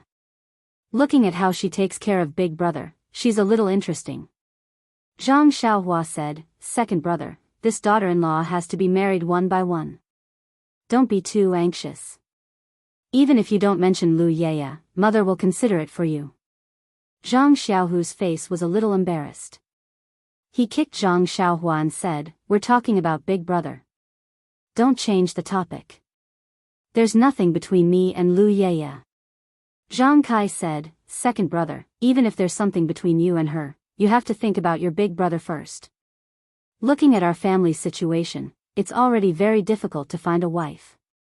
You should wait a little longer." Guo Sufei interrupted and said, "Old man, don't you still have those banknotes?" Zhang Kai interrupted her and glared at her, "Don't mention that. You have to return it to someone else." Then, everyone felt bored. Not long after, they blew out the oil lamp and went to sleep. Zhang Xiaolong tossed and turned all night. He couldn't fall asleep. He didn't know if it was because of the pain in his body or because of the thoughts in his heart. However, his tossing and turning didn't affect Zhang Xiaohua's dream at all.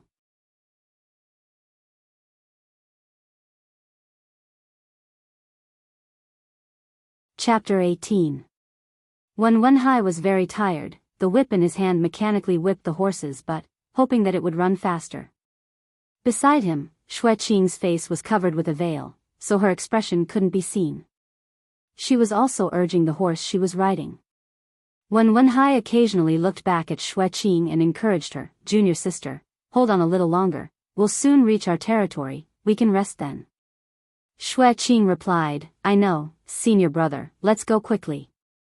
When the two came down from Stoneman Peak, they didn't pay too much attention to it at first. The mission was already completed, so all they had to do was bring the things back to the school. They were even immersed in the joy of getting the medicine. But when they got on the horses and saw the two best horses in the school, the two realized why their master wanted them to ride such handsome horses. At the same time, when Wenhai also remembered his master's inconspicuous words, "Hurry back." At the same time, they also realized the danger they were in.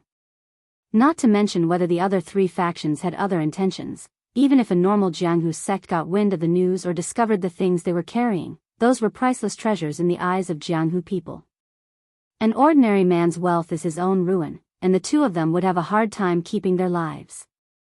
The two couldn't help but feel a chill in their hearts. They looked at each other and got on their horses, not stopping for even a moment. They whipped their whips and galloped away. Just like that, the two of them galloped on their horses for a day and a night without rest. Fortunately, they were martial artists, so their bodies were well trained. A normal person would have long since broken their body. It was near noon, and the two of them were hurrying along. In the distance, they saw a tea shop on the side of the road. These tea shops were mostly simple tents or thatched roofs set up on the side of the road. They were open on all sides, and provided simple tea and food for passers-by to rest. When they were about to reach the tea shop, Xueqing couldn't help but say to Wenhai, "Senior brother, why don't we rest for a bit? We'll reach our Misty School's territory in the time it takes to eat a meal, so it should be safe here."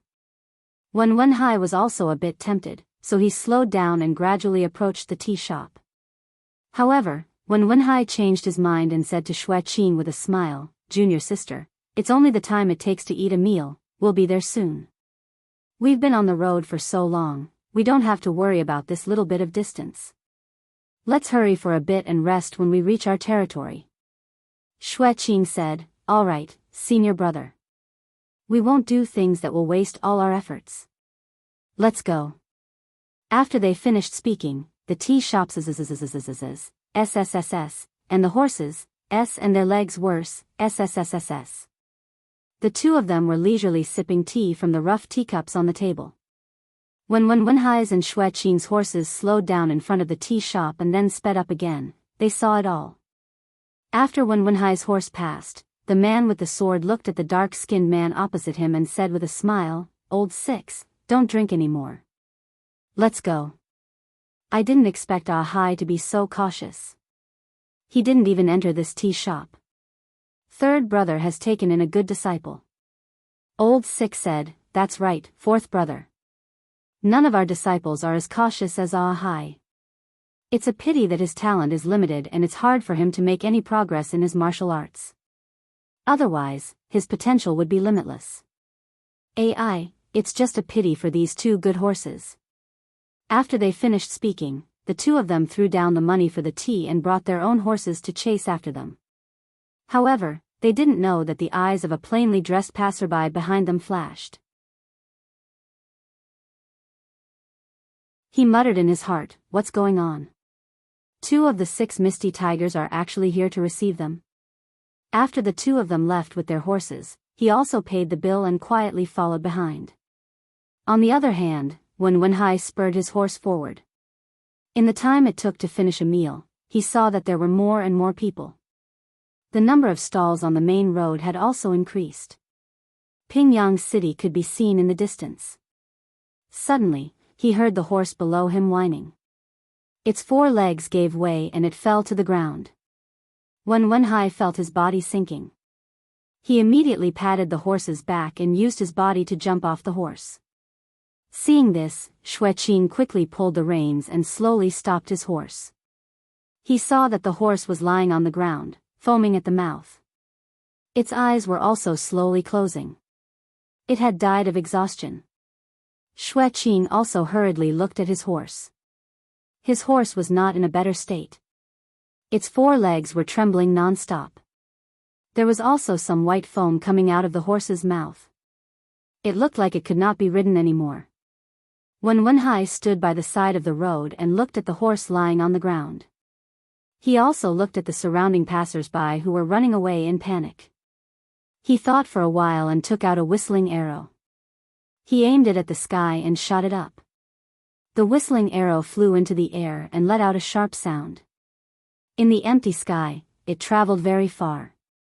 The sound of the whistling arrow had just passed when they heard someone calling from behind, "Ah Hai," when Wenhai and Xue Qing turned back and looked. They couldn't help but be delighted. It was the 2 burly men who were resting in the tea shop earlier. When the 2 of them rode their horses to the front, when Wenhai and Xue Qing went forward and bowed, "Fourth Uncle Master and 6th Uncle Master." The 2 of them swung their stirrups and dismounted. They chuckled and said, "Martial nephews, there is no need to be so polite. We are here on the orders of the sect leader to welcome them. Wait a moment and they will be here." When Wenhai and Xue Qing nodded in agreement, they then stood beside the 2 uncle masters and waited quietly. At this moment, the tense strings in their hearts were completely relaxed. Sure enough, not long after, a group of people galloped from afar. The first was a scholar with a square headscarf on his head. He was about 40 years old, with a white face and no beard. He wore white clothes and looked very young, as if he was reading. Following closely behind him was a beautiful woman with a mature aura. Both of them were dressed very simply. Both of them were riding white horses. Behind them were about 10 people dressed in martial attire. Each of them was equipped with a saber and a sword. Their eyes were shining. Some of them even had high protruding temples. At first glance, one could tell that they were masters of the martial arts world. These people urged their horses while looking around, vigilantly looking around. When the 2 of them arrived, they dismounted from their horses. When Wenhai and Xue Qing went forward and bowed, "Greetings to master." This scholar was actually the head of the Misty School, O Peng. He was so unremarkable. The 2 of them then bowed to the beautiful woman, "Greetings to master's wife." The beautiful woman looked at them with a smile and didn't say anything. O Peng then said, "All right, Ah Hai, Qing, you have worked hard. No need to be so polite. You know that master's wife rarely pays attention to the matters of the sect. Today can be considered an outing. The two people behind Wenwenhai also went forward and bowed, greetings to senior brother sect leader and sister-in-law. Peng reached out and helped them up. You have worked hard as well.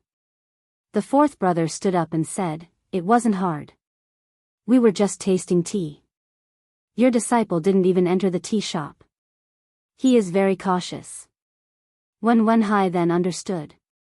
He hurriedly said, disciple didn't know that martial uncle was here. Otherwise, I would have left with martial uncle. He then said to his master, disciple didn't let you down and escaped unscathed with junior sister. But this horse, Peng laughed out loud and said, no matter. No matter how handsome the horse is, it can't be more important than you. As long as you come back safely, it is better than anything else. He then said to the people behind him, leave a horse for Qing, and then deal with this place. After he finished speaking, he led Wenwenhai, Xueqing, and the other three people back on their horses. He only left two people behind to deal with the dead horse. He didn't even mention a word about the things on Wenwenhai's body. The passerby who followed them here witnessed the entire process and was even more surprised. He didn't think much and just mounted his horse and galloped in another direction. He must be rushing back to the sect to report this matter. Something that was worth Peng coming out to greet must be something big. Wenwenhai and the others followed the large group and galloped towards Pingyang City. When they reached Pingyang City, they didn't enter the city. Instead, they went around the city gate and went in another direction. After a while, they arrived at a villa outside the city. This villa was built against the mountain. In front of the villa, there were scattered residences. The houses were high and low and were arranged in a picturesque disorder. Many people were busy with their own affairs. When they saw the large group of people coming over, they made way for them. At the same time, they also saluted Peng who was on the horse. Further in was a straight main road. Beside it were huge trees. After crossing the main road, they came face to face with a luxurious building. There were two large words on the building, ethereal. It was the same word as the one on the token that Xueqing gave to the Zhang family.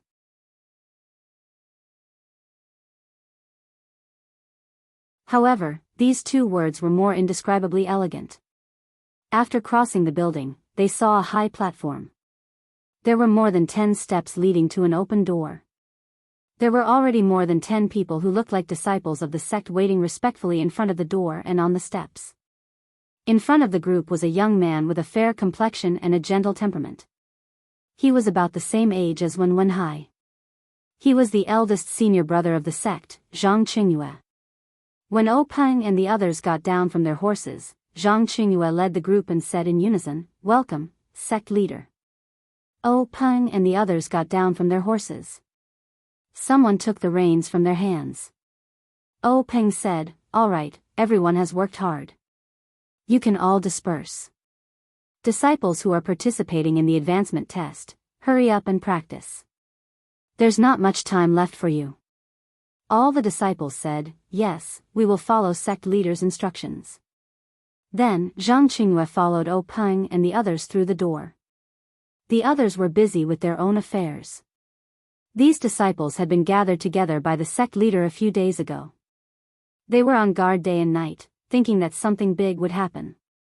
However, they didn't expect that today, the sect leader would go out and announce that the alert was cancelled.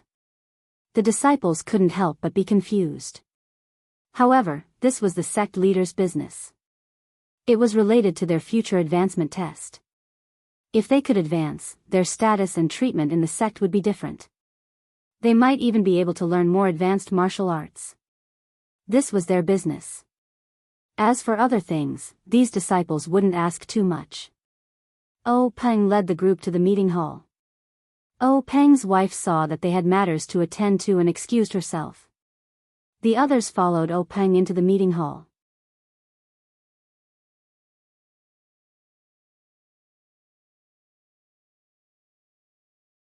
Chapter 19.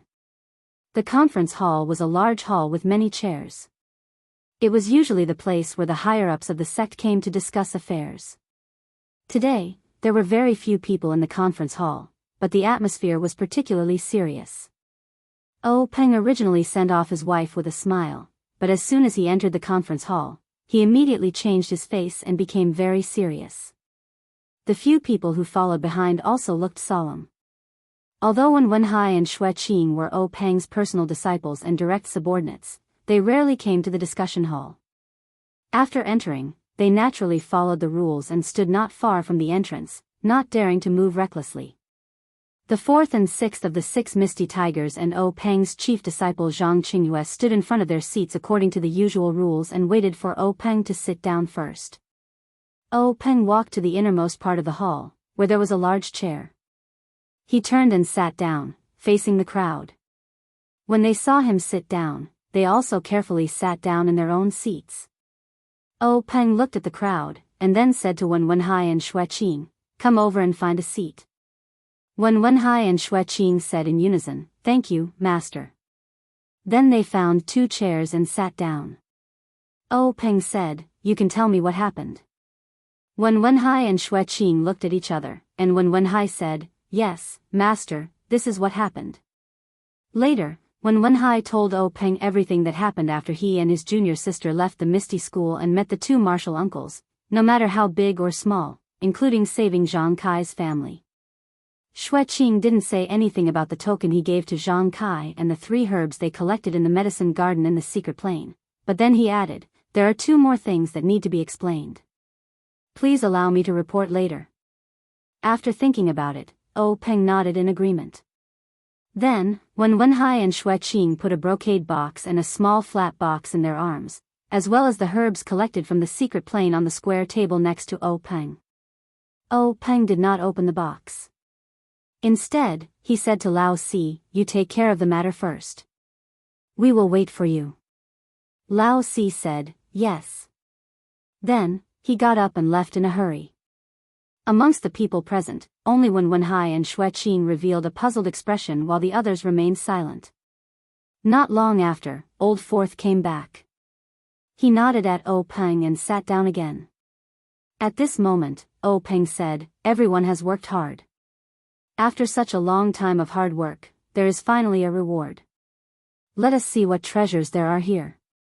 At the end of his words, a smile actually appeared on his face. Wenhai and Xueqing didn't know that sect leader Peng was usually amiable and had a warm smile on his face. However, he was always very serious in the conference hall. No one had ever seen him smile before. However, he was behaving like this today. This made the few people who knew the situation feel itchy in their hearts. Their eyes were also filled with eagerness. A treasure that could make the sect leader smile was, of course, a great treasure. Peng first took the box and carefully opened it. He saw a small booklet placed inside. He took the booklet out. It was soft to the touch, neither paper nor silk. He didn't know what material this booklet was made of. On the cover, there was a large character, sword. The way it was written was actually similar to Misty. However, this character revealed a swift and fierce killing intent. Peng looked at this character and casually opened the booklet. He flipped through the contents and placed it to one side. He narrowed his eyes and pondered. He didn't say anything and neither did he express any opinion. After a long time, Peng once again looked at the box and carefully observed it. Suddenly, his eyes flashed. He reached into the box and took out the compartment under the booklet, revealing 3 small bottles arranged side by side. This brocade box actually had 2 layers. The compartment for the booklet only took up a third of the box's height. Peng was even more careful as he took out a bottle. This bottle was actually carved out of jade. The bottle's mouth was sealed with an unknown object. On the bottle's surface, there were 3 words, "Qi-generating pill." Peng's heart burst with ecstasy. This qi-generating pill was something that only existed a few hundred years ago. It was used to increase one's internal force. Its formula had long been lost. According to the sect's ancient records, taking a qi-generating pill could increase one's power by 30 years. If he took one, then his power Peng thought about it, and his hand unexpectedly trembled a little. He carefully put the bottle back into the box and took out another bottle. This bottle was exactly the same as the previous one, but on top of it was written, Bone Strengthening Pill. Peng frowned a little. What was the use of this? Bone strengthening? There was no record of it in the sect's ancient records. However, to be able to be placed together with the qi-generating pill, it was certainly an extraordinary treasure. When there was time, he would ask the other 3 sections. Perhaps there would be records in their ancient records. He carefully put the bottle back. Soon after, Peng took out the last bottle. When he saw the 3 words on the bottle, Peng couldn't help but stand up. His eyes were wide open. Everyone in the discussion hall also immediately stood up. They didn't know what inconceivable thing the gang master had seen. Peng calmed his thoughts. Resisting his excitement, he sat back in his chair and waved his hand for everyone to sit back down. At this time, he was a little regretful. He regretted that he shouldn't have let Wen Wenhai and Xue Qing enter the secret room alone. These things were now placed in front of everyone. They couldn't not let them know. However, these things were too precious. It wasn't that he didn't trust everyone, but once the news was leaked out, it would bring about a sect annihilation disaster. Peng couldn't help but close his eyes and ponder. Everyone looked at the gang master's reaction strangely. He was startled, which was quite abnormal. When Peng finally made up his mind, he opened his eyes and immediately restored his original expression. He put the bottle back into the box and picked up the booklet again. He handed it to Zhang Qingyue and said, "Let your martial uncles take a look. You guys should also take a look." The booklet was passed around in everyone's hands. Peng said, "Qingyue, make a copy of this sword manual and give it to your 6th martial uncle. This sword manual will be placed in our sect's library pavilion and carefully preserved." Zhang Qingyue nodded in agreement. Then Peng said to Old Six, "You are in charge of training the disciples. Find a few of them with good aptitude to cultivate this sword manual. In the future, our Misty School will have another sword manual." Old Six said, "Yes, Gang Master. I will definitely do my best to bring this sword manual to greater heights." Peng nodded without saying anything. Then Peng said to everyone, "What happened today, you must keep it a secret. It will be our Misty School's top secret. Especially what I will tell you later. I will inform Boss, Old 2, and Old 5. Everyone left and stood up, bowing in agreement. Then Peng told everyone the names of the pills in the first 2 bottles. Everyone's eyes were filled with envy. It was really good stuff. Only, they didn't know how many pills were in the bottles. Would they be able to get one? Finally, Peng said, "There is another bottle. There is also a pill in it. It is the legendary life-prolonging pill. Only, I don't know if it is true." As soon as his voice fell, everyone's expression was indescribably strange. It must be said that the life-prolonging pill was different from the qi-generating pill. Everyone in Jianghu knew that it was a legendary panacea that could increase one's power. Everyone was eager to get one. It was also not like the bone-strengthening pill. Even the Misty School, which had a long history, didn't know what it was.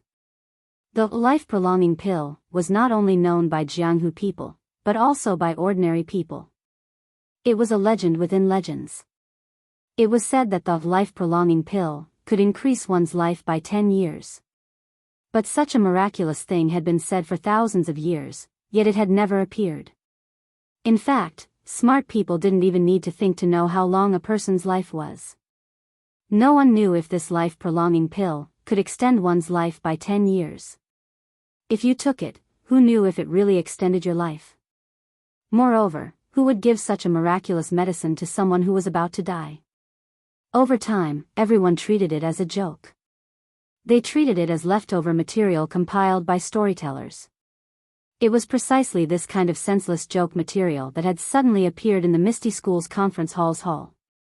Together with the qi-generating pill, this kind of Jianghu panacea, the same packaging. No matter who saw it, they also didn't know whether to laugh or cry. Was it real? Was it fake? However, everyone knew that regardless of whether it was real or fake, if it was known by the other famous sects, there would be no one who wouldn't covet it. This misty school would never have a day of peace in the future. Extermination? That wasn't impossible. No wonder the faction leader was so serious. It seemed that this matter would end here. However, would the other three sects obtain the same thing? Everyone, including O Peng, began to question this. Following that, O Peng once again opened the package containing the medicinal ingredients. Once again, he was stunned. Hundreds of years old ginseng, 7 fields, shanjing, Chinese knotweed, he couldn't name many of them. He looked at this package, and his heart was really afraid. He had calculated everything, but he didn't expect that he would be able to obtain so many precious things this time. If he had known earlier, he wouldn't have acted so reserved and mysterious. He would have directly acted himself. He also had to listen to Yanming Jusher's instructions and play rock, paper, scissors. This time, he reckoned that old fellow didn't lack any benefits. Fortunately, Hai and Qing had returned safely. These things also didn't have any mistakes. Otherwise, it would be too late to regret. It was no wonder that O Peng had so many thoughts. What he had seen just now were all legends. Perhaps it was just a rumor. Who knew if it was true or false? Moreover, the quantity was limited after all. But now, what was in front of him was the real thing. He could touch it with his hands. A few hundred years old ginseng, at a critical moment, it was a life. Coupled with other medicines, it would be even more effective. When he heard Hai and others talk about it, he didn't care. He thought that Yanming Jusher was exaggerating. Now, it seems that he should pay more attention to it.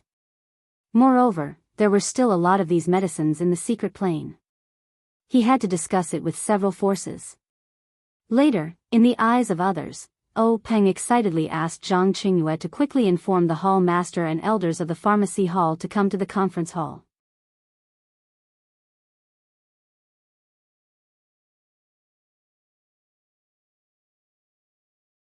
Chapter 20.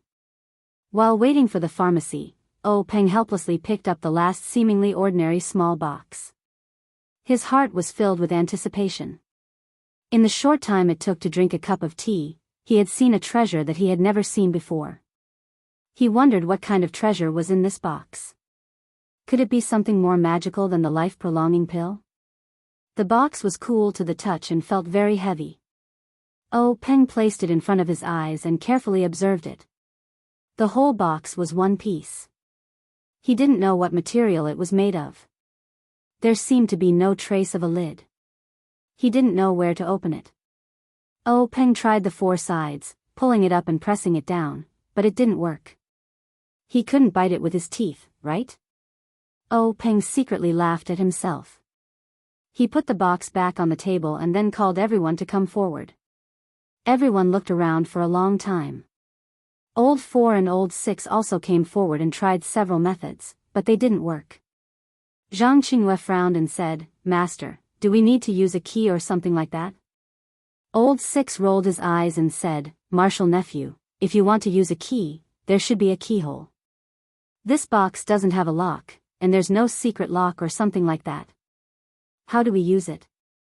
Zhang Qingyue blushed a little and stood there without refuting. When Wenhai and Xueqing had seen this box before in the secret plane.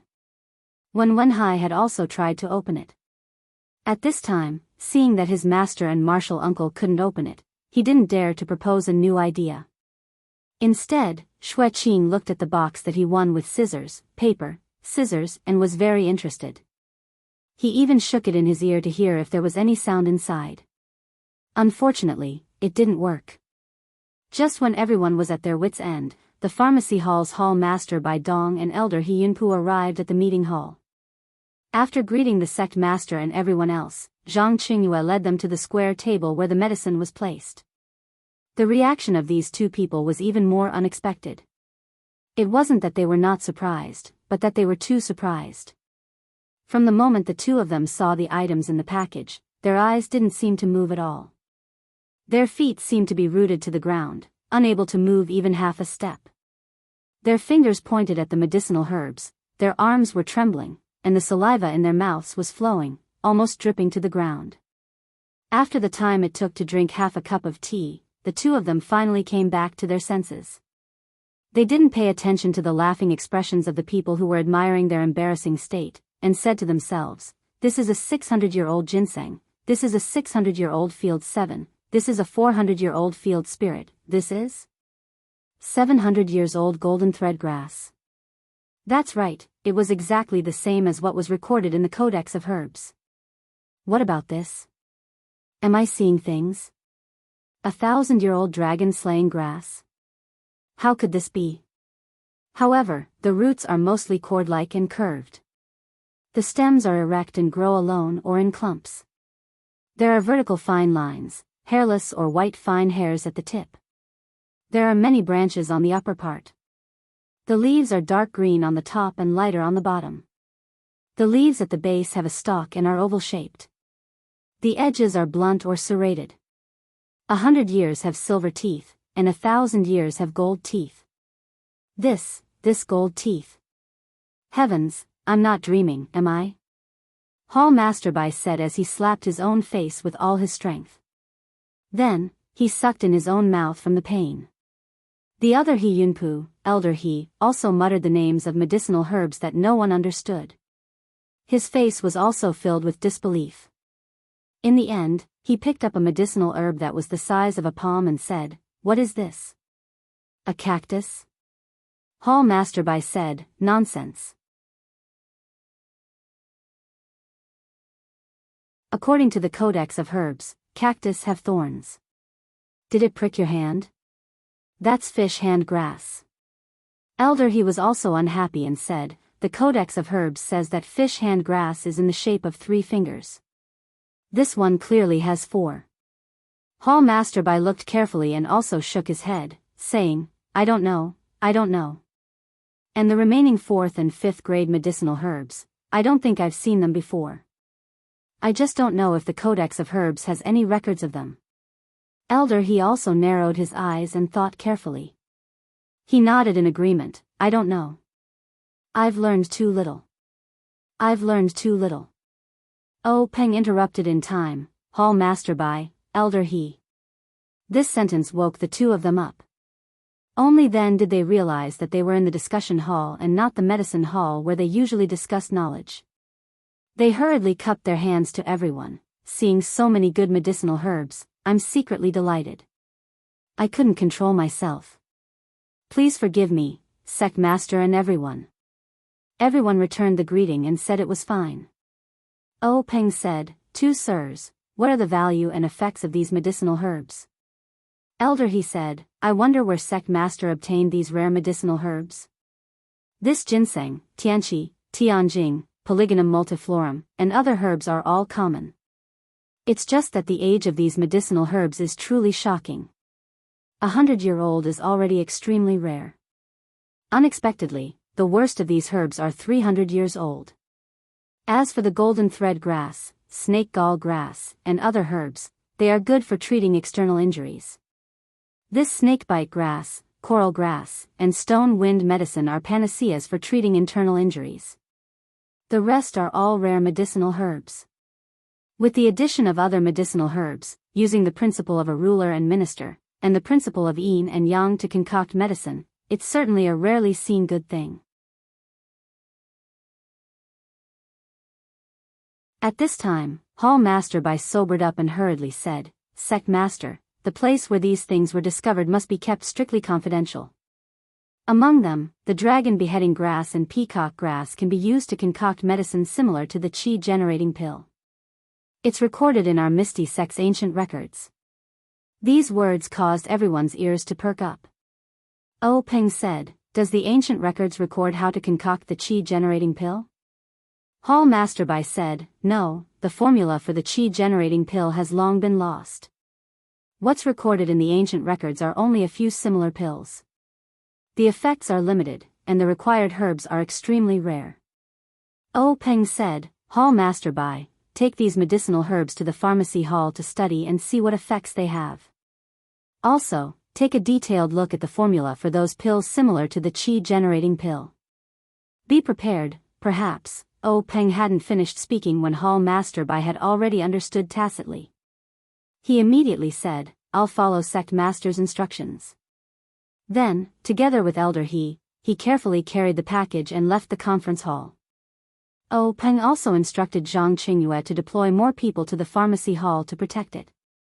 After Hall Master Bai and Elder He left, Peng sat back in his chair. His gaze fell on the small box on the table that he couldn't open no matter how hard he tried.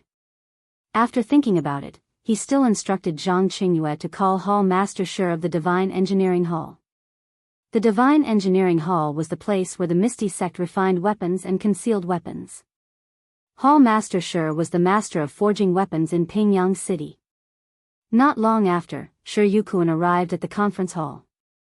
He observed the small box for a long time and used various methods, but he was similarly at a loss. However, he hesitated for a moment and asked Peng in a probing tone, Sect Master, I think, why don't we let Shi Niu come over and try? Shi Niu was a boorish fellow from the Misty Sect who practiced the strong King Kong hand. His martial arts weren't very good, but his strength was top-notch. In addition, he specialized in the strong King Kong hand. In terms of strength alone, he was the best in the sect.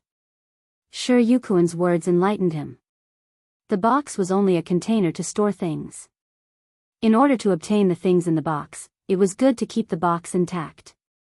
If they couldn't keep the box and open it skillfully, then they could only use brute force to crack it.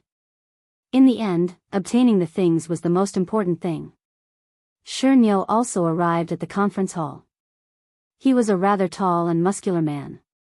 Standing, he was taller than everyone in the conference hall by a head.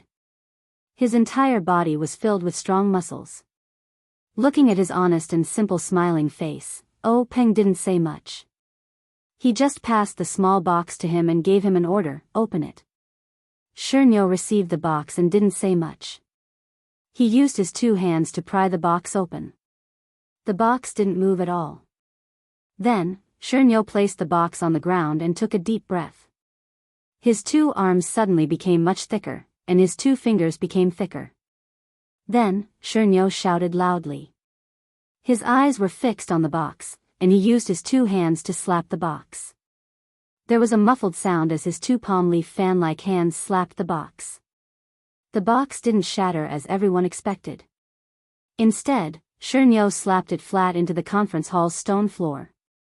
Shi Niu took out the box that was slapped into the stone floor. Looking at the perfectly intact box, he scratched his head and looked at the sect master with an innocent expression. He was very depressed. He thought to himself, what is this thing? After sending Shi Niu away, Peng was also depressed. How should he deal with this box? Suddenly, his eyes lit up. He pulled out the sword hanging from his waist, but then he put it back in.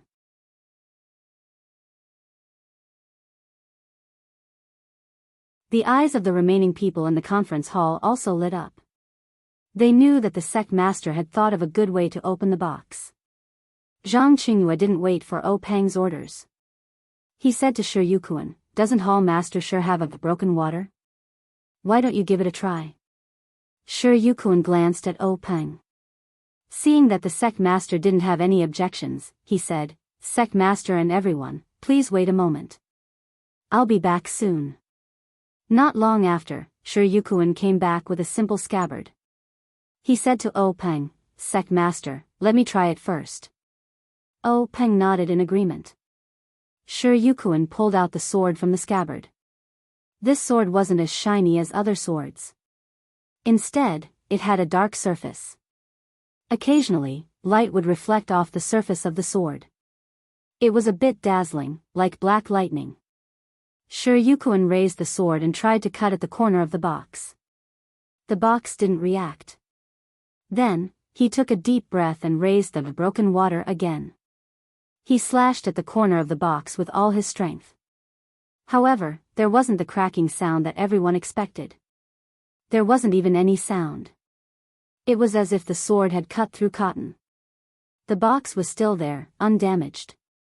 Peng glanced at Shi Yuquan, who was about to slash again, and said, "Give me the sword." Peng took the sword from Shi Yuquan and placed the box on the ground in the small groove that the stone cow had created. Then, he circulated his qi in his dantian. The color on his face kept changing. It wasn't until the 6th time that he stopped. Old 4 and Old 6 looked at him with envious eyes. They thought to themselves, Sect Master Senior Brother's ethereal divine art is so profound. He's already cultivated it to the 6th level. Peng raised his broken water, and injected his Jin Qi into the blade. The entire blade was no longer as dark as it used to be. Under the infusion of the ethereal divine exercise, there were even some changes in color. Then, Peng shouted and chopped towards the box.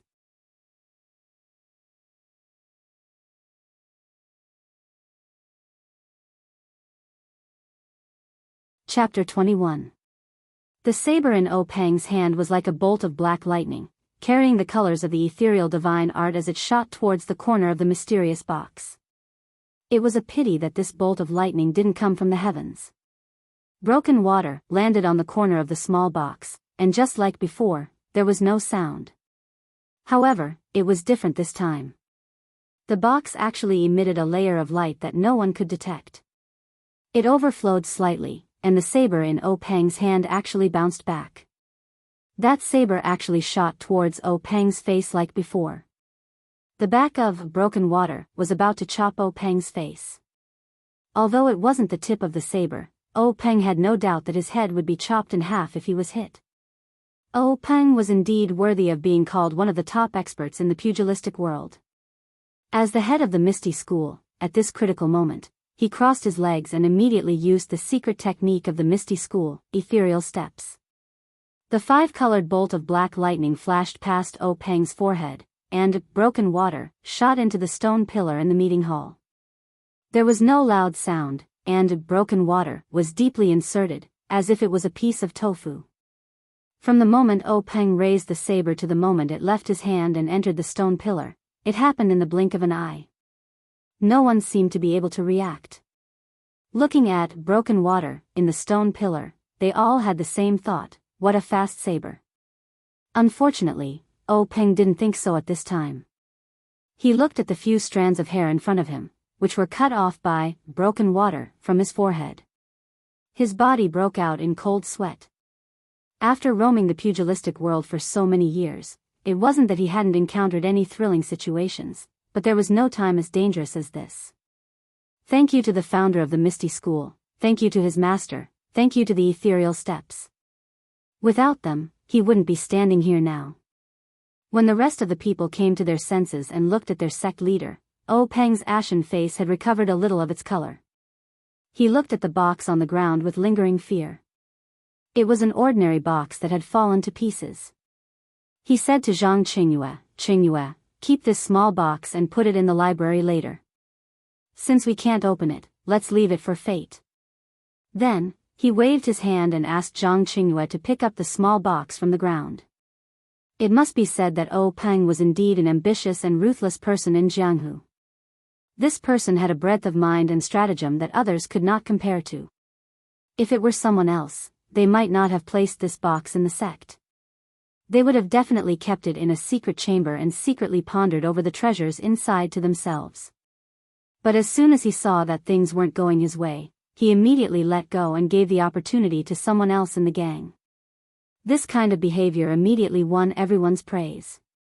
In fact, it was precisely this kind of demeanor or method that allowed him to stand out from his 6 fellow disciples, allowing him to be promoted to the position of gang leader by his master.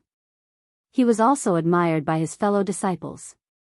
In fact, everyone present knew very well that they had no way of opening the box. Perhaps the thousands of people in the gang did not have the ability to open it either. However, the gang leader's actions were very open and aboveboard. If he went back and thought about it carefully, there might be hope. Afterwards, Peng and the others discussed the matter of the next gathering that Yanming Jusher had mentioned. Everyone agreed that with such great benefits, the next gathering would definitely not be as simple as the first one. They should wait for the boss and the second brother to return to the gang before discussing it together. Peng thought for a moment and agreed. Since the matter had been settled, Peng waved his hand and dismissed everyone, leaving only Wenhai and Xueqing behind. Everyone filed out. When they passed by the two, they looked at them with gratification and nodded at them. They knew that the gang leader had asked them to stay behind alone to prepare a reward for them. With such great gains this time, it seemed that the two juniors would also receive a good reward. Everyone left the meeting hall. Zhang Qingyue and Old Four went to the library together. The sword manual was naturally placed on the bookshelf. Zhang Qingyue was troubled as to where to place the small box.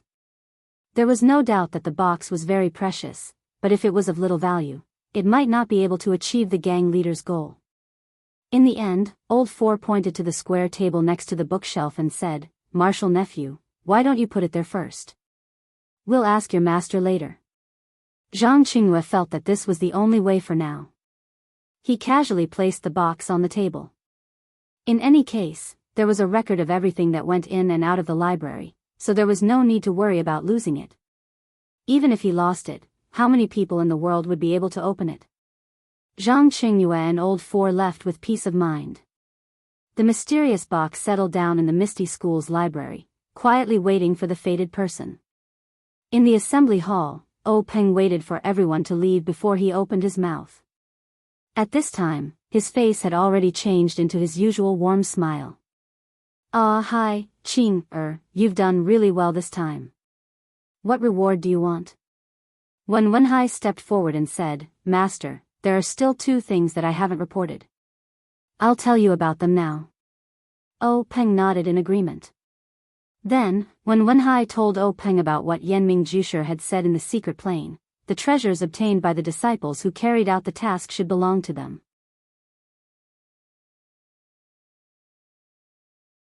After listening, Peng's expression did not change.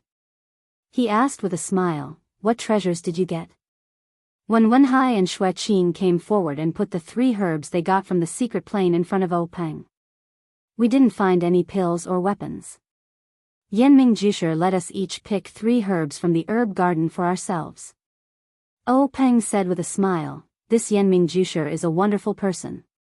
He wanted to get more treasures and actually came up with this method to give a lot of benefits to our disciples. How can we object?" When Wenhai and Xueqing were stunned when they heard this. They hurriedly asked, "Was there no such agreement?" Then, "This herb?" Peng said, "It doesn't matter. Since Yanming Jusher said so and gave the benefits to you, as a master, I can't help but do you a favor. You can take these things. There are still many things in the secret plane. You just have to go first." When Wenhai and Xueqing were relieved. Although there were many herbs in the secret plane, how many could be distributed to disciples like them? Moreover, they immediately understood the idea of Yanming Jusher. Although the treasures in the secret plane had been distributed in advance, if other treasures were to be obtained by the disciples by chance, with Yanming Jusher's martial arts and experience, he would have much more opportunities than the disciples of the various sections. Immediately, Peng said, "You take these herbs to the pharmacy hall and ask Hall Master Bai to refine more pills for you. It's better than taking these herbs alone. Otherwise, if there is a problem, wouldn't it be a waste of a good opportunity?" When Wenhai and Xueqing nodded in agreement. Peng took pity on these 2 disciples and said, "You brought back such a big harvest to the sect this time. It's impossible not to reward you. What reward do you want?" When Wenhai and Xueqing looked at each other. In fact, they had never thought that this task would be so dangerous and so fruitful. They just treated it as a very ordinary task and didn't think of any reward in advance. Not to mention them, this task was unexpected. Peng didn't expect it, so he couldn't think of a good reward for the time being. This was why he asked his disciples twice. Xueqing said, "Master, we didn't think too much about it. It was all thanks to Master's strategy that we were able to complete this mission well. Moreover, We also gained a lot of benefits, so we don't need any rewards from the sect. Peng looked at his two disciples with gratification and said, very good. Let's do it this way. This reward will be recorded for the time being. When master or you have a good idea, it won't be too late to reward. When Wenhai and Xueqing both agreed with a smile. Peng asked again, there's one more thing? Xueqing went forward and knelt down and said, Master, it's like this. Then he told him about how he left the sex token to Zhang Kai's family. Peng said, you two did very well. Fighting with a sword in the Jianghu, you naturally have to get rid of violence and protect the good. For you to be so considerate of ordinary people, Master should praise you. Zhang Kai's family was able to stand out in a time of crisis. It's enough to show that they are virtuous. You don't have to worry about the token being used for other purposes. I agree with Qing Er's way of doing things. It's related to your childhood. How could Master punish you? Get up, Qing Er. Only then did Xueqing get up. Then Peng said, hi, Qing Er, you two are tired. Go back and have a good rest. Prepare for the advancement test in a few days. If you have any problems with cultivation, ask Master in time. When Wenhai and Xueqing bowed and left. When they walked to the door of the meeting hall, Peng suddenly called out to them and asked, Situ Ping of the Evil Tiger Gang also entered the secret plane.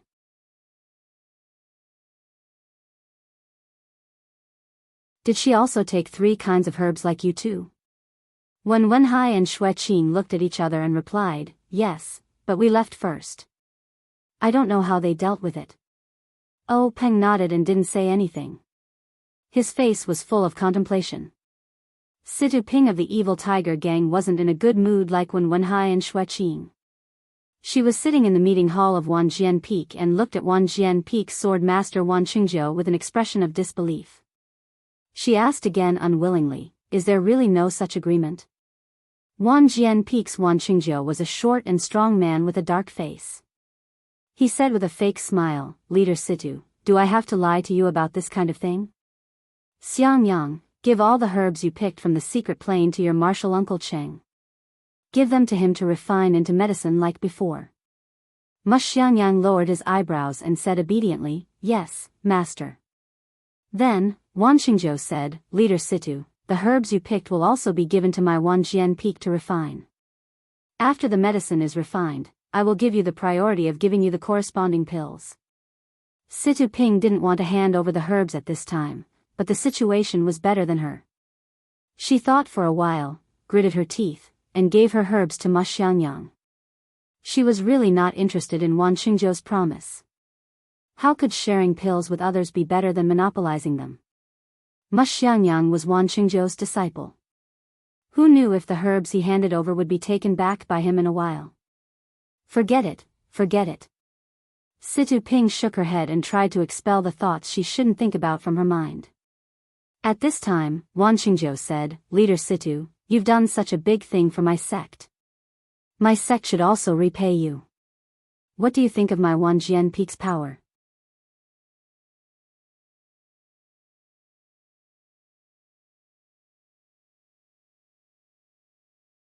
Chapter 22. Situ Ping replied, compared to a small gang like our evil tiger gang, the difference is like night and day. Wan Qingjiu said, then how about I have my sect's elder Yun Feng take you in as a disciple? We'll be a family, and the evil tiger gang and Wanjian Peak will be harmonious. Wouldn't that be wonderful? Situ Ping's face was filled with joy, but her heart was filled with bitterness. If she had this kind of opportunity in the past, she would naturally be overjoyed and agree without hesitation. But now, she was thinking even more. She had gotten involved in the extremely confidential affairs of the Myriad Sword Peak, so the Myriad Sword Peak naturally could not allow her to easily leak the news. However, Wan Qingjiu had brazenly snatched away the treasure in her hands, causing her to be extremely disheartened. And if she was accepted into the sect, then the evil tiger gang would naturally belong to Wanjian Peak. Although the evil tiger gang was not big, it was still something that belonged to her. Now that it was given to someone else, it was inevitable that she would feel resentful. However, Wan Xingjiu's following words made her feel much more at ease. Clan leader Situ, if you join my sect and make a great contribution this time, you can find a suitable high-level cultivation method from my sect's ancient records to cultivate. You will definitely be able to reach a higher level of enlightenment and squeeze into the ranks of Jianghu's experts. Situ Ping weighed the pros and cons in her heart for a moment before kneeling down gracefully and kowtowing to Wan Xingjiu. Greetings to sect leader, sword master martial uncle. Wan Xingjiu chuckled as he helped her up. Good martial nephew, get up for now. In a few days, we'll pick an auspicious day for you to officially become Elder Yun's disciple. Come over, Xiangyang, greet your senior sister Situ. Ma Xiangyang obeyed and stepped forward, bowing. Greetings to senior sister. Situ Ping also returned the greeting. Greetings to junior brother. In Wanjian Peak's meeting hall, the atmosphere was harmonious and everything was calm. Not to mention the foul winds and bloody rain of Jianghu, the Zhang family's small courtyard in the Guozhuang house was filled with endless warmth. The afternoon sun was so bright that even though it was winter, it made the sun even warmer. In the small courtyard of the Zhang clan, Zhang Kai led the group to bask in the sun. The slack days in winter were the favorite days of farmers. They didn't have to get up early to work. The women around the stove could also chat with their men. Looking at the lazy look of the family, Guosufei was extremely satisfied, especially when there was Lu Qian, who was doing needlework beside her. Lu Qian came to the Zhang family a few days ago. Guosufei didn't expect Lu Qian to come so soon. She thought that she would wait until the spring plowing season was over. Yesterday afternoon, when Lu Qian came, Guosufei was busy preparing food for the injured people in the house. Once Lu Qian entered the house, she greeted Butcher Lu and helped Guosufei. She left Butcher Lu, who had sent her here, to talk to Zhang Kai. This made Guosufei feel a lot more relaxed. Many of the household chores became orderly. Lu Qian also brought pork belly for Zhang Xiaohua and a lot of snacks for her grandmother. Both of them were full of smiles. Although her grandmother couldn't see, she held Lu Qian's hand and praised her. Lu Qian's face turned red. Lu Yeye didn't come. Butcher Lu awkwardly explained that he was busy at home, and since Lu Qian came, Lu Qian needed someone to take care of her. Of course, Zhang Kai and Guosufei didn't mind. They comforted Butcher Lu and said, the family is busy, and we can't do without anyone. The child has her own things to do. It's good that you're considerate. Only then did Butcher Lu's awkwardness disappear. However, Butcher Lu's awkwardness stopped at lunch.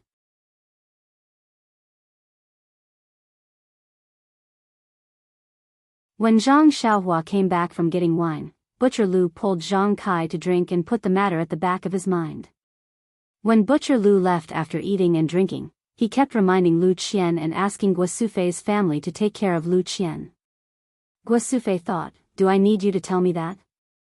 If we don't take good care of her, how can we let her stay?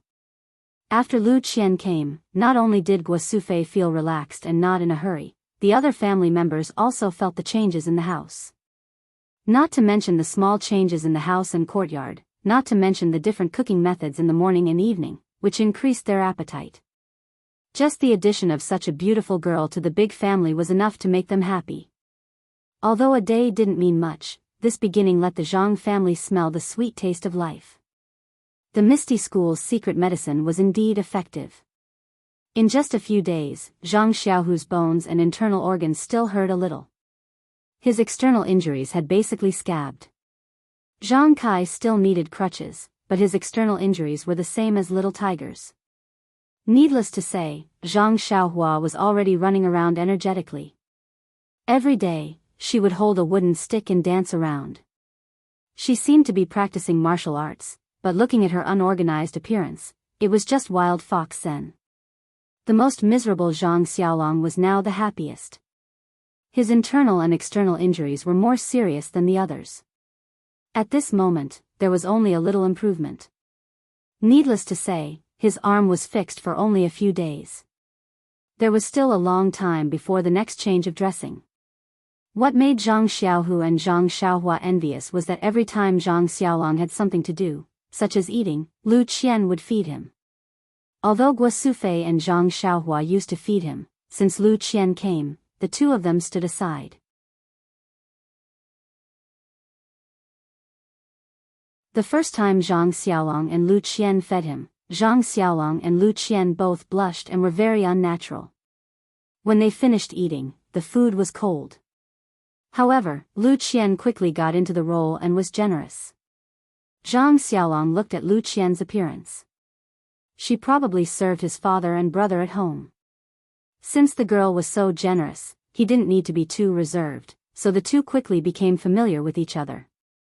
Farmers had their own simplicity and masculinity.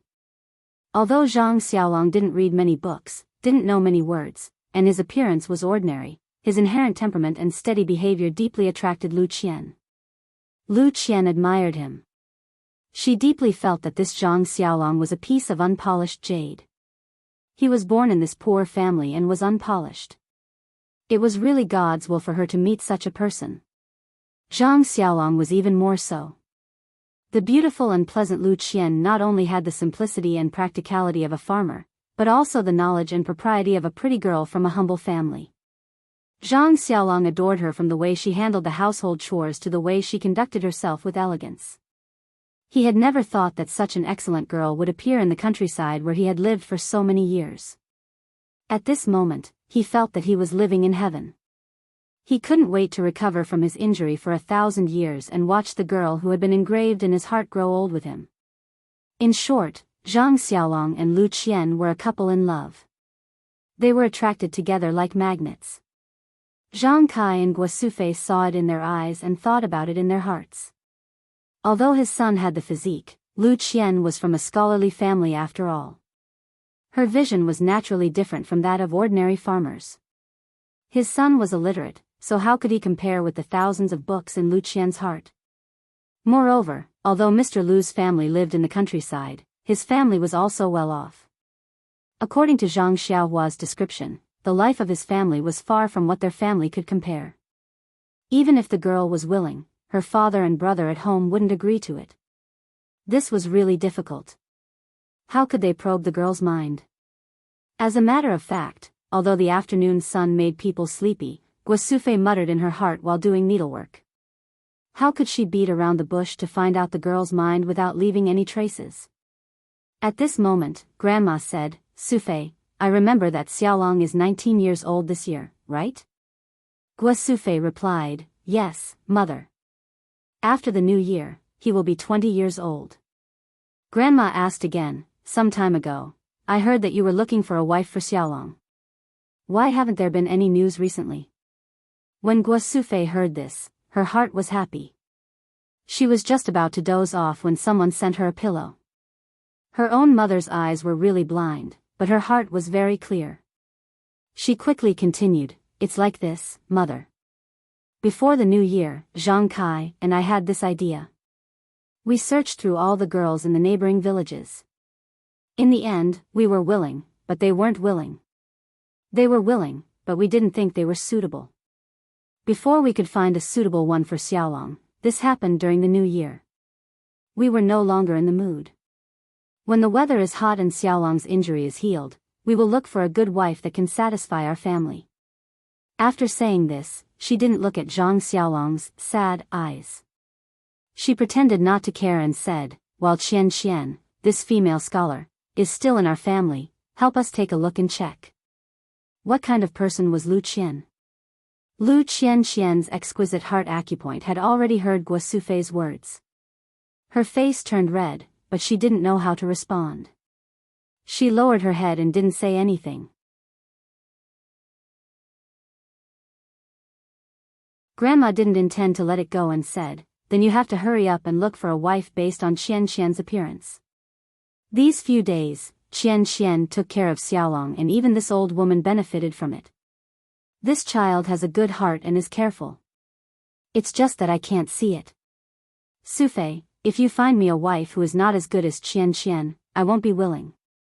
Sigh, these words were too blunt. Lu Qian's face was hot. She couldn't help but get up and ran into the house. On the other side, Zhang Xiaolong was anxious. His face was red as he said, "Grandma, Mother, look at what you are saying, you made her run away." His eyes looked into the house and showed his worry. If it wasn't for his injuries, he would have chased after them. Only Zhang Xiaohua was sitting on her small stool. She looked at her grandmother, who couldn't see. The older the ginger, the spicier it was. A few days ago, she had just told her grandmother about the matter between her elder brother and elder sister Lu Qian. Now, her grandmother cleverly said it. It seemed that this sister-in-law had a chance. In fact, Guosufei was also very strange at this time. Her mother was very calm. Today, she mentioned this matter. Although she could find out what the girl's mind was, after all, it was too rash. It wasn't like her mother's usual style. According to her original plan, she would wait for 10 days to half a month before taking a good look.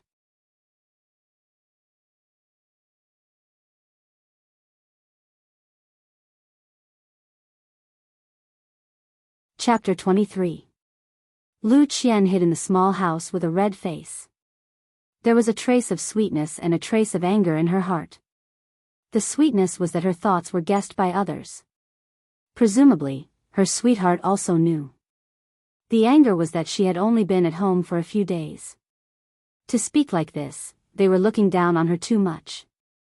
Although Lu Qian's face was burning and her heart was a trace of anger, she was also a little confused.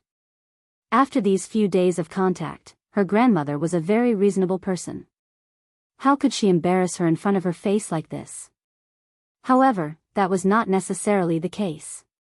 The elderly were old and it was inevitable that her heart was confused.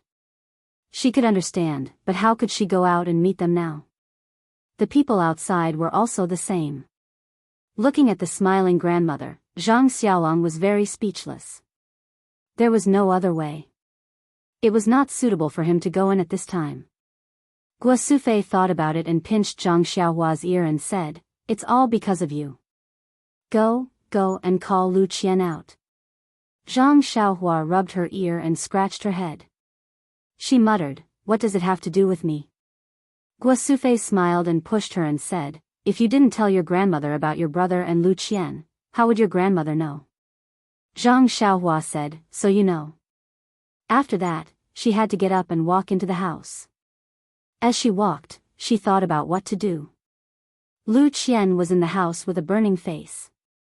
Seeing Zhang Xiaohua come in, Zhang Xiaohua happily ran in front of Lu Qian. She held Lu Qian's hand and said, "Sister Lu, it's boring to stay at home. Come with me to see my farmland and the well we dug." Lu Qian said, "Okay, I heard from your brother that you opened the land yourself. I've always wanted to see it. Let's go, we'll go today." After that, Lu Qian took Zhang Xiaohua's hand and walked out of the house. Zhang Xiaohua followed behind Lu Qian. As soon as she walked out of the house, she shouted, "Father, Mother, I'll take Sister Lu to see my land on the hillside.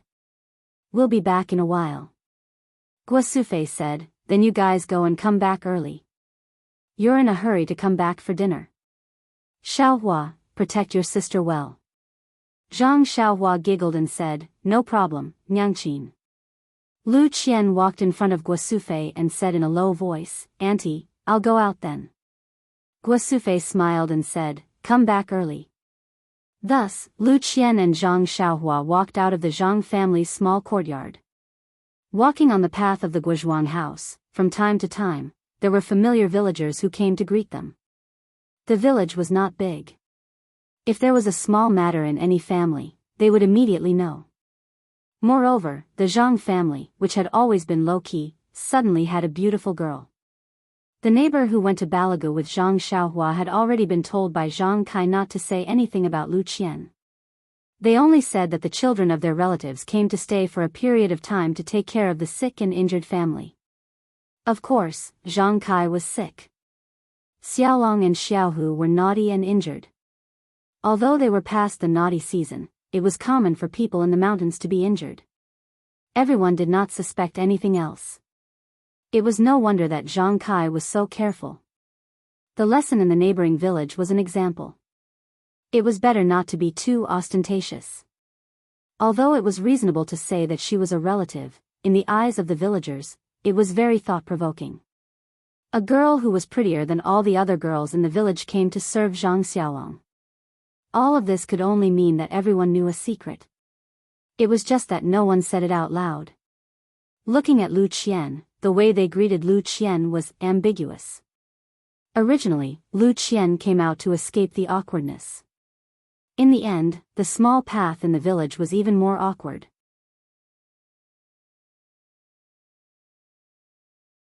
Fortunately, the path was not too long. Soon, they reached the small bridge. Lu Qian liked the stream very much. She liked the stream to flow further and further away. She asked Zhang Xiaohua, when you went to Balagu, did you see the stream in our village? Zhang Xiaohua scratched her head and said, I didn't pay attention. At that time, I was thinking about how to find your house. I didn't have the heart to look at anything else.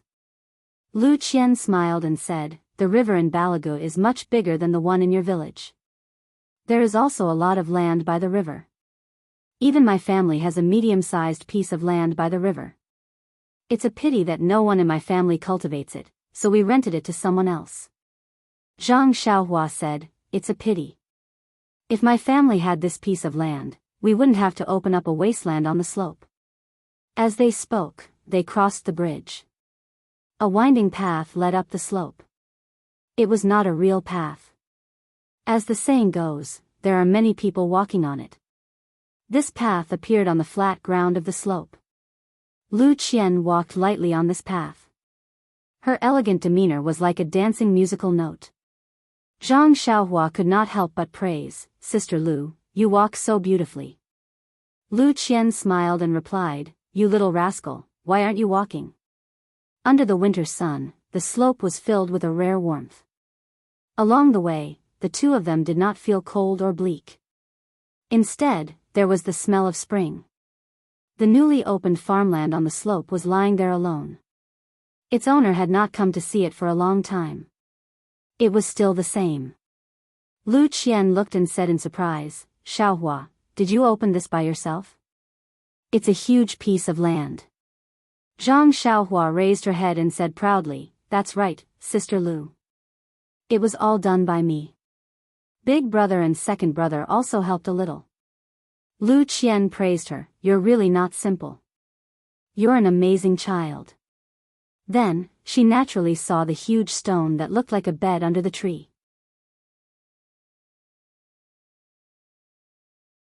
She asked in surprise, this kind of stone is rare. It's so neat. It's actually so big. It's also rare to see it in the mountains where we come from. Zhang Xiaohua asked Lu Qian, Sister Lu, can you guess where this stone came from? Lu Qian smiled and said, how can I guess? Could it be that you dug it out when you were reclaiming the land? Could it be that you even carried it from the river? Lu Qian walked to the big stone and sat down. Holding the stone with her hand, she realized that the stone was not like what she had imagined. It was still somewhat warm. If not for the ugly color of the stone, she might have thought that it was a big piece of jade. She thought in her heart, strange. Zhang Xiaohua did not pay attention to the details of the stone. When she brought it up, she was so tired and sweaty. Who knew if it was warm or not? Moreover, she had just left it there and did not seem to notice it. Even when she sat on it, she thought that it was because of the sun. Zhang Xiaohua smiled and said, since sister can't guess it, let me show you something. Then, she led Lu Qian down the hill and walked to the well at the foot of the hill. Lu Qian looked at the huge well and could not help but laugh. It seemed that the stone was dug out from here. She had never seen a well with such a big hole. Zhang Xiaohua said, Sister, that stone was dug out from this well. At that time, it took a lot of effort and the well was almost not dug out. Then, she used the tools beside the well to get some water from the well and handed it to Lu Qian, saying, Sister, try it. The water is really good. It's sweeter than the water in the river. Lu Qian took it and took a small sip. She raised her eyebrows. Xiaohua was right. The water was really sweet.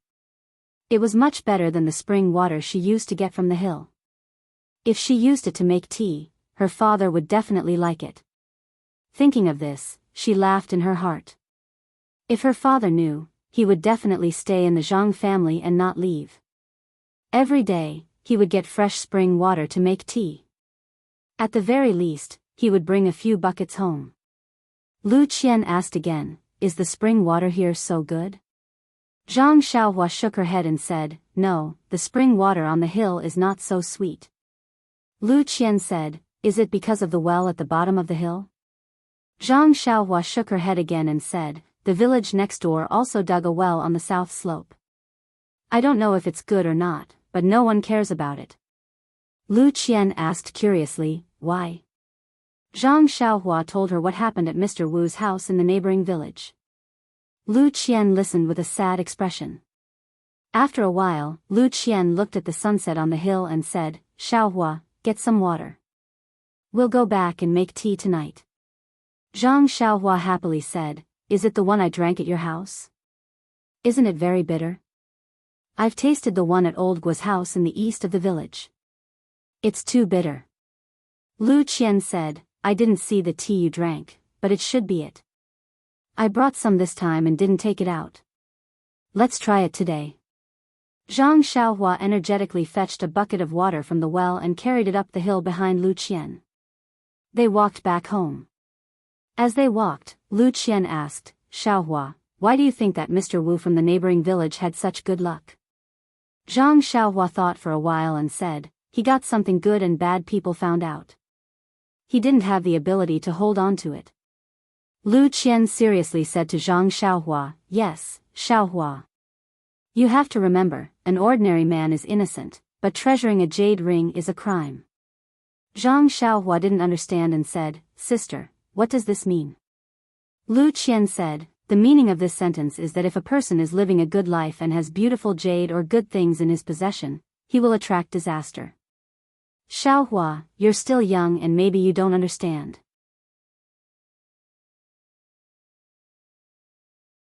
In fact, the most unpredictable thing in the world is human nature.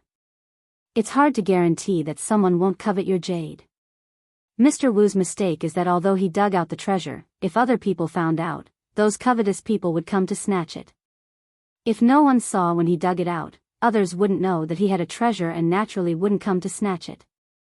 Then, Lu Qian jokingly said, "In the future, if Xiaohua has any rare treasures, you have to keep it a secret. Don't let others know. Only in this way can it be your own treasure." Zhang Xiaohua smiled and said, "I will, sister. In the future, if I have a treasure, I won't tell anyone but you, okay?" Lu Qian said, "No, you tell me a secret and you think it's okay if I'm the only one who knows. But I might inadvertently tell another person. I also think it's okay to tell one person, and if another person also thinks so, don't you think that many people will know?" Zhang Xiaohua nodded and said, "Yes, sister, you're right. People will know if it's passed on." Zhang Xiaohua said again, "Then, sister, what if the one who dug out the treasure is Hero One? Will it be okay?" Lu Qian said, "Then the situation will be different." Zhang Xiaohua asked curiously, "What's the difference?"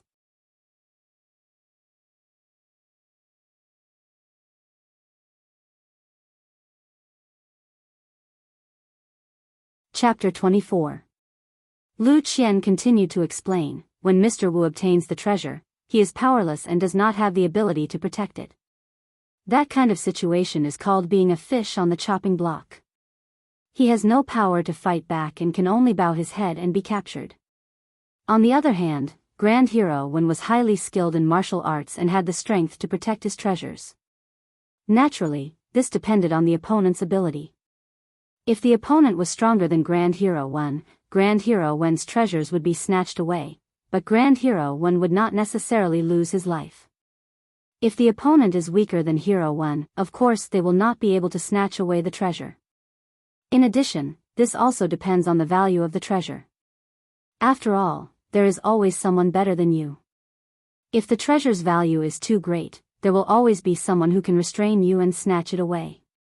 Zhang Xiaohua excitedly said, "Sister, that is to say, knowing martial arts is always better than not knowing martial arts." You will have the ability to protect your treasure, and the stronger your martial arts, the more precious the treasure you can protect. Lu Qian smiled and said, yes. Xiaohua is right. Zhang Xiaohua continued, if I know martial arts, last time when we went to the market, father, eldest brother and second brother would not have been injured. Sister would also not have been bullied. Lu Qian heard this and her expression was somewhat gloomy, but how can martial arts be so easy to learn? Zhang Xiaohua optimistically said, don't worry sister, I will definitely learn martial arts to protect you. Lu Qian was also happy and said, good, then we will rely on Hero Zhang's protection in the future. Then she continued, sometimes, martial arts are like treasures. You can't tell all your secrets to others. It is necessary to leave some for last to protect your life. Zhang Xiaohua thoughtfully thought for a while and said, sister is really amazing, how do you know so much? Lu Qian said, these are all written in books. Once you read more, you will naturally understand. Little Blossom can read more books in the future and will know more. Moreover, what is the use of knowing more? In the face of absolute power, everything is just paper. Perhaps Lu Qian didn't care. She told Zhang Xiaohua what she had read in the book and what she had seen during this period. Zhang Xiaohua didn't care. She just listened. However, these views deeply affected Zhang Xiaohua in the future. While they were talking, the two of them had already arrived at the door of the Zhang family's small courtyard. At this time, the sun had already set, and the last trace of afterglow struggled to be swallowed up by the darkness. A cold wind blew, and looking over the wall, Zhang Xiaohua's family had already returned to their rooms. Zhang Xiaohua secretly laughed in her heart, the task of the afternoon had finally been completed. She said, elder sister, you've read so many books. In the future, you have to tell me more about them. You also have to teach my eldest brother how to read and write. Otherwise, you will have nothing to say. Lu Qian casually replied, okay, leave it to me. Then, he felt that his words sounded a little awkward. This Little Blossom was quite scheming. However, she continued to think, this wall is too low. If there is any movement in the courtyard, it can be seen from the outside. When I have time, I have to make it higher. However, she was completely unaware that she already had the awareness of a housewife. The small house at home was still warm. Zhang Kai, Zhang Xiaolong, and Zhang Xiaohu were talking on the Kong. Since Lu Qian came, the grandfather and son had squeezed together. Guo Sufei was already busy preparing dinner. Zhang Xiaohua carried the bucket of water into the courtyard. Her mother, who was in front of the stove, saw it.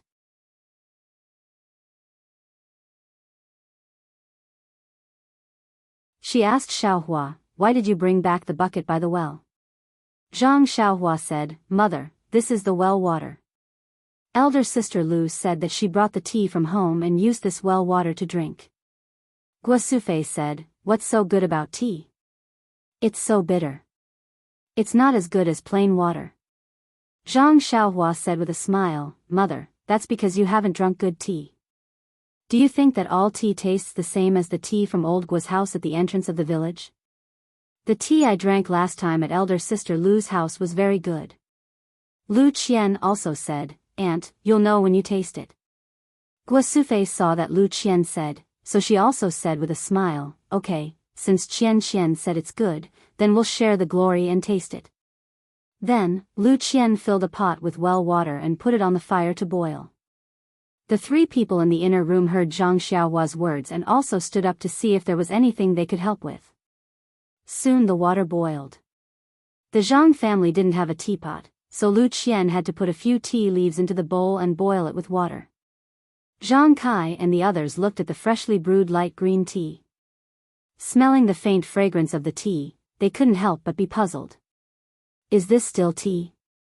Why is it so fragrant? Everyone endured the heat and tasted the tea.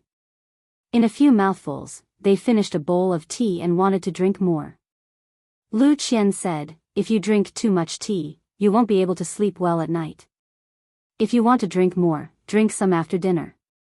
Everyone naturally listened to the expert.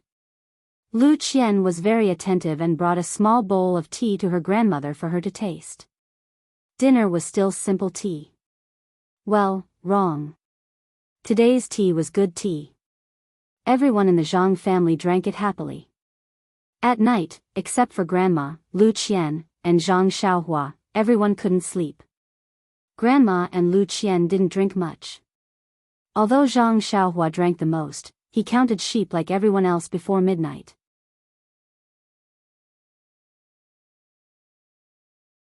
After midnight, he immediately turned over and fell asleep, full of flickering dreams. After dinner, Guosufei cleaned up the dishes and boiled the well water for the family to drink. She held a small bowl of tea and went to Grandma's house. As soon as she entered the house, Grandma heard her and asked, "Sufei?" She replied, "Yes, Mother. I'll bring you a bowl of tea that Lu Qian brought." Grandma said, "Didn't you drink it before dinner?" Xian said that you can't drink too much at night. Guosufei said, "I know, Mother. I came here for something else." Grandma was puzzled. "What's the matter? Why are you being so mysterious?" Guosufei said, "Mother, what do you think of Lu Qian? Why did you say it so directly in front of her this afternoon?" Grandma said, Sufei, I just think that Lu Qian is too good. She's good at doing housework and is well educated. I heard from Xiaohua that she's also very good looking and has good family conditions. Our family Xiaolong doesn't deserve her." Guosufei sighed, "Yes, Mother. I think so too. However, I feel that she is very satisfied with Xiaolong. It's just that I haven't found a chance to ask in detail. You said this in the afternoon and I don't know how to ask again." Grandma said, Qian is one thing. We also have to look at her family's opinion. I heard from Xiaohua that her family is educated and not good at farming. Her uncle is also a butcher. It seems that it's hard to communicate with us farmers. Moreover, their family is not as poor as ours. It's really hard to say. Guosufei said quietly, "I just feel that it's hard to talk to her family.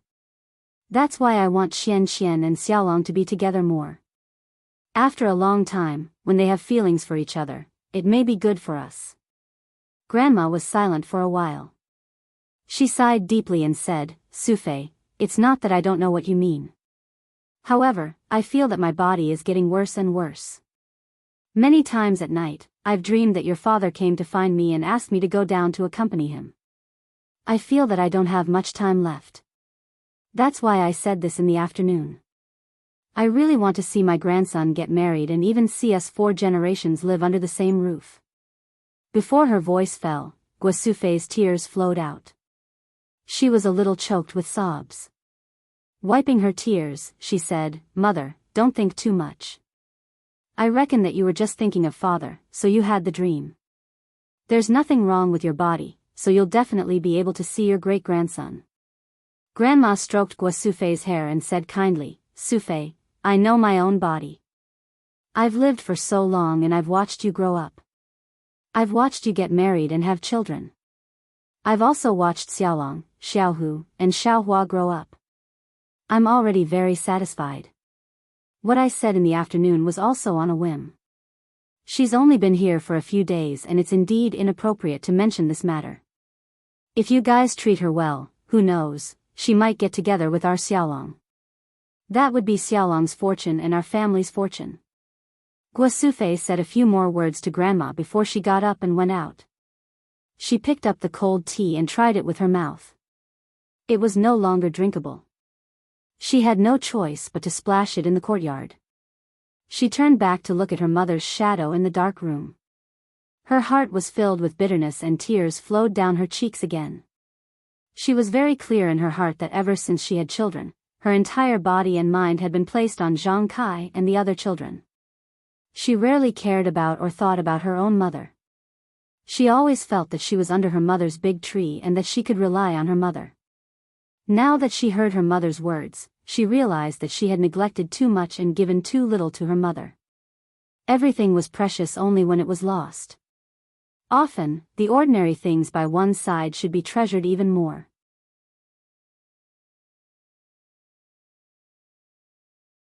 Now, whether it was regret or disappointment, she always felt empty in her heart. Some things were breaking and she couldn't grasp them with her hands. Guo Sufei walked into the central room absent-mindedly. Lu Qian was doing needlework under the light. She looked up and saw that Guo Sufei's expression was strange.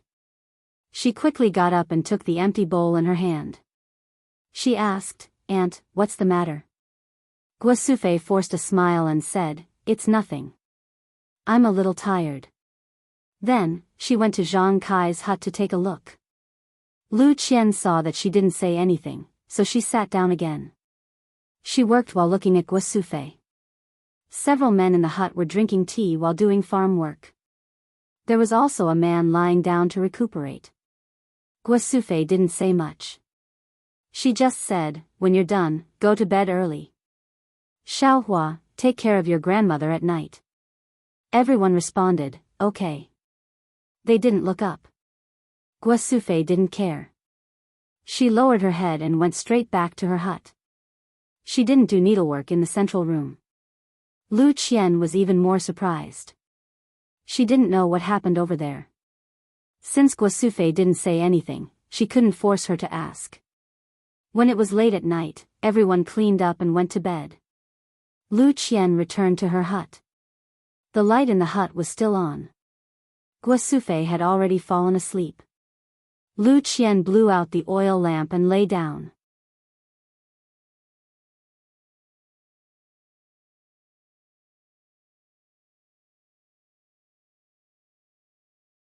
Chapter 25.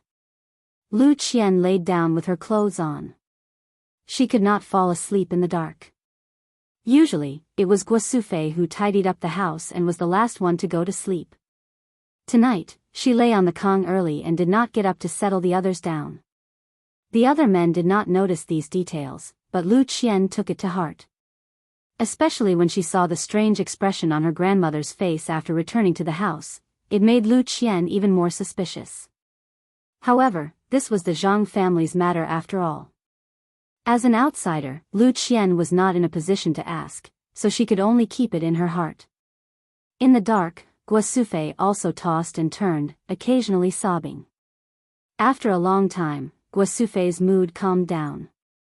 She asked softly, "Qianqian, you haven't slept yet, right?" Lu Qian said carefully, "I haven't fallen asleep yet, auntie." Guo Sufei sighed and said apologetically, "Alas, there are some things that make my heart uncomfortable. I've made a fool of myself." Lu Qian smiled apologetically and said, "Auntie, who doesn't encounter troublesome things?" "It's nothing." There was another moment of silence. Guo Sufei continued to say, "Qianqian, when did your mother leave you?" Lu Qian thought for a while and said, "I heard from my father that when I was 4 years old, she contracted a very serious disease. She had sought treatment several times, but it did not work. When my mother left, I did not have any impression." Guo Sufei said, "It may be a kind of happiness to not have any impression. You don't have to miss her all the time."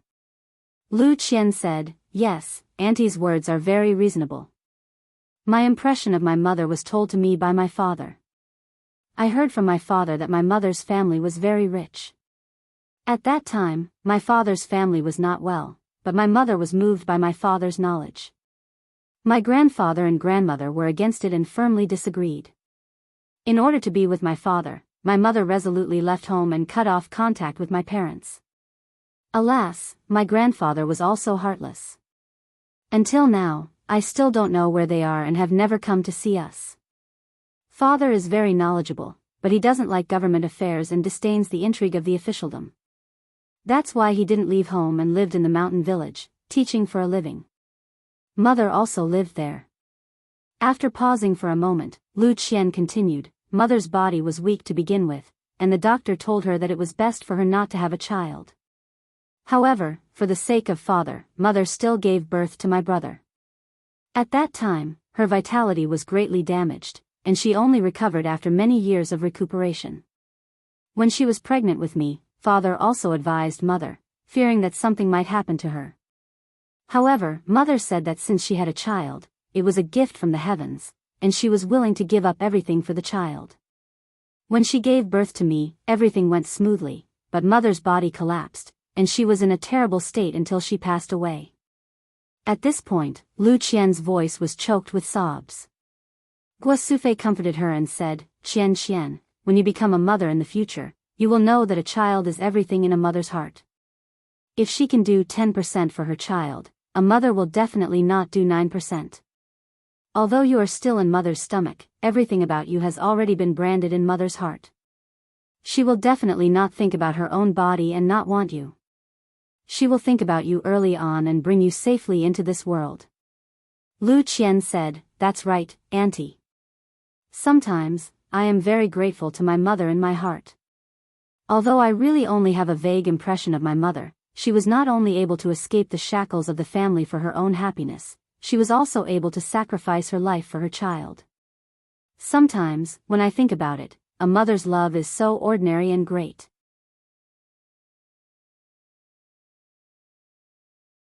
Moreover, Auntie, I haven't been here for long, but I especially like the harmonious atmosphere in your family. When I see how Xiaohua and the rest rely on you, I am also very envious. Guo Sufei said, Qian, I can't compare to your mother. I have lived in this small mountain village since I was young and didn't learn to read. I can't compare to your mother who read a lot of books and know a lot of things. Ever since your uncle married into our family, I felt that since the two of us lived together, we should live in harmony, respect, and love each other. Otherwise, what fun would there be in life? Later on, there were the three brothers, Xiaolong, Xiaohu, and Xiaohua. You don't know how it felt to watch them grow up bit by bit. My heart was filled with pride and achievement. Your uncle and I are not literate and have little experience. Our children also suffered with us and can't be taught well. We can't compare to you siblings. Lu Qian said, Auntie, you're wrong. Although we siblings have read more books than Xiaolong and the rest, we also know more words and have more experience. But Auntie, when Yaya and I were bullied in town, there were many scholars present. Who would stand up for us? It was Xiaolong and the rest who didn't read much, but they knew the justice of heaven and earth. They stood up without fear of power and fists. This kind of good is the real good. The more books they read, the less hot-blooded and more considerate. They might not be better than those who don't read. Guo Sufei also said with relief, Speaking of them, I am really happy. These children are kind by nature and have been very sensible since they were young. Although they are naughty, they don't harm others. They also know their family's situation and have never caused trouble for us. Since they were young, everyone in the village liked them very much. When it comes to helping others, they have done a lot. I, as their mother, am very proud of them. Actually, sometimes I think that if our family situation was really good, we might not be able to feel at ease with them now. Lu Qian agreed, Yes, Auntie. Sometimes, a person's life is destined. They can grow up well in this environment, but there might not be a good outcome if they forcefully change the environment. Then, when Lu Qian saw that Guo Sufei's mood had improved, she continued to ask, Auntie, it seems that you haven't told me about today's matter. It's not good to keep things to yourself. It's good for your health to talk about it. Guo Sufei forced a smile and said, Look at me. When it comes to children, I digress. I really miss children a lot in my life. Lu Qian did not reply. Guo Sufei continued, As a mother, I miss my children. I worry about their health, food, and clothing, but I neglected my mother. When I was a child, it was my mother who took care of me and paid attention to me. She also watched me grow up and become an adult. Now, I am wholeheartedly devoted to my children and have long forgotten my mother. Although I take care of her every day, cook for her, and make new clothes for her, I rarely talk to her and ask her about her thoughts. Now that I think about it, I should have done more for my mother. Lu Qian also felt suffocated. Yes, all the mothers in the world doted on their children, but their children often neglected their mothers. She comforted Guo Sufei and said, Auntie, Grandma is happy to see that you care about your children. She won't mind that you don't care about her. She will only give her love for you to her grandson. Moreover, Auntie, your mother is also by your side. Isn't it better than me, who doesn't have a mother to dote on? Guosufei said faintly, but when you want to repay your mother, you realize that you don't have much time with her. Do you regret that you didn't realize this earlier? Lu Qian also sighed and said, yes, it's a pity that the child wants to take care of his parents but can't wait for him. However, Auntie, Grandma is already so old. She should be very happy to be able to see you get married and see your grandson grow up. Although you don't directly care about her, you are actually indirectly loving and caring for her. I don't think Grandma will blame you. After pausing for a moment, Guosufei said, Qianxian, it's good to be able to read, and understand things like you. After hearing your words, I feel much more at ease. Sometimes, village women like us just can't get over it. Lu Qian said, Auntie, don't praise me like that. I'm also a farmer. Guosufei said, Qian, don't be modest. At least I know that there are no children as smart as you in the surrounding villages and 8 villages. That's right, the words Grandma said to you in the afternoon were rude. Don't mind it. Lu Qian said, I won't, Auntie. Guosufei was quiet for a while and finally said, Qian, but then again, this is also her last wish. Moreover, our family likes you very much. I have always wanted to ask your thoughts. Since we have said so much today, I won't care too much. What do you think of Xiaolong? This time, it was Lu Qian's turn to be quiet. Lu Qian didn't know how to answer in her heart. Logically speaking, she was very satisfied with Xiaolong, but after all, it was still a short time. These few days of interaction couldn't let her see a person's nature clearly. However, if fate brought them together, they wouldn't know each other. Sometimes, fate was a very difficult thing to explain clearly. Just a few days of interaction could leave an unforgettable impression, and years of interaction might only leave behind friendship. It was the same for looking at a person. Sometimes, it only needed a glance to understand a person. If you couldn't understand, even if you looked at thousands of times, it would only be a blur.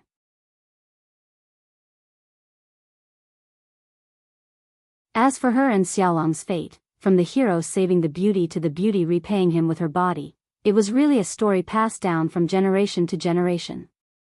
But to bet her happiness on Zhang Xiaolong just because of this, she naturally hesitated for a while. Grandma was very good to her, and the Zhang family was also very good to her.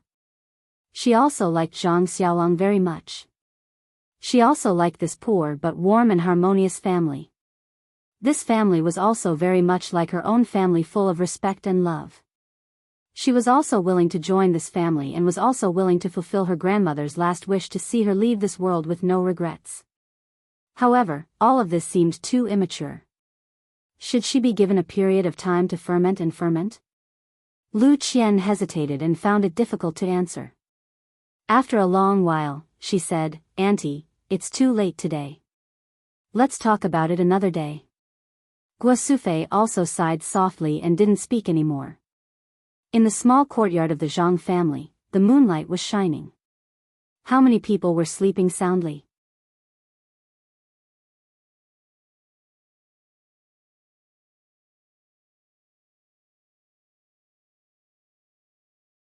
Chapter 26.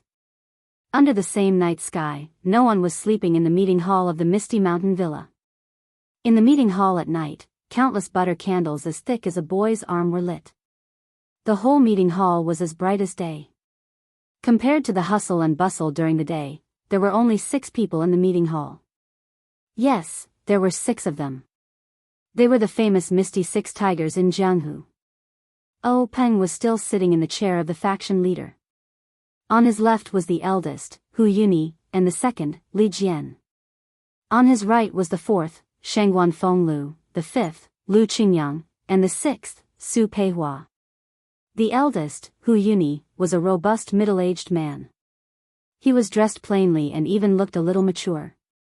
At first glance, people would think that he was an old farmer. His appearance was also ordinary, with thick eyebrows and big eyes. He was summoned back by the faction's emergency signal, but he didn't seem to be in a hurry to ask questions. He slowly tasted the green tea in his hand. The second, Li Jian, was a tall man with a thin face. He wore a green robe and held a sword in front of his knees. His face was cold and indifferent. He really lived up to his name. At this time, Li Jian also lowered his head and squinted his eyes. No one knew what he was thinking. Opposite him, Lu Laowu was a short and fat man. He was dressed even more crudely, even revealing the black hair on his chest. There were 2 Xianhua axes at his feet.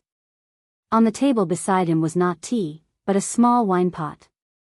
This guy's style really didn't match his name.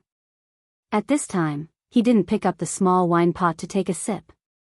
From time to time, he would look at Peng, the eldest, and the second. Finally, he focused on Shangguan Fenglu and Shangguan Fenglu, who were whispering to each other. Shangguan Fenglu and Shangguan Fenglu obviously knew why they came to discuss things at night. Their faces were full of excitement as they whispered to each other. Originally, Shangguan Fenglu's seat was at the back, but he desperately swapped with Lu Laowu so that he could be closer to Shangguan Fenglu. Lu Laowu anxiously looked at the 2 people whispering to each other. He couldn't hear anything. He was so anxious that he scratched his ears and cheeks. But this was the meeting hall, so he couldn't make a noise. He could only angrily gulp down wine and wait for Peng to speak. Peng also seemed to be thinking about something, and did not pay too much attention to his fellow disciples. Peng waited until all the brothers in the hall were a little anxious. Only then did he raise his head, look at the familiar faces of his fellow brothers, and speak. Eldest senior brother, second senior brother, and fifth junior brother, you all just rushed back to the sect this afternoon.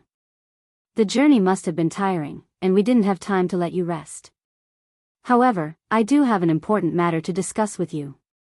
Don't blame old 4 and old 6. This time, I gave a strict order to keep their mouths shut. This matter is of great importance. I have to be careful. Hu Laoda slowly put down the teacup and said, Sect leader Shidi has always been steady in doing things. We all admire him very much. There's nothing to blame him for. However, the matter you speak of is of great importance.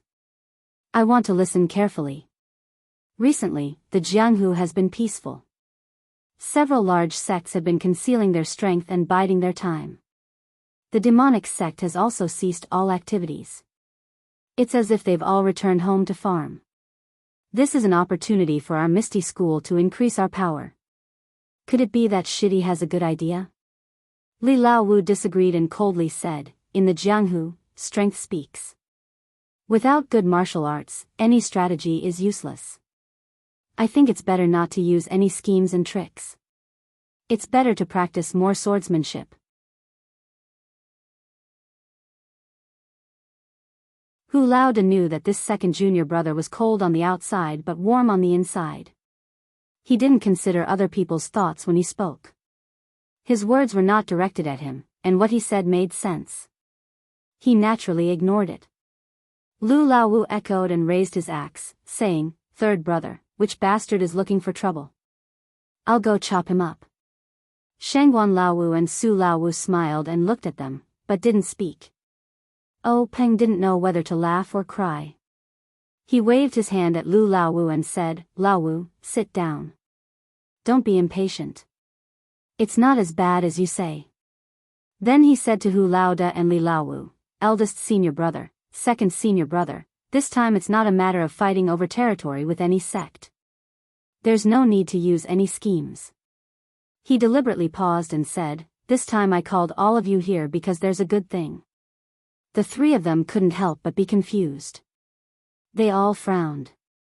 Lu Laowu said, Third brother, what good thing has fallen on our heads? Li Laowu said, could it be that a pie has fallen from the sky? Hu Laoda didn't say anything. He thought for a moment and said, Laowu, could it be the old beggar you mentioned last time? Peng smiled and nodded.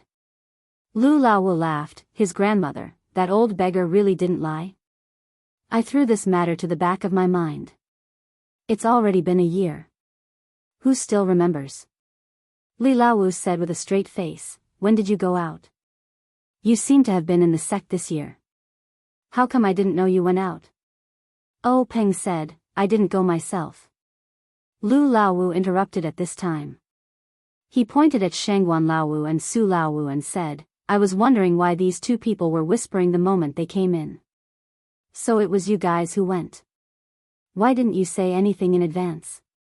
Su Laowu quickly said, Fifth brother, you're mistaken. We just found out a few days ago. The three of them became more and more confused. Oh Peng quickly explained, Laowu and Laowu really didn't go. I sent Ah Hai and Qing,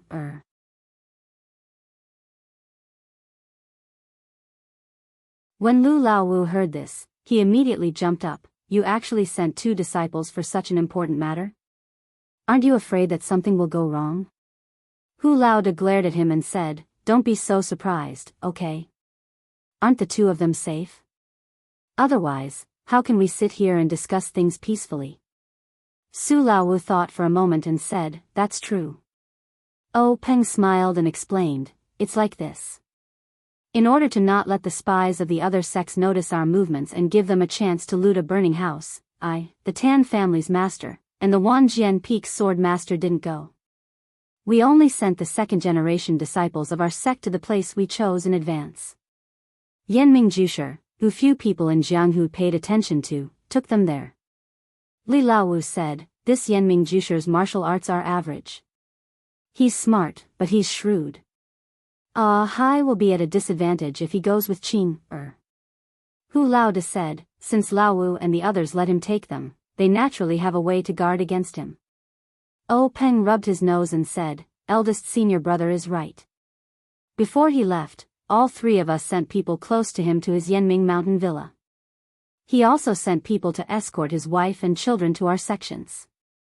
When the matter is completed, we can then escort his wife and children back and exchange our people at the same time. Hu Laoda asked, Who did you send? Oh Peng said, Naturally, it was Yen, Hu Laoda nodded. Oh Peng continued, She just returned a few days ago and is resting in the villa. Hu Laoda also said, She's the only one who's suitable for this kind of thing. It's been hard on her. Li Laowu said, She's your sister. Naturally, she should share her brother's worries. However, that Yanming Jusher actually didn't play any tricks. That's strange. Oh Peng's eyes curved into crescents as he said, How could he not? He proposed to use rock-paper-scissors instead of a martial arts competition to divide the treasures. In the end, he was completely defeated by our Qing, Lu Laowu also laughed, That's right. This girl never loses when it comes to guessing. She even used this to get me drunk. This Yanming Jusher really shot himself in the foot.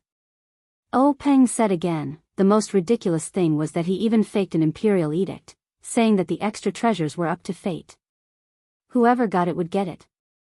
In the end, there weren't many treasures. He only took a few extra portions of herbs. Man proposes, God disposes. Herbs. Lu Laowu was the first to interrupt again. You didn't get any divine weapons? Su Laowu said seriously, Of course I did. It's a Pangu axe. Lu Laowu immediately jumped up and rushed in front of Oh Peng, saying, Really? Third brother, this Pangu axe is the weapon of my dreams. This time, you have to give it to me. I'll use it to split this Jianghu in half. Before Oh Peng could say anything, Hu Laoda scolded him, Laowu, go back and sit down. This is a discussion hall. Don't forget the rules. Lu Laowu was quite afraid of Hu Laoda. He slunk back to his seat and said innocently, Boss, this is my dream. You can't destroy it. I'm definitely going to have this axe. Li Laowu opened his mouth, You really believe in something like the Panga axe? How about I exchange it with the Xian Yuan sword? Lu Laowu muttered, You don't have the Xian Yuan sword. Li Laowu continued, You don't have the Pangu axe either. At this time, Hu Laoda opened his mouth, Don't listen to Lu Laowu's nonsense. The Pangu axe is just a legend. How can it possibly exist? At this time, Oh Peng said mysteriously, Although Laowu's words are a joke, senior brother, you really made a mistake this time. There really is a legendary item inside. This time, Hu Laoda was also moved, saying, "What item? Isn't it a herb?" Peng was very satisfied that boss Hu was so surprised, saying, "The herb is just a bonus. The real treasure is something else."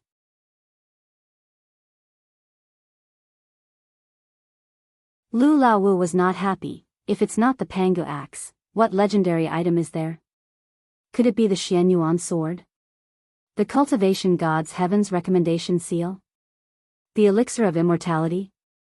Shangguan Laowu spoke. Laowu is really amazing. He actually guessed it correctly. I can't even dream of it. The remaining 3 people were really stunned. Hu Laoda looked at Li Laowu and gave him a look. Li Laowu stood up and used his qinggong. He floated out of the meeting hall like a wisp of smoke and flew up to the roof. He quickly circled around the meeting hall. Finally, he stood on the roof of the meeting hall and listened carefully for a while. Only then did he fly down and quickly walk back to his seat. He said to Hu Laoda, "I didn't find any random people around." Hu Laoda nodded and then looked at Peng. Lu Laowu was still in a daze, as if he didn't understand what the two were doing. Hu Laoda said to Peng, "Laowu, tell us in detail about the treasure inside."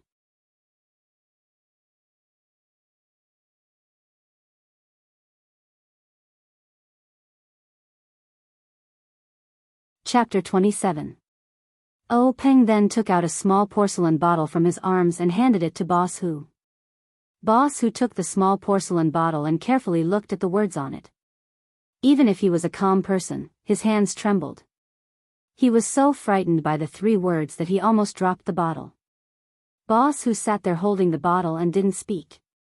Seeing Boss Hu like this, Li Lao and Lu Laowu curiously walked forward and looked at the bottle on both sides. "Life-prolonging pill?" Both of them exclaimed. What was different was the second sentence. Li Lao said, "There is such a thing." Lu Laowu said, "What is this?" Boss Hu and Li Lao's faces were gloomy and uncertain. Their frowns became deeper and deeper. Lu Laowu looked at the expressions of the two puzzled. He even turned to look at Peng, Shangguan Laosi, and Su Laolu. The 3 of them also had a serious look on their faces. After a cup of tea's time, Boss Hu let out a long breath and seemed to have made up his mind. He calmed down and straightened his back again. He returned the small porcelain bottle to Peng. He said, "Lao-san, what are you going to do with it?" Peng could hear the change in the way he addressed him. This Lao-san was actually a real way of addressing him as a brother, not a pompous form of address like sect leader's junior martial brother. Instead, he was talking to Peng as an older brother. Peng also hurriedly said respectfully, "Big brother, didn't I call all the brothers over so that we can discuss it together?" Boss Hu shook his head and said, "Lao-san, this kind of thing, you shouldn't show it to the brothers. You should keep it yourself." Peng said with a wry smile, "Big brother, it's not that I didn't think about it. However, this thing was obtained from the secret plane. It's a box with 4 copies. I don't know if other people's boxes have this thing. Moreover, when I opened it here, I was careless. Lao-san, Lu Lao-san, Ahai, and Qing were all there. I can't keep it a secret." Boss Hu said, "Well, since that's the case, you should keep it first. This kind of thing is not something that people like us can bear. You must not take it privately. When the storm arises in the future, take it out again. Hopefully, you can get rid of this burden." The rest of the people were thinking about it. Only old 5th Lu was depressed. He pulled old 6th Su and asked, "6th brother, what is this longevity pill?" Su Laolu said unhappily, "5th brother, didn't you just say that there is a legendary elixir of immortality? This is it. It can extend a person's life by 10 years. Ah! Old 5th Lu cried out. "There's actually such a thing? Then why aren't you bringing it over? One for each of us. How long will it take?" Li Lao said sarcastically, 10 more years? Once you take it and people find out, they will immediately come knocking on your door. You won't even be able to live another day." Old 5th Lu struggled and said, I'll run after eating. Let's see where they can find me. Li Lao sneered, everyone in the Jianghu is looking for you. Where are you going? What about Misty School? What about your family? When old Fifth Lu heard this, he did not know how to answer. He blinked his eyes, smacked his lips, raised his eyebrows, and said almost shamelessly, don't I still have you guys in front of me?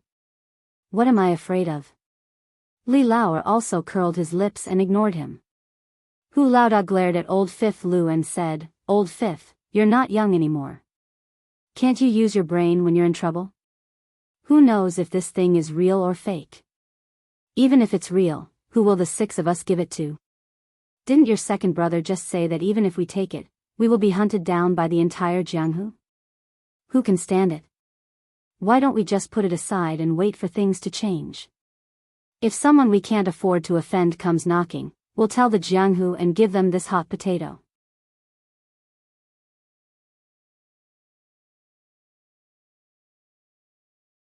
If there's no movement, then it won't be too late for us brothers to make plans. Old Fifth Lu picked up the wine pot and took a big gulp. He said, I only have my mouth. I don't know anything else. Just give me a bite when the time comes. Oh Peng turned his head and asked the other brothers, Brothers, what do you think of Big Brother's idea?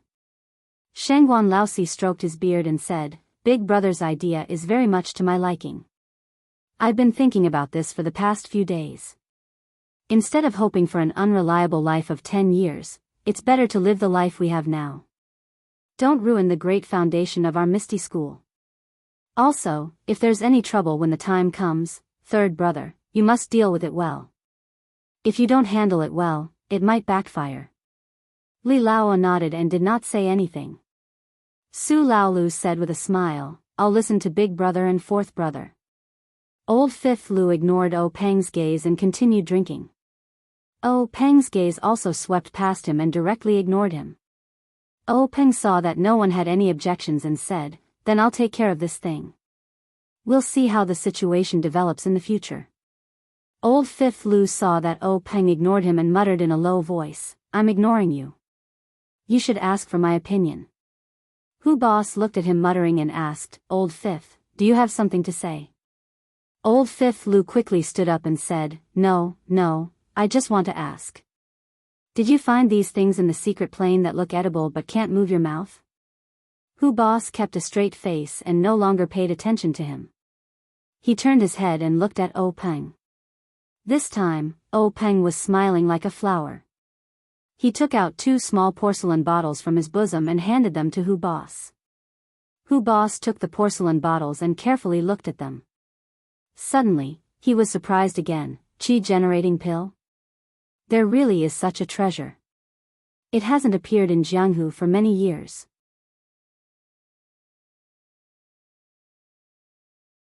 Next to him, old Fifth Li couldn't sit still this time.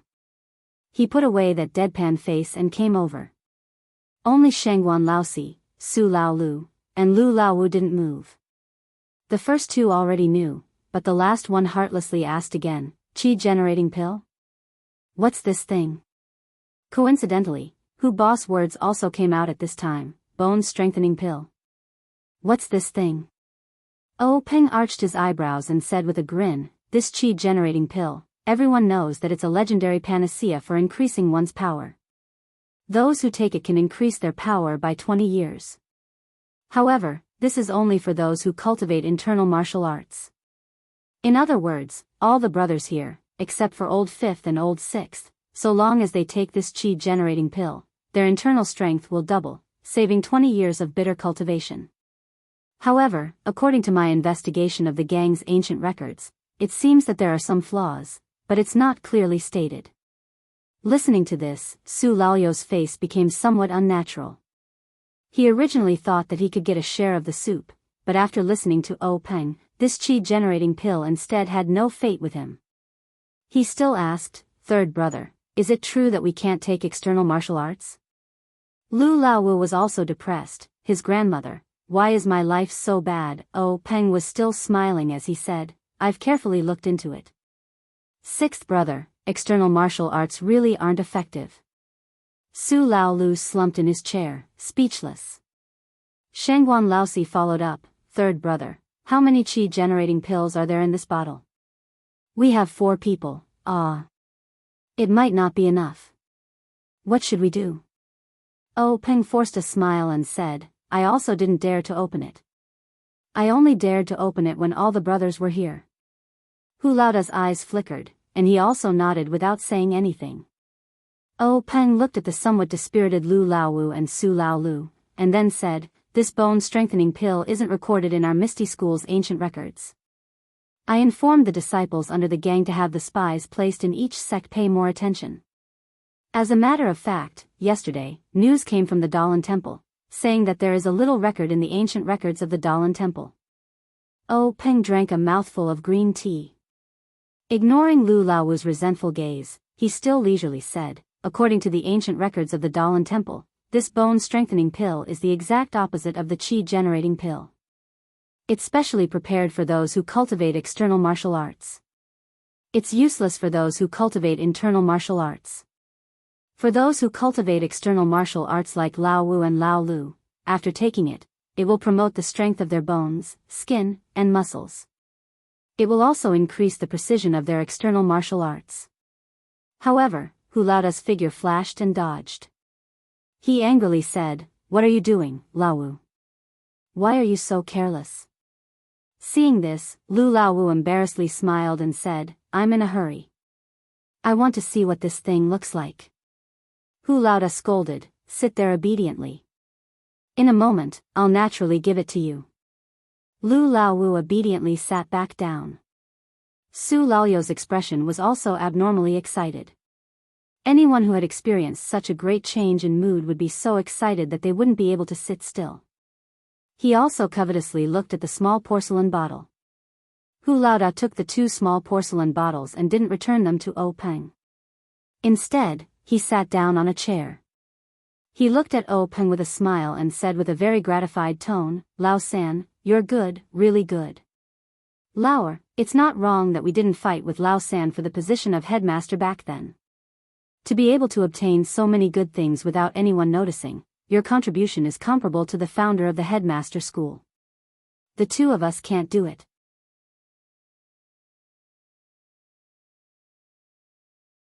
With these 2 things, our Misty School's strength has increased by more than 1 level.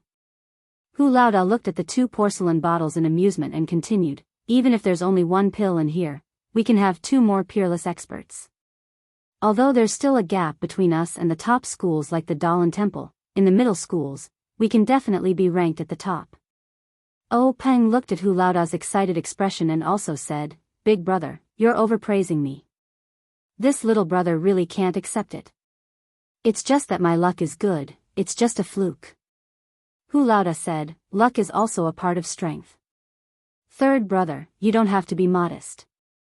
Then he continued, it's just that, I don't know how many pills are in this porcelain bottle. It's not easy for the 6 of us to distribute them. Oh Peng said, Big brother, I took this thing out today so that you can decide how to distribute it. Although I'm the headmaster and I also hope to become a peerless expert, the rise and success of a headmaster school is the result of the efforts of all the brothers. However, relying on one headmaster, you can't do too much. Therefore, I hope that no matter how many pills are in the porcelain bottle, we brothers can't harm each other because of this.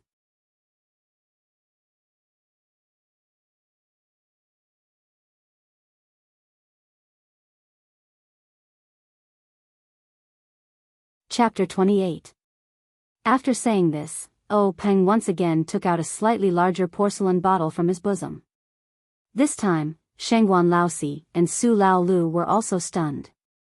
They remembered that at that time, there were only 3 small porcelain bottles in the brocade box. What was this? Lu Laowu even laughed, third brother, what are you doing? Don't tell me you're doing a magic trick, taking them out one by one? This time, Oh Peng didn't hand over the porcelain bottle to Hu Laoda. Instead, he placed it on the square table next to him. Looking at everyone's astonished eyes, he said, last time, the things that were taken out from the secret plane, in addition to the qi-generating pill, bone-strengthening pill, and life-prolonging pill, were a batch of very old medicinal herbs. This thing is called qi-generating pill. It is a type of pill that is similar to the qi-generating pill recorded in our Misty School's ancient records. It was created after the qi-generating pill's pill formula was lost. This batch of medicinal herbs was given to Hall Master Bai of the pharmacist hall. He concocted it according to the qi-generating pill's pill formula. According to the ancient records, this pill's function is limited. As for how much it can improve one's skill, it still depends on the person's aptitude and other factors. This bottle is the first batch to be refined. There are a total of 9 pills. It was only refined this afternoon.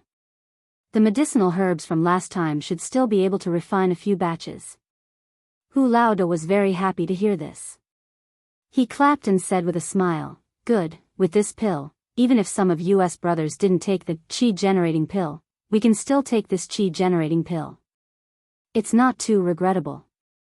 Moreover, this pill is great in quantity, enough for the second generation of young disciples to use. We can also create a few experts." O Peng then said apologetically, "However, we don't have a substitute for the bone-strengthening pill, so we can't give it to disciples who practice external martial arts. It's very regrettable. If there was only one bone-strengthening pill, there would be no way for either of the two shitty brothers." Hu Laoda interrupted O Peng's words and said, "Is there anything in this world that is perfect? To have such an opportunity is enough. Whether or not it can increase one's skill depends on fate. Moreover, the skill obtained from external forces is not as good as one's own hard work. Shitty brothers shouldn't be possessed because of this, right?" The rest of the people felt a chill in their hearts, and their minds immediately calmed down. Their minds that had been muddled by the miraculous pill also calmed down. Everyone thought in their hearts, what eldest senior brother said makes sense. The path of martial arts is based on real cultivation. If one blindly pursues the growth of one's power without matching it with the cultivation of one's mental state, it is extremely easy to go mad. This is not uncommon in Jianghu. Although increasing one's power is important, one's life is also important. O Peng said, "Eldest senior brother's words are too serious. Today's event is a good thing. We all understand each other's temperament and breadth of mind. We definitely won't turn this good thing into a bad thing." Shangguan fourth brother also expressed his stance, "Big brother, today's happy occasion is the first time in our lives that we have encountered such a joyous occasion. Although we were momentarily muddle-headed, we will not harm the harmony between us brothers, nor will we disregard the interests of our sect. Please rest assured.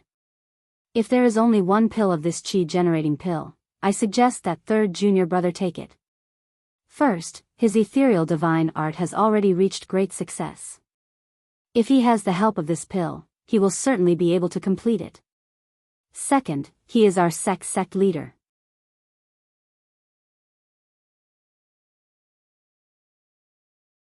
The level of his martial arts will directly determine the prosperity of our sect.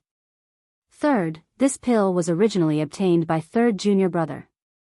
If he refuses to accept it, how can we have the face to take it?" Everyone agreed, and Hu Laoda handed the small porcelain bottle back to O Peng. O Peng was also not pretentious. He did not push it back and forth, and reached out to receive it. O Peng held the small porcelain bottle in one hand, and once again looked around at everyone. His other hand pinched the bottle's head, and with a kacha sound, the bottle's mouth opened, and a sweet fragrance diffused out. O Peng poured the contents of the small porcelain bottle into a jade box that he had already prepared. Unexpectedly, there were 3 pills. O Peng was very happy, and found 3 jade boxes to store them. He placed them on the table, and pushed them in front of Hu Laoda. He said, "I originally thought there was only 1 pill, but now there are 2 more. Eldest senior brother, please distribute them." Hu Laoda smiled bitterly. Looking at the 3 jade boxes in front of him, he shook his head and said, "Lao San, you gave me a difficult problem. 1 pill is enough, but how do we divide these 3? Forget it, let's do as we said just now. Lao San, you take 1. O Peng took one of the jade boxes, and put it in his bosom. Hu Lao De looked at Li Lao Er and Shangguan Lao Si, and said, Lao Er, Lao Si, you guys also take one each. Li Lao Er did not get up, and said, Big brother, what about you? You don't want it? Hu Lao De laughed and said, an old man is bound to make mistakes. I have been your big brother for so many years, and should also set a good example for you. I am old, so I don't want it. I have watched you all grow up. What you do, is what I do. Shangguan Lao Si also said, Big brother, how about this, I will give you mine. Isn't it just 20 years of cultivation? I have time to practice. Li Lao Er also said, that's right, big brother.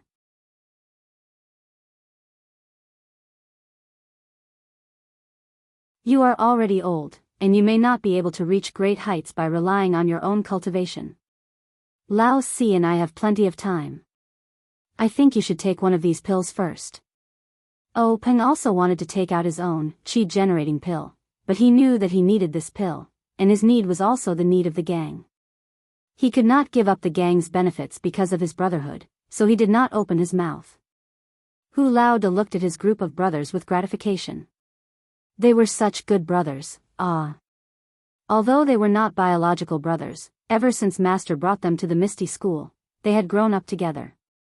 As the oldest, he had led them to live and practice martial arts when they were young. When they grew up, they wandered the Jianghu together, using their sweat and blood to cast the name Misty Six Tigers. Although they were now old, each had their own achievements, and each had their own family. But in the face of such a great temptation, they still thought of him, so his painstaking efforts were not in vain. Hu Lao De laughed and said, don't say any more. I have already made up my mind. If you guys take it, the effect will be greater than if I take it. It is better that you guys take it. The assembly hall suddenly quieted down. After a moment, Li Lao Er opened his mouth and said, Big brother, I have an idea. Do you think it is feasible? Hu Lao De nodded and said, let's hear it. Li Lao Er said, Big brother knows that I major in our Misty School's Misty Seven Swords. The requirements for internal strength are not too high. My achievements in the field of swordsmanship today, based on my aptitude, have already reached a certain bottleneck. If I break through again, it will only be a matter of a little bit of internal strength. But the peak of swordsmanship cannot be reached by relying on internal strength alone. After breaking through this bottleneck, I still have to comprehend swordsmanship. Therefore, this qi-generating pill is not a very urgent need. I want to give it to Big brother. What do you think? Hu Lao De pondered. Oh, Peng then said, Big brother, I just don't know if this qi-generating pill can be taken separately. The ancient records of the sect don't explain it. Hu Lao De opened the jade box containing the qi-generating pill, and a fragrant scent greeted his nostrils. He used his hand to pinch it and felt that it was very hard. Soon after, he closed the lid. Upon seeing this, Li Lao Er said, Big brother, it's better that we don't take risks. I'll take the qi-generating pill. If the qi-generating pill can't be taken separately, I'll cut it in half and ruin the medicinal properties. Then wouldn't the two of us not be able to reap any benefits? Hu Lao De said, Lao Er, is what you said a moment ago true? We don't practice swordsmanship. You can't deceive your big brother. Li Lao Er said, that's only natural. Hu Lao De took out a small and exquisite dagger from his bosom. Then, he opened the jade box and proudly said, how can our brotherly affection be compared to a trifling 20 years of cultivation? Lao Er, since you're willing to give this enormous benefit to Big brother, how can Big brother let go of the opportunity to share it with second brother? Even if the medicinal properties are ruined, you and I brothers will be drawing water with a bamboo basket for nothing. What do I have to be afraid of using this qi-generating pill as a wager for our brotherly affection? When Li Lao Er heard this, his eyes also radiated a radiant light. Presumably it wasn't because he was stimulated and his internal strength suddenly surged, but because the tears in his eyes reflected the candlelight. With an impassioned expression, he walked forward and said, Big brother. The rest of the people all stood up and walked forward. Hu Lao De patted Li Lao Er's shoulder and handed over the dagger, saying, Lao Er, your swordsmanship is exquisite. It's up to you. Li Lao Er took the dagger. The handle was still warm.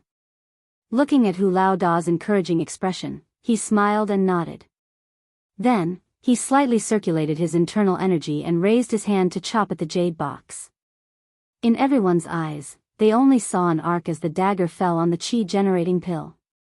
Following the arc, the chi-generating pill was split into two, but the jade box wasn't damaged in the slightest. By the time Li Lao Er withdrew the dagger, everyone hadn't yet praised Li Lao Er's exquisite swordsmanship when O Peng hurriedly found another jade box and separated the two halves of the chi-generating pill. Immediately, Hu Lao Da took the jade box and put it into his bosom. He also gave the other box to Li Lao Er. Of course, the remaining one was given to Shengguan Lao Si.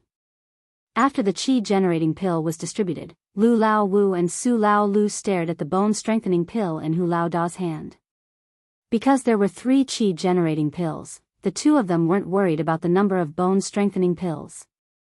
However, Hu Lao Da still asked the two of them what they should do if there was only one pill. Lu Lao Wu said, "Of course we'll give it to Lao Lu. He's the youngest. Weren't all the good things left for him before?" Su Lao Lu said, "It was like this before, but now it's no longer possible. I've taken advantage of him for half my life. This time, I must give it to fifth brother." The two of them talked back and forth. In short, they didn't want to take it themselves. In the end, Lu Lao Wu became anxious and said, "Big brother, quickly open it. Aren't there 3 chi-generating pills? Maybe there are also 3 pills. Why are we dawdling like this? If there's only one pill, we'll split it equally." Thus, Hu Lao Da didn't say anything more. He raised his hand and crushed the porcelain bottle, pouring the bone-strengthening pill into the jade box. Sure enough, there were 3 pills inside. Everyone let out a sigh of relief.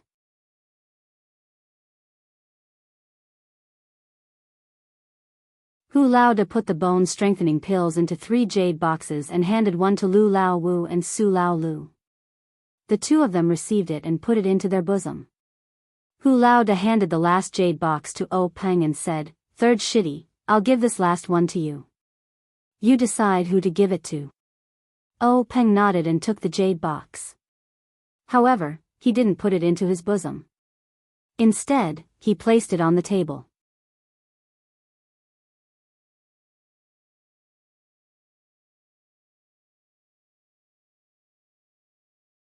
Chapter 29.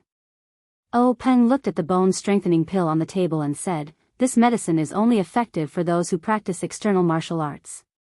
I want to give it to the stone cow in the gang. What do you think?" After O Peng finished speaking, his eyes looked at Old Fifth Lu and Old Sixth Su because only their disciples practiced external martial arts. Old Fifth Lu said straightforwardly, "Okay, I have no objection. That stone cow kid's strength is not ordinary. He's stronger than me. If he takes it, it will definitely add a super general to our Misty sect." Old Sixth Su thought for a moment and said, "I also have no objection. My disciple's aptitude is limited. It's better to help Stone Cow. However, Stone Cow's head is too straight. You have to control him well." O Peng nodded and said, "I have confidence in this." Old Hu looked at the porcelain bottle containing the chi-boosting pills and said, "Third Martial Brother, please deal with these chi-boosting pills at your discretion. If my disciples have good aptitude and can be trained, then use it. If they can't, then don't give it to them." O Peng smiled and said, "For example, Martial Brothers, this time the medicinal herbs collected from the secret plane are limited. I will distribute it according to each disciple's situation. I heard a Hai and Qing say that there are still many medicinal herbs in the secret plane. Moreover, we have control of the secret plane. In the future, there will be an endless supply of these medicinal herbs. And there will also be a lot of chi-boosting pills." Old Hu also smiled and said, "That's good. We can't spoil the harmony in the gang for the distribution of these pills. Moreover, Hai and Qing, who went to the secret plane, must be heavily rewarded."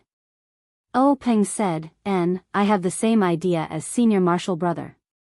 After a while, I will give each of them a chi-boosting pill. Old Hu said, this is not urgent. The chi-boosting pill and bone-strengthening pill have already been obtained. I'm afraid that the medicinal properties will be lost. I think we should first take this pill. Peng said, what Big Brother said is true. The ancient records in the sect say that the absorption of this pill will take a day and a night. I think we should enter the secret room and absorb the pill. How about it? Big Boss Hu said, alright, you explain the sect's affairs and call Xianxia over. We'll cultivate in isolation together. Peng called his first disciple, Zhang Qingyue, over and gave him some instructions. Zhang Qingyue accepted the order and left. Not long after, the sleepy-eyed stone cow entered the conference hall, as if he didn't realize that he had been given a free lunch. Behind the meeting hall, there was a well-hidden small door. Behind the small door was a long tunnel. There were countless torches on the walls of the tunnel. At a glance, it felt like there was no end to the tunnel. Peng led the group through the small door and walked along the tunnel. After walking for about the time it took to brew a cup of tea, they finally reached the end. At the end of the tunnel was a huge hall with chairs and tables. There were also several different small doors leading to the depths of the tunnel. When he raised his head to take a look, it was extremely spacious above him. It was 4 to 5 feet high, and he could see the veined patterns on the rocks. This place was actually the belly of the mountain.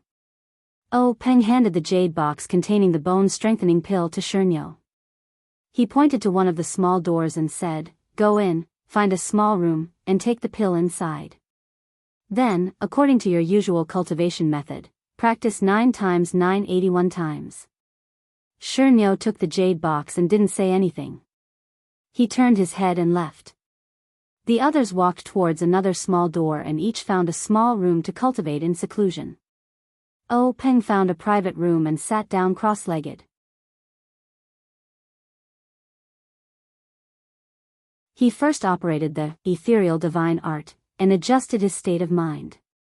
Then, he took out the jade box from his bosom and took out the chi-generating pill. It was a fragrant smell. The jet-black pill was hard to the touch. It was completely different from the chi-boosting pill refined by the pharmacy. Peng calmed his mood and put the chi-generating pill into his mouth. He only felt the pill turn into a liquid on his tongue. It flowed down his throat and into his body. Then, it immediately turned into a warm current that rushed into his dantian.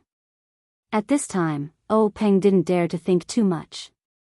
He withdrew his mind and operated the ethereal divine art with all his strength to refine this warm current. The private room immediately became silent. After an unknown amount of time, Peng stopped and carefully examined his body. He couldn't help but be pleasantly surprised. This chi-generating pill really lived up to its reputation. His power was more than twice as profound. The chi in his body flowed along his meridians. It felt as if there were no obstructions and didn't leave behind any hidden dangers. Peng carefully calculated in his mind. He really did cultivate 81 times, no more and no less. He secretly said in his heart, this is a divine pill. Peng sat quietly for a moment. Then, he got up and pushed open the door. He went to the hall. At this time, Hu Lao De, Li Lao Er, and Shengguan Lao Si were already waiting in the hall. Peng stepped forward and asked Hu Lao De with concern, Big Brother, how is it? Hu Lao De beamed and said, it really is the legendary divine medicine. It saved me 10 years of effort. Peng heard this and hurriedly congratulated him. Then, Peng asked Li Lao Er. Li Lao Er didn't answer. He casually took out his long sword and waved it. Peng saw the long sword spit out an inch-long sword light. Peng was overjoyed and congratulated him again. Shengguan Lao Si didn't wait for Peng to ask and said, Third brother, my power has nearly doubled this time. It really is a divine medicine. What about you? Hu Lao De and Li Lao Er also looked at Peng with concern. Peng also smiled and said, I was lucky. The ethereal divine art, has more than doubled and is approaching the realm of great success. Shangguan Lao Si repeatedly said in admiration. After a long time, Lu Lao Wu, Su Lao Lu, and the stone cow still didn't move. Shangguan Lao Si couldn't help but be somewhat worried. Oh Peng said, you probably don't need to worry. External cultivation is different from internal cultivation. You only need to revolve your internal strength. Presumably, external cultivation has to change your bones and muscles. Let's wait for a moment. Everyone waited in the hall for the time it took to eat 2 meals. Suddenly, they heard a burst of laughter from the stone house next door. Lu Lao Wu pushed open the door and came out. His thick and heavy body seemed to have slimmed down a bit. The 2 axes in his hands seemed to be very light. He walked in front of everyone. His steps were light and not as clumsy as before. There was no need to ask to know that his martial arts had improved by leaps and bounds. Immediately, the door of another stone house opened. Su Lao Lu also came out. His body shape didn't change much. When he came closer, everyone saw that his temples were slightly protruding. His 2 big hands had also become white, like jade. It seemed that his external strength had a tendency to spread from the outside to the inside. When the 6 ethereal tigers brothers met, their martial arts had greatly improved. Naturally, they congratulated each other and congratulated each other. Only the stone cow and the last stone house still hadn't come out. Everyone couldn't help but feel strange. Oh Peng walked lightly to the front of the stone house where the stone cow was in seclusion. He listened carefully. He heard the sound of the wind in the house, accompanied by the sound of the stone cow's breathing. He was still practicing. Oh Peng looked back at Lu Lao Wu and thought, Lao Wu and Lao Lu have both come out. Could it be that this stone cow's martial arts are deeper than theirs? Why hasn't he come out yet? After a long while, Oh Peng listened again. The situation was still the same. Oh Peng was puzzled. Could it be that our Misty School was going to produce a peerless master? After the time it took to eat a meal, Oh Peng couldn't bear it anymore. He gently pushed open the door and looked inside. He saw a huge figure practicing the mighty King Kong hands. The moves were powerful and the wind was fierce. The wind from the palms struck in front of Oh Peng's eyes. Oh Peng heard the stone cow dance for a long time before he shouted, 78.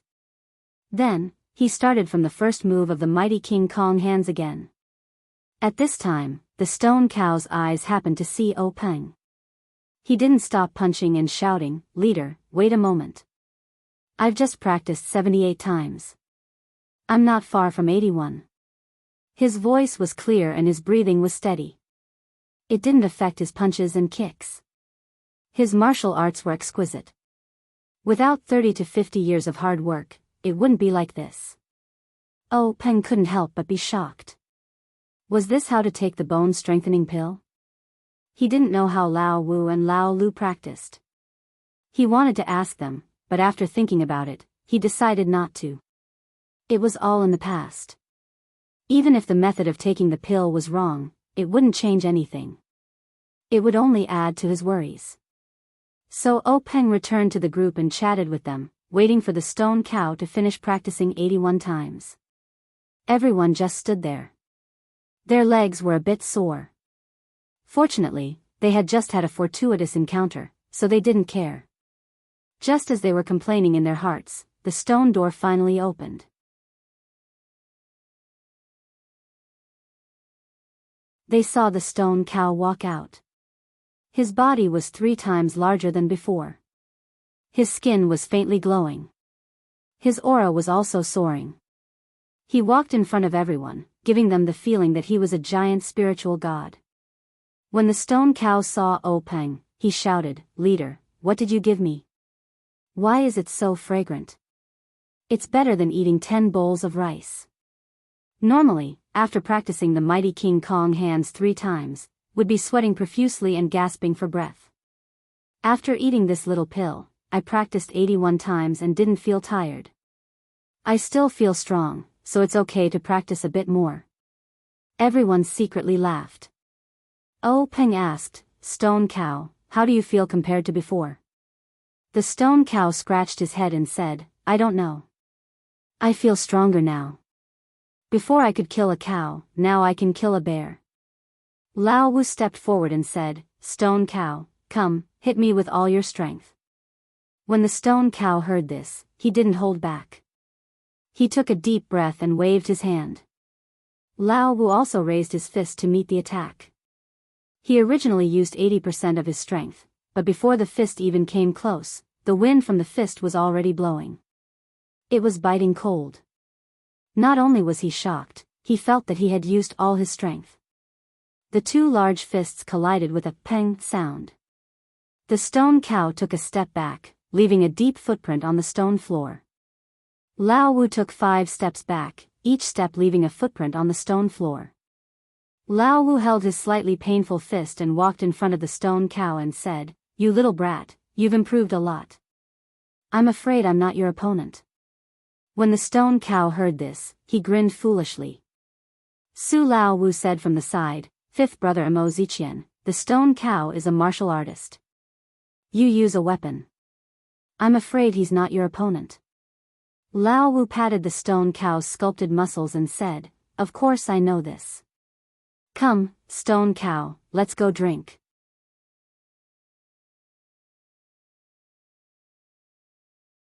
Then, he pulled the stone cow and walked towards the corridor.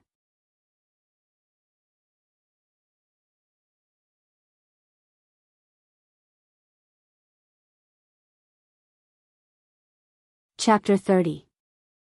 Peng looked at the backs of the two people and could not help but shake his head, saying, These two living treasures are really hard to deal with. Old Hu laughed and said, Let them be. After saying that, everyone followed the two out of the hall.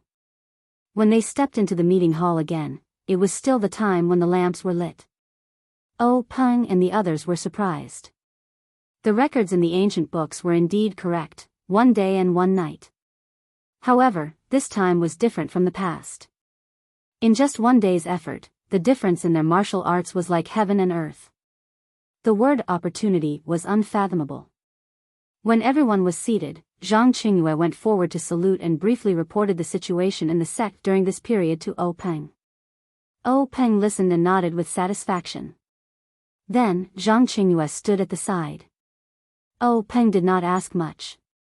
He just told everyone that in the next 10 days, he would be in seclusion to practice martial arts. The affairs of the sect would be temporarily handed over to Zhang Qingyue to handle. Then, he let everyone disperse. When everyone else in the sect had left, the 5 misty tigers began to discuss matters again. Peng said to his senior and junior brothers, Brothers, we have finished taking the elixirs in this secret site. After we go back today, it is best to go into seclusion and rest for 10 days. After 10 days, we will discuss the development plan of the Misty Tigers together. What do you think? Everyone had no objections. They got up and left the meeting hall. They went home and did not mention it. At night, the Misty School was no different from usual. However, after dinner, a maidservant walked out of one of the inner residences. She walked out of the Misty Heights unhurriedly and went to a grocery store outside the manor. She bought some rouge and face powder and then came back. After a meal, the owner of the grocery store set off from the back door of the store. He drove a horse carriage to Pingyang City to stock up. Not long after, he arrived at a large grocery store in Pingyang City. After he bought some groceries, he hurried back to the Misty Heights. After a while, the accountant of the grocery store in Pingyang City finished settling the accounts and went home. When he passed by a dark alley, he felt the urge to go to the toilet and went in. However, after he went in, he did not urinate. Instead, he hurried to a dark corner. There was a small door there. He knocked on it rhythmically and the door opened with a creak. The person inside looked out to see who it was and let him into the courtyard. Not long after, the accountant came out from the courtyard and went to the alley to relieve himself. He walked out lazily and then went home. Just as he walked out of the alley, 2 carrier pigeons flew out from a small house in the courtyard. They flew out of Pingyang City one after another. Although Pingyang City was noisy at night, it was the same as the misty heights at night. It was as if nothing had changed because of the carrier pigeons. Everything was so normal. However, who knew what unusual things were hidden in this seemingly peaceful night? Dawn came quickly. The sunlight pierced through the night like a sharp sword. Everyone started to get up and start their busy day. Zhang Xiaohua also opened his eyes. Similarly, there was a flash in his eyes and no one noticed it. The first sound Zhang Xiaohua heard when he woke up was his grandmother's cough. Zhang Xiaohua did not need to think to know that this was already the 8th day in a row. Moreover, Zhang Xiaohua could faintly feel that his grandmother's cough was not a simple one. He could feel the viscous liquid in his grandmother's throat and body. It was the kind of liquid that blocked her breath and life. His grandmother's life seemed to be gradually dissolving and passing away in this viscous liquid. Zhang Xiaohua could even feel his grandmother's thinness.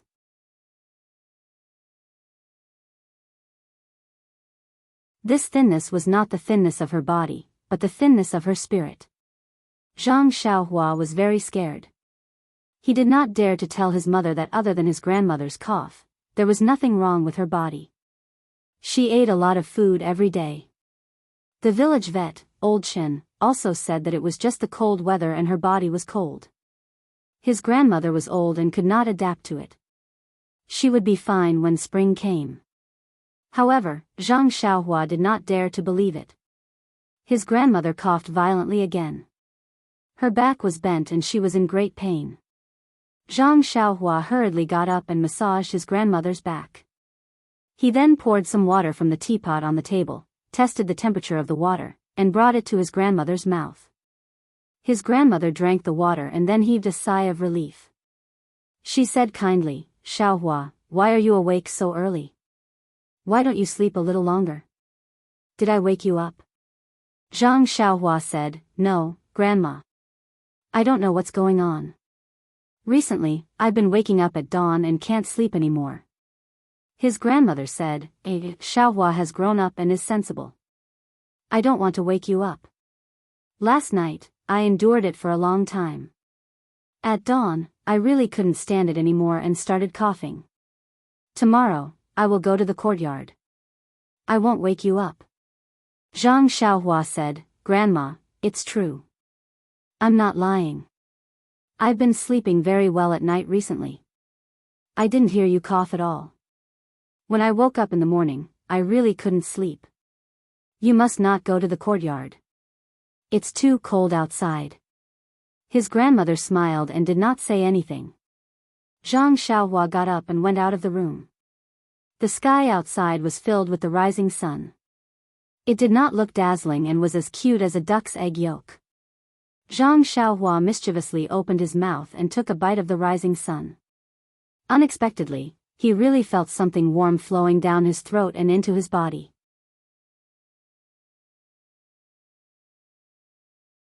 Zhang Xiaohua could not help but be shocked. He was extremely suspicious of his own feelings. He shook his head and went to wash his face. The courtyard was as usual. His mother and Lu Qian had woken up early. His mother was busy feeding the poultry at home while Lu Qian was busy preparing breakfast for the family. Zhang Xiaohua looked at these happily. It seemed that Lu Qian was not Sister Lu, but sister-in-law. He had already made a small decision in his heart. He might not be able to tell his mother about his doubts, but he could tell his future sister-in-law. She had read so many books and knew so many things. Perhaps she could solve his doubts. The farmer's breakfast was very simple and it was finished in a hurry. However, the difference was that after breakfast, Zhang Xiaohua would go to the well on the slope to fetch water back. Since the last time they drank tea and had insomnia, everyone seemed to be infatuated with this thing. They drank it every day. Moreover, they felt that the well water was sweeter than the river water they usually ate. Therefore, they also used the well water for their meals. However, Zhang Kai planned to let Zhang Xiaohua fetch the water twice a day in the morning and in the evening. He also told his son not to tell anyone else in the village. Zhang Xiaohua finished breakfast and went to fetch water.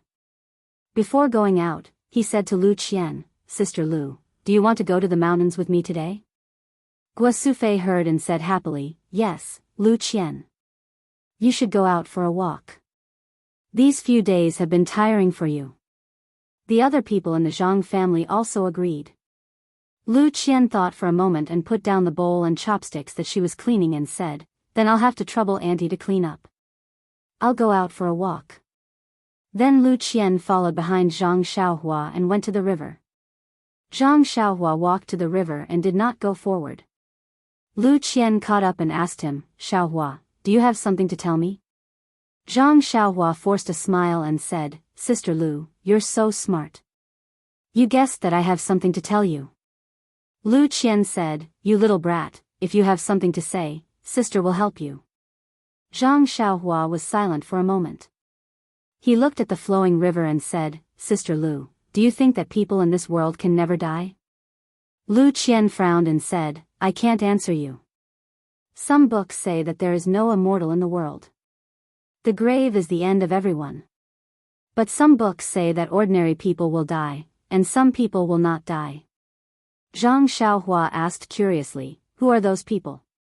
Lu Qian said, "According to some unofficial records, some cultivators do not eat the smoke and fire of the mortal world and can live forever. However, this is only written in the books and no one has seen it. Who knows if it is true or false? On the contrary, death can be seen everywhere without exception." Zhang Xiaohua asked again, "Then how can a dying person be saved?" Lu Qian frowned and said, "If he is dying of illness, of course he has to find a good doctor to cure the illness. If he is poisoned to death, the most important thing is to detoxify the poison so that he won't die. If he is old and about to die, then right, you can give him the life-prolonging pill. When I was young, I read a very old book. It said that there is a strange medicine in the world called the life-prolonging pill. However, this is most likely fake. I have never heard of anyone taking this pill." When Zhang Xiaohua heard this, he looked at the flowing river and muttered, "Where can I find the life-prolonging pill?" When Lu Qian heard this, she was very strange and said, "Xiaohua, why are you suddenly asking so many strange questions today? You still want to find the life-prolonging pill?" Zhang Xiaohua raised his head. His mouth was flat as if he was about to cry.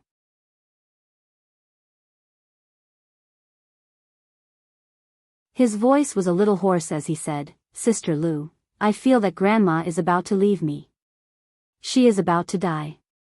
Lu Qian's heart skipped a beat. She quickly walked forward and hugged Xiaohua's head and said, "Xiaohua, good child. Don't cry and don't think so much. Grandma is just coughing. This is a very common problem for the elderly in winter. Didn't the doctor say that? When spring comes and the weather warms up, Grandma will be better." Zhang Xiaohua's tears were about to flow out. He said, "But old Shen is a veterinarian. He doesn't know how to treat people." Lu Qian quickly comforted Zhang Xiaohua and said, "Then in a few days, let's take Grandma to town to find a famous doctor, okay? Grandma will be fine." Zhang Xiaohua shook his head and continued to cry. As he cried, he said, "Sister Lu, don't lie to me. I'm not young anymore. I can even farm by myself. I know that Grandma won't be able to get better.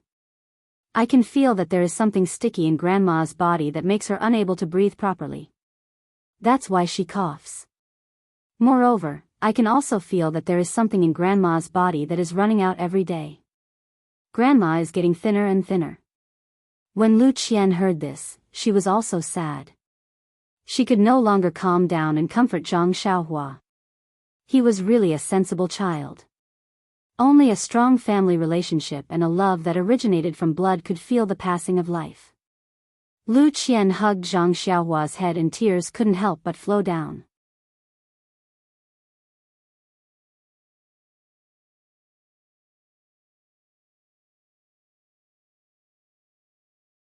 Chapter 31. After a long while, Lu Qian finally stopped crying. She pointed to the stream and said to Zhang Xiaohua, "Xiaohua, look at this river. From its source, it is just a thin stream of water. As it flows along the riverbed, more water will gather, and it will grow bigger and bigger. Slowly, it will become a big river, and finally into the sea. Just like humans, this is also the process of its growth. The sea is its end. If the river stops flowing, what will it become? Ponds, drains, and rivers will lose their meaning of life if they stop flowing. They will die. It is the same for humans. They have to go through the process of birth, growth, and death. This is a complete life. We don't know about those who can live forever, but for ordinary people like us, birth, old age, illness, and death are necessary in life. They are some notes in the Song of Life. Zhang Xiaohua asked curiously, "Why can't we live forever?" Lu Qian said, "Because we don't know how to live forever." She then continued, "Take your grandmother for example. She's already in her 80s and has experienced so many ups and downs. She started from babbling and grew up on her own. Then, she met your grandfather and formed a family. Then, she had your mother and endured hardships to raise your mother into an adult. Then, she saw your mother and your father get married and live together. She even saw her partner who had lived with her for her entire life pass away. Now, she's seen you grandchildren being born and growing up. Her life is already very complete and she doesn't have too many regrets. You should be happy for your grandmother's complete life. How many people can have a life of more than 80 years? Zhang Xiaohua looked up and asked, "Then what should I do?" Lu Qian patted Xiaohua's head and said, "What you need to do now is to tidy up your mood and accompany your grandmother well. Let your grandmother see her beloved grandchildren from time to time in her last days. Don't leave any unhappiness and leave in peace." The gloom in Zhang Xiaohua's heart had just dissipated at this time, and a trace of a smile appeared on her happy little face as she said, "Older sister Lu, you really know a lot. I also understand what you're saying. If I told mother these words, she would definitely hit me and say that I don't think in the right direction." Lu Qian said, "Everyone has their own way of expressing their thoughts. Your mother used her own way to tell you. Don't think too much about it. I just used a different way to tell you. If you can understand my method, you can tell me anything in the future." Zhang Xiaohua said mischievously, "That's for sure. In the future, I'll have to talk to elder sister." Lu Qian said, "Mischievous little brat, you better hurry up and fetch water. The sun is already high up in the sky. In a while, your mother will scold you again." Zhang Xiaohua stuck out her tongue and said, "Then let's go quickly. However, if I come out with elder sister, Niangqin definitely won't blame me for coming back late." Although that was what she said, Zhang Xiaohua still hurriedly went to fetch water because her grandmother seemed to like to drink this mountain spring water. In the next few days, her grandmother's situation became worse and worse. She even coughed up blood. Just as Zhang Xiaohua said, her grandmother didn't have an ordinary illness. This time, Guosufei was really anxious. She didn't have time to complain about the veterinarian old Chen, nor did she have time to take care of her injured family members. She quickly found a donkey cart and wanted to take her grandmother to town to see a doctor. Zhang Xiaohua wanted to go no matter what, but she was still left at home by her mother. The head of the Zhang family, Zhang Kai, also wanted to go. Although his leg injury wasn't completely healed, it was a good opportunity to let the doctor take a look.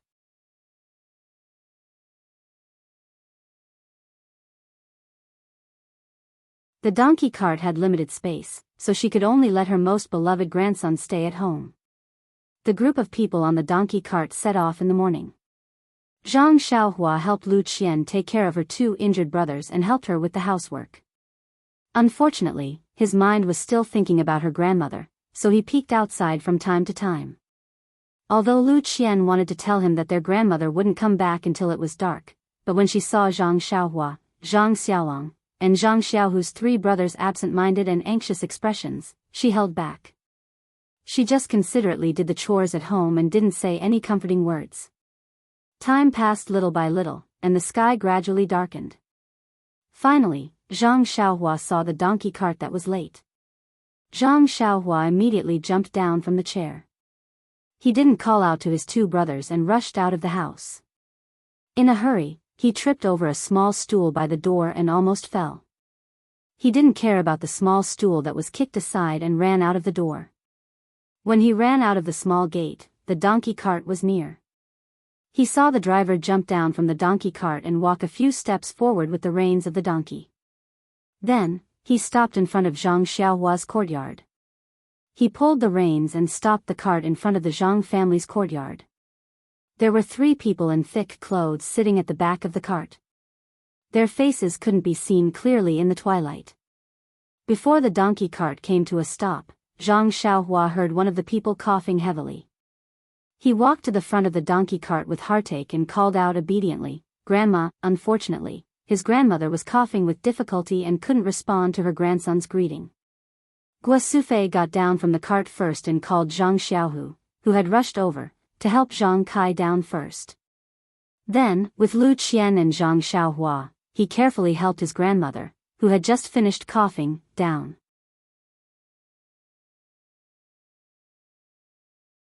Zhang Kai paid the driver, and the donkey cart drove off, leaving the Zhang clan's group standing in the twilight. Lu Qian and Zhang Xiaohua helped their grandmother. She coughed all the way to her small house. Hearing her cough, Zhang Xiaohua's heart was broken. But halfway there, her grandmother said with difficulty, "Let's go to the central room first. I'll stay with you for a while."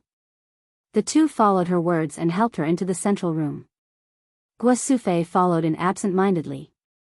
Then, Zhang Xiaohu helped Zhang Kai, who was still limping and had a gloomy expression. The last one to enter the room was Zhang Xiaolong, whose arm was still hanging in front of his chest. The central room wasn't big. When everyone came in and sat there silently, the air in the room seemed to have frozen. At this time, her grandmother began to cough again. Lu Qian hurried over and poured a cup of warm water for her grandmother to drink. Only then did her cough gradually stop. Lu Qian wanted to say something to break the silence, but she didn't know what to say. Finally, her grandmother spoke, "The doctors in this town are really expensive. Su Fei, let's not go there next time. Every time we see an illness, it costs a qian of silver. How long will it take for our family to spend?" Guo Sufei forced a smile and said, "Mother, listen to what you're saying. If you're sick, you have to go see a doctor. Even if our family is poor, we can't delay this illness." Her grandmother said again, "I know my illness very well. It's not something a doctor can cure. I already said that I won't go, but you still want to waste this money."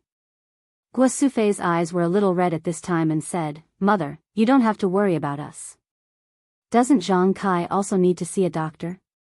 You're just going in the same direction." Her grandmother sighed and didn't say anything else. After drinking a little more water, her cough seemed to be lighter. Only then did she let Xiaohua help her back to the room to rest. Zhang Xiaohua helped her grandmother to the Kong bed and covered her with a quilt. Her grandmother seemed to be tired and quickly fell asleep. Zhang Xiaohua then tiptoed out of the small room. When she returned to the central room, her mother was sobbing in a low voice and constantly wiping her tears. Her father's face was gloomy as he smoked a pipe. Her eldest brother, second brother, and Lu Qian also didn't look very good. Zhang Xiaohua knew that her grandmother's situation wasn't good. It wasn't beyond her expectations, so she didn't have the heart to ask about the specific situation. She just silently found a small stool and sat in the shadow of the wall. After a long time, Guo Sufei recovered a little and stopped sobbing. It seemed that she only saw Xiaohua come back at this time. She softly asked, "Xiaohua, is your grandmother asleep?" Zhang Xiaohua nodded and said, "Yes, mother. Grandmother is probably tired. She fell asleep not long after lying on the Kong bed." Guo Sufei turned her head and asked Zhang Kai, "Child's father, what do you think we should do? Should we go to a bigger city to find a better doctor?" Zhang Kai took a deep breath and exhaled. He narrowed his eyes and said, "Ai, you didn't hear the doctor say that mother's illness isn't a normal cough. It's because she's old and her body can't support it anymore. There's no way to cure it. Moreover, mother's body is like this. Can she go to a bigger city? The closest city to us is Pingyang City. I heard that it would take a day and a night for a horse to run non-stop. I'm afraid that mother won't be able to take it. Guosufei was a little sad again. Her voice was a little sobbing. Then are we just going to watch mother's body collapse bit by bit like this? Mother's cough is so bad every day. Zhang Kai smiled bitterly and said, there's nothing we can do about it.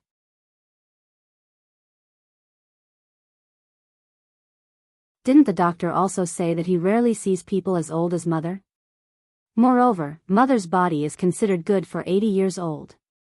I think we should listen to the doctor and let mother recuperate well.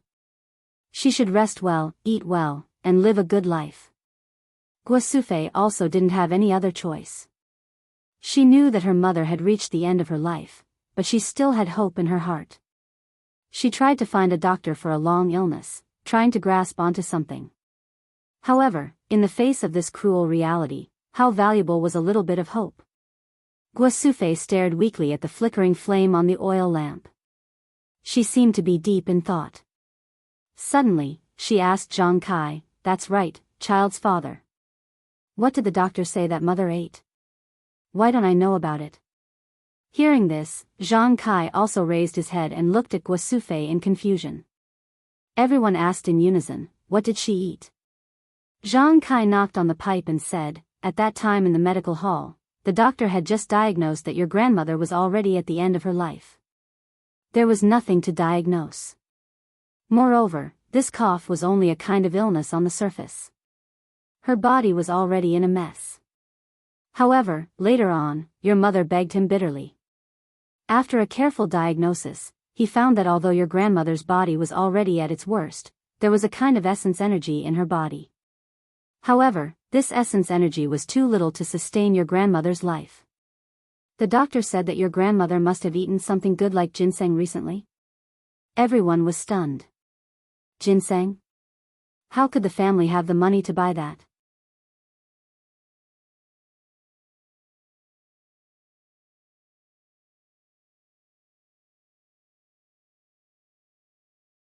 Chapter 32. Zhang Kai said, it's definitely not ginseng. I've only seen it in a clinic when I was young.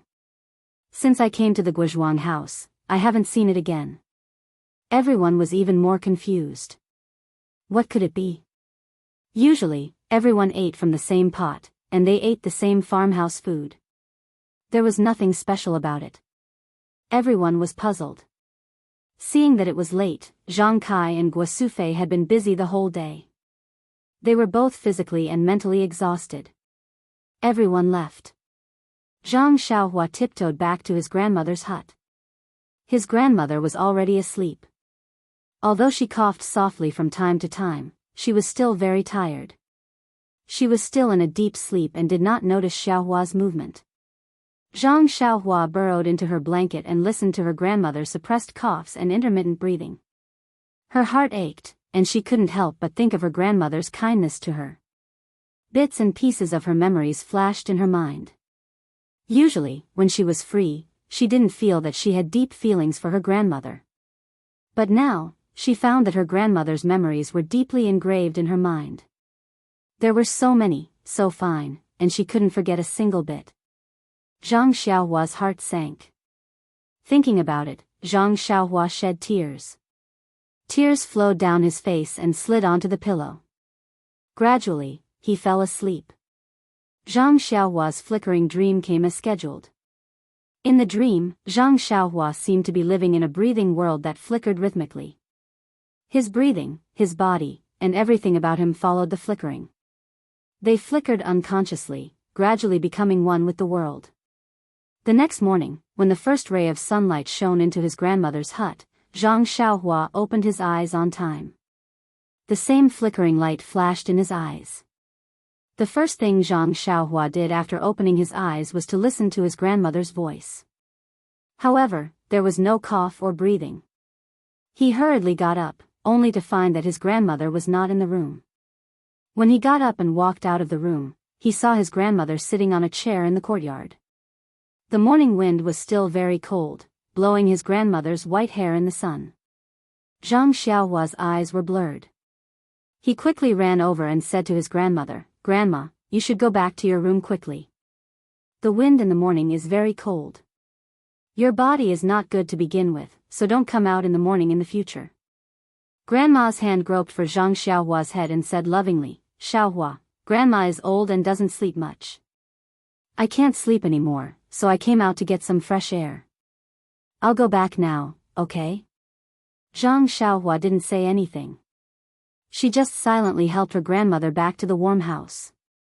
Coming out of the hut, Zhang Xiaohua was still looking at the morning sun in the sky. Suddenly, he remembered what happened a few days ago, so he also did the action of biting the sun. Sure enough, this time he still felt a warm current enter his throat. Zhang Xiaohua was stunned. Could it be that it wasn't his illusion? His eyes rolled a few times. Could this be Tiango eating the sun? Could it be that he had become a Tiango?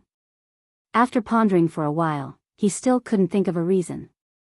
He shook his head and no longer thought about it. He just prepared to take a bite every morning and see what the situation was. After eating a simple breakfast, Zhang Xiaohua went to the slope to get spring water as usual. Zhang Xiaohua was just about to go out when Lu Qian, who was cleaning up the dishes, called out, I know what Grandma eats. Everyone was stunned. Zhang Kai asked in puzzlement, what do you mean by what Grandma eats? Lu Qian smiled and said, it was yesterday. Didn't the doctor say that Grandma ate ginseng?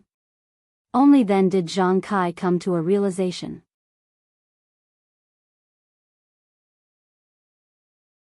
Zhang Xiaolong said anxiously, hurry up and tell me, what did Grandma eat? Zhang Xiaohua also stopped in her tracks. Lu Qian said mysteriously, it should be said that Grandma drank something. Drink? Zhang Xiaolong heard the word drink and looked at Zhang Xiaohua. He seemed to understand something. Zhang Xiaohu hadn't finished eating yet. He stared blankly at the bowl of porridge in his hand and said in a daze, just this? Is it ginseng? That's not possible. Lu Qian saw that everyone was puzzled, so she explained, look, everyone. Didn't we think for a long time last night, but we couldn't think of anything special? However, the doctor said that she only ate it recently. In the past, she only drank a little of the well water on the slope occasionally. After I came, I started to eat a lot of the well water. Especially Grandma, she only started to drink tea made from the well water recently. The well water that we used to eat also started to be used recently. In terms of time, only this well water fits this condition. Guosufei patted her head and said, that's true. Yesterday, I only thought about eating and didn't think about drinking. Lu Qian is really right. Zhang Kai said, I believe that ginseng can nourish mother's body. This water, no matter how good it is it still water? Can it be eaten as a tonic? He asked Lu Qian doubtfully.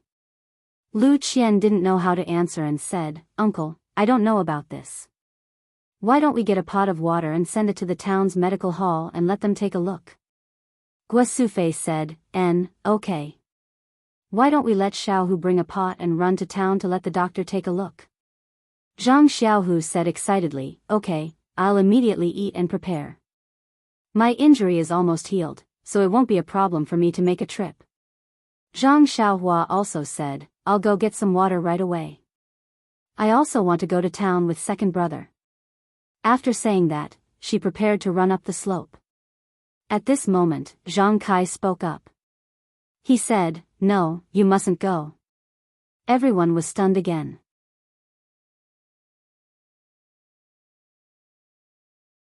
Guosufei said, husband, what do you mean? Why don't you let Xiaohu and the others go? Zhang Kai saw that everyone was very strange and said with a wry smile, have you forgotten about Mr. Wu from the neighboring village?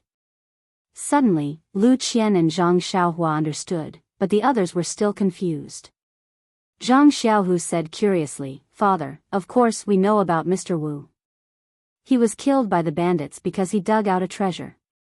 Zhang Kai said, then is our well water a treasure? Zhang Xiaohu said, we don't know, so we let the town's doctor take a look. Zhang Kai immediately said, what if it is? Zhang Xiaohu was speechless and didn't know how to continue. Lu Qian saw that everyone was still confused, so she explained, "Uncle means that if the well water is a treasure and the town's doctor finds out, then it will be a big deal. The well is full of ginseng, which is much more precious than Mr. Wu's box of jewelry. If the bandits find out, then won't they kill and steal the water? Moreover, the well water is not in our courtyard, but far away on the slope. We can't just say that it's ours. If people find out and come to get water, should we let them take it or not? If it's all taken, then what will Grandma drink? What we're most afraid of is that it will be taken over by people with power and no one can get it." Everyone finally understood. Zhang Xiaolong asked again, "If we don't let the doctor take a look, then how do we know if the well water is useful for Grandma?" Lu Qian smiled and said, "Let's not talk about whether the doctor will take the water to the clinic or not, or whether the doctor will be able to tell.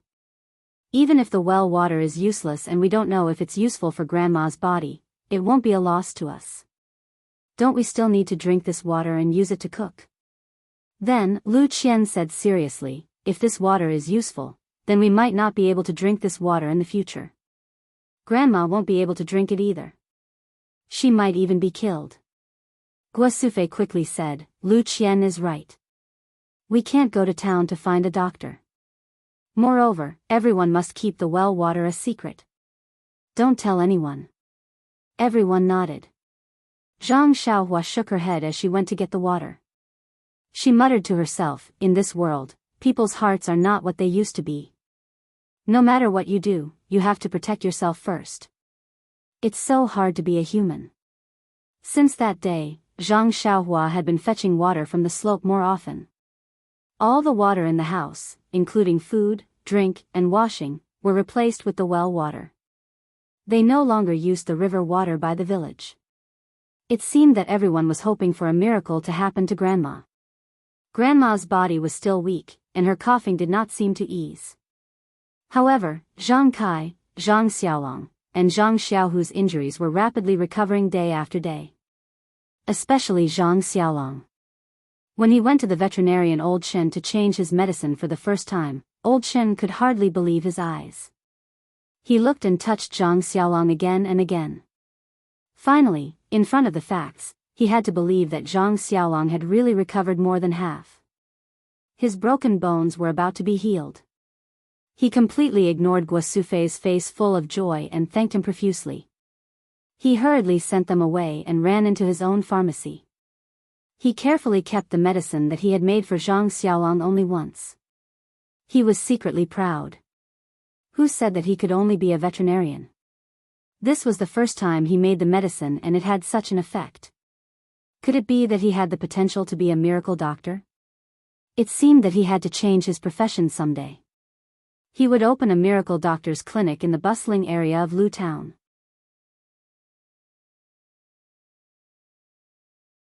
With this magical medicine, wouldn't he make a fortune? Not to mention the veterinarian Old Chen's wild imagination, the whole Zhang family was happy to see that Zhang Xiaolong's injury recovered so quickly. They were more and more aware that it was due to the well water. Grandma was in a particularly good mood when she learned that her grandson's arm had recovered. Her face was also smiling like a flower. Her cough was also light. The whole family was very happy and happy. As for Lu Qian, she did not know what she was feeling. She was very surprised to see that Zhang Xiaolong came back without a splint. She was happy with everyone. But after a while, she felt a sense of loss. She tried to avoid this emotion and did not admit her thoughts, but she knew that she really liked this family and Zhang Xiaolong. She did not want to leave here and return to her home. Was her home not good? She asked herself. The answer was no. She also liked her home, but it seemed that the feeling of her home was different from the feeling here. What was the difference? Maybe it was because of Zhang Xiaolong. However, Zhang Xiaolong's injury was healed. What reason did she have to stay here?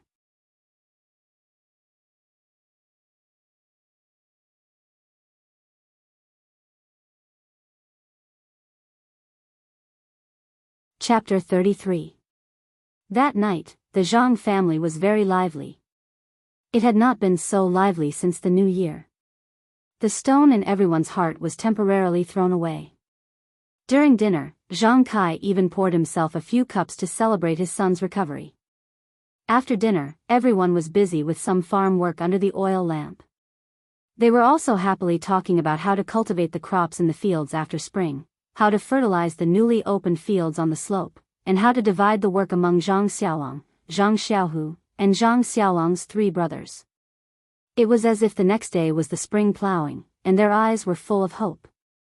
Under the flickering light, no one noticed the lonely expression on Lu Qian's face. Also, Zhang Xiaohua's thoughtful eyes. The next morning, Lu Qian reluctantly got up at dawn. Last night, she was so worried about her gains and losses that she couldn't sleep. When she got up, she found that her eyes were a little red and her complexion was not good. Guo Sufei was concerned and asked if she was sick. After breakfast, everyone was busy with their own things. It was now February and the weather was warm. Zhang Kai and the others were also checking the farm tools to see if there were any broken ones that needed to be repaired. The seeds in the cellar also needed to be taken out to dry. Seeing that the ice in the river had melted, the fields should also be thawed and ready for cultivation. Spring was coming. Just as Lu Qian was helping Guo Sufei to dry the seeds under the sun, she suddenly heard someone call her, "Qian Qian," what a familiar voice. She quickly raised her head and looked over the Zhang family's low wall. She saw her father, Uncle Lu Tufu, and cousin Lu Yeye who had already walked to the door.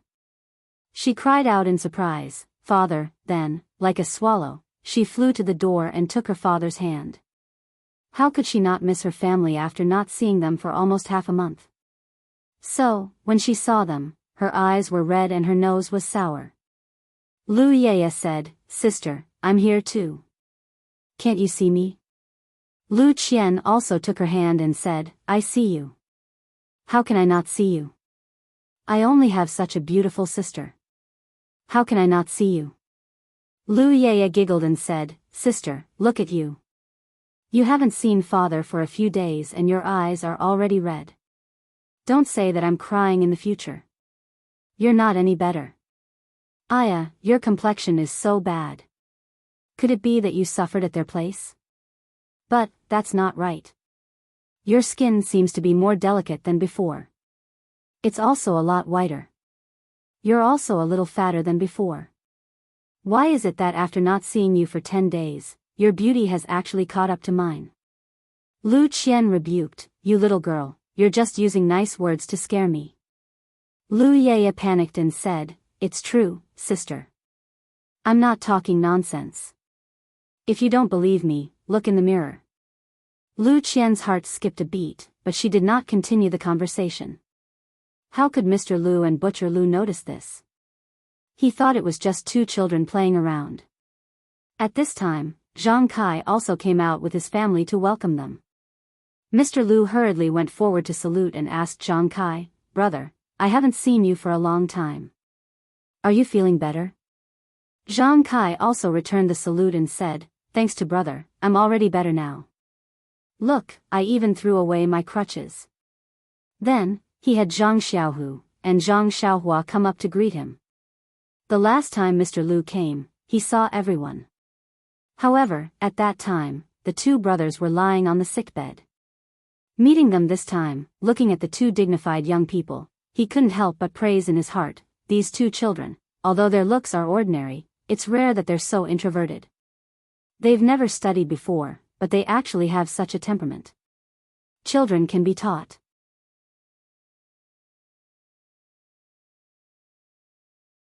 He hurriedly helped the 3 of them up and said with a smile, "It seems that the 2 of you have recovered from your injuries. This is worthy of celebration. However, nephew Xiaolong injured his muscles and bones. It's better for him to be more careful. He can only work after resting for 100 or so days. Don't hurt your body for the farm work in front of you." "Oh, right, how come you've removed the splint in just 10 days? Zhang Xiaolong moved his arm and said, "I'll pay attention to uncle's words. Look, my arm is fine now. Although I can't do heavy work, I reckon that after a few days, ordinary farm work shouldn't be a problem." Butcher Lu continued, "Nephew's body isn't just strong. Our village's Wang heir fell on his but when he went up the mountain to chop firewood and had to lie in bed for half a year. You've recovered in just a few days? Let me take a look. As he said this, he went forward to grab Zhang Xiaolong's arm. Lu Qian was anxious and quickly blocked her uncle's hand. She said, "Uncle, your hand is used to carrying 100 or so pounds of fat pig. Xiaolong's arm is just right. If you grab Xiaolong's hand like this, don't damage his arm." Butcher Lu awkwardly retracted his hand and said with a self-deprecating smile, "Then I won't look, I won't look." Lu Yeye seemed to have noticed something and used her elbow to poke Lu Qian. She winked at her and smiled mischievously. Lu Qian's face heated up and her hands and feet became uncomfortable. Fortunately, at this time, Mr. Lu saw Zhang Xiaohua again. He patted his head and said, "Xiaohua, I haven't seen you for a few days and you've grown quite a bit. I see that by the end of this year, you'll be able to catch up to your two brothers. Also, looking at your eyes, they're overflowing with energy. I feel that you've become a lot more sensible." These words weren't false. When Mr. Lu first saw Zhang Xiaohua, he had just been beaten up by a bully and was worried about his father and brother's injuries. Naturally, his expression was gloomy and listless.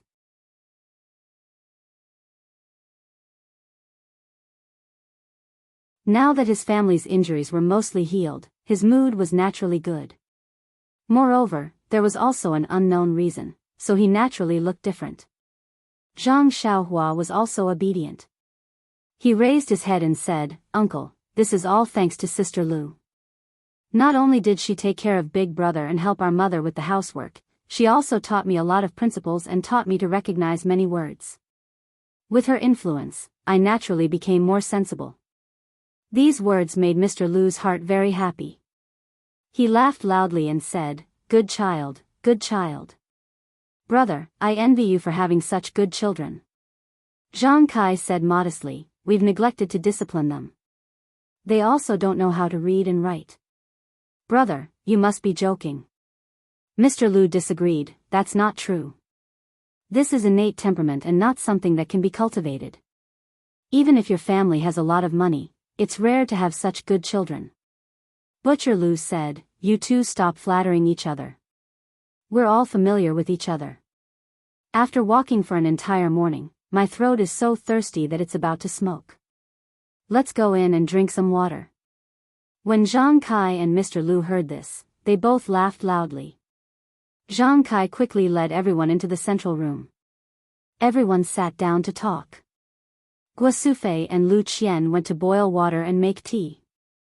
Lu Yeye also followed. Taking advantage of the fact that the water hadn't boiled and Guo Sufei went into the room to get tea leaves, Lu Yeye quietly asked Lu Qian, "Sister, are you interested in that Zhang Xiaolong?" Lu Qian blushed and said, "What do you mean by interested? When did I?" Lu Yeye mocked her and said, "Looking at your shy face and peach blossom eyes, I know that you're thinking of love. Why don't you honestly admit it?" Lu Qian said, "You little brat, why do you have so many flowery words? Don't tell me you didn't come to see Zhang Xiaohu." When Lu Yeye heard this, she also said seriously, "Sister, your words are wrong. Have you forgotten what we said before? Although Zhang Xiaohu and Zhang Xiaolong are good people and saved us, but our dream is to marry a learned, elegant, and handsome scholar. The two of them do farm work and will be digging for food in the fields for the rest of their lives. Don't tell me we'll also be farm women for the rest of our lives." At that time, I was very grateful to Zhang Xiaohu and did have a good impression of him. Now, I don't deny it. But after thinking about it carefully, I don't want to jump into this fire pit. Sister, you have to understand that this is a matter of a lifetime. If you make the wrong choice, it will be too late to regret. At this time, Lu Qian also stopped smiling and said seriously, "Yes, Yeye, I am also like this. That's why I am especially hesitant. Although I hope that my husband is a scholar, after meeting so many scholars over the years, none of them left a deep impression on me as Zhang Xiaolong, this farmer. He has a temperament and courage that most people don't have. I have only known him for a short period of time and this short period of time is more profound than many people in a few decades. I can't tell you how I feel in my heart, it can't be described with words. Actually, your choice is not wrong, my choice is not wrong. Everyone has their own freedom and has to choose their own choice. Lu Yaya smiled bitterly and said, Sister, I hope your choice is not wrong. In the future, Lu Qian interrupted her and said, It's too early to say this. I haven't made a final choice. Lu Yaya did not ask any more and the two of them were silent. Not long after, Guosufei took out the tea leaves and boiled the water. Lu Qian steeped the tea and the three of them returned to the central room together. The people in the central room were laughing and chatting. They were in the middle of a lively conversation.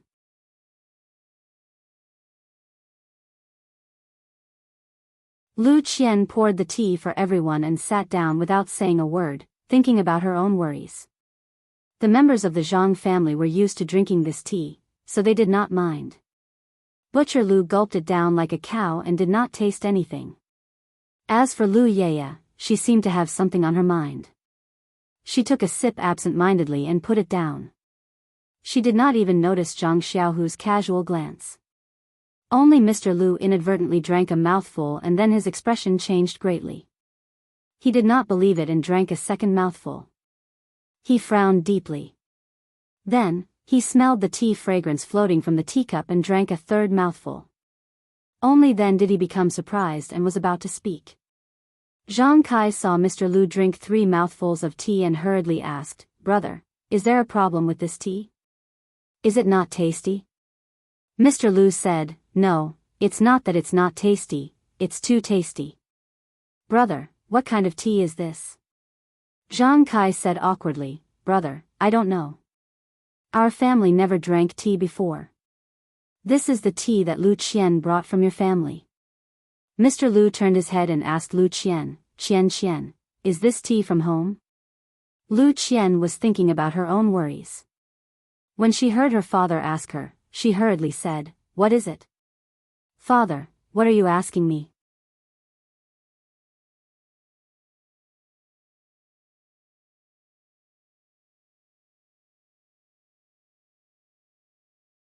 Chapter 34.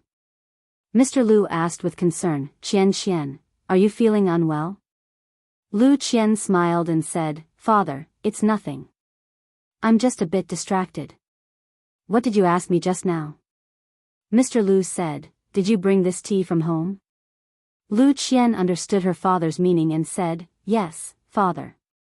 It's the kind that you often drink. The last time I came, I brought it for myself to drink. Do you think that this tea is especially delicious? Mr. Lu tasted another mouthful and said, Yes, it doesn't taste like the tea I drink at home. This tea's fragrance is really enticing.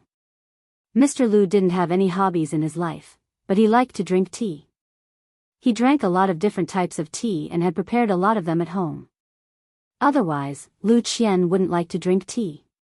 However, the tea he drank today was different from the ones he drank in the past. There was an indescribable fragrance in his mouth. These tea leaves were what he used on a daily basis. It must be the water used to brew the tea that was different. Mr. Lu was flabbergasted. Although the Guozhuang house was far from Baligo, it was only half a day's journey. How could the water quality be so different? Mr. Lu asked, Qian, why is the water in the Guozhuang house so much better than the water in Baligo? Lu Qian blinked her eyes at Mr. Lu and said, Yes, father. The water here is really clear and delightful. Lu Qian knew that this uncle of hers was famous for being outspoken. If he knew something, it meant that all the villagers in Baligo knew. She had already told him not to tell anyone about what happened in Lu Town. Who knew if everyone in Baligo already knew about it? The matter of the well water was something that she couldn't let him leak out. Mr. Lu saw Lu Qian blinking at him and tacitly stopped asking. However, Butcher Lu heard it and interrupted, Isn't that simple? Let Zhang Xiaolong send you a bucket every day. Mr. Lu was happy and said, Second brother, let's not talk about the half a day's journey from the Guozhuang house to Baligo. Even if it was delivered, the water might not be as good as it is now. Seeing that Butcher Lu didn't understand, he continued, it's best if the water used to make the tea is freshly fetched from the river. If it's left for too long, the vitality in the water will be gone, and the tea fragrance will be gone. Butcher Lu's face was full of disdain as he said, "Only you scholars are so particular. Why don't I feel the same way? Don't you think so, Brother Zhang?" After saying that, he picked up the teacup and drank it in one gulp. On the other side, Zhang Kai also chuckled. He didn't say anything and drank the tea in his cup.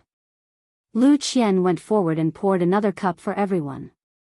Mr. Lu picked up the newly poured cup of tea and placed it by his nose.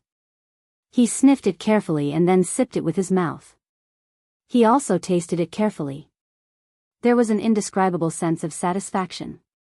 Butcher Lu mocked, "What's so good about this water that's so bland that it's like a bird? Drinking wine is more satisfying."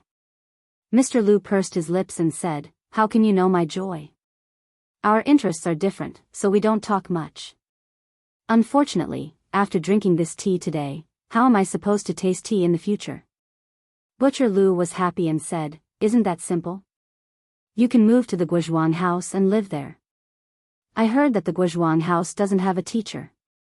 If you come, they can't wait to welcome you." Mr. Lu's eyes lit up and said, "Even a boor like you can think of such a good idea. This saying is true. The ancient said, if you eat 300 lychees a day, you will not refuse to be a person of Lingnan. It's rare that I'm fated to encounter such good water and good tea. To be able to become a person of the Guozhuang house for this good tea, it can be considered a good story." He said it casually, but it sounded meaningful. Mr.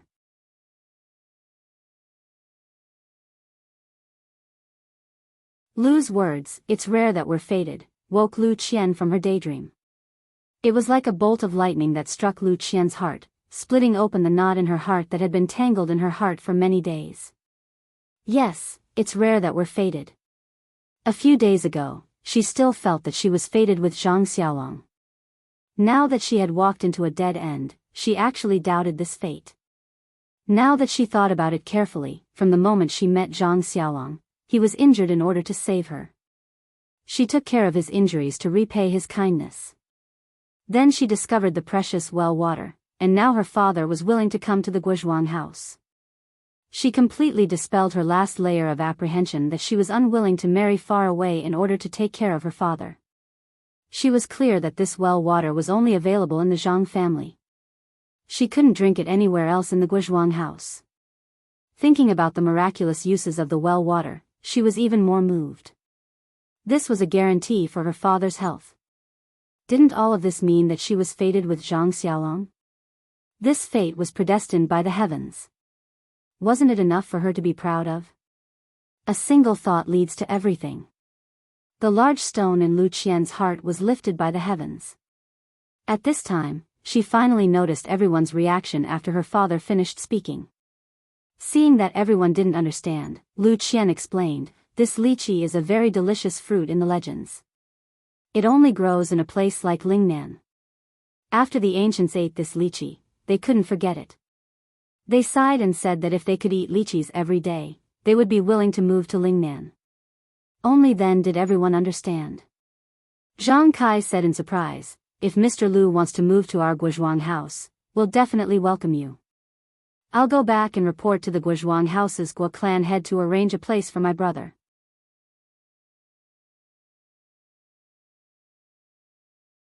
Mr. Lu hurriedly said, "Old brother, this matter isn't urgent. We'll talk about it later.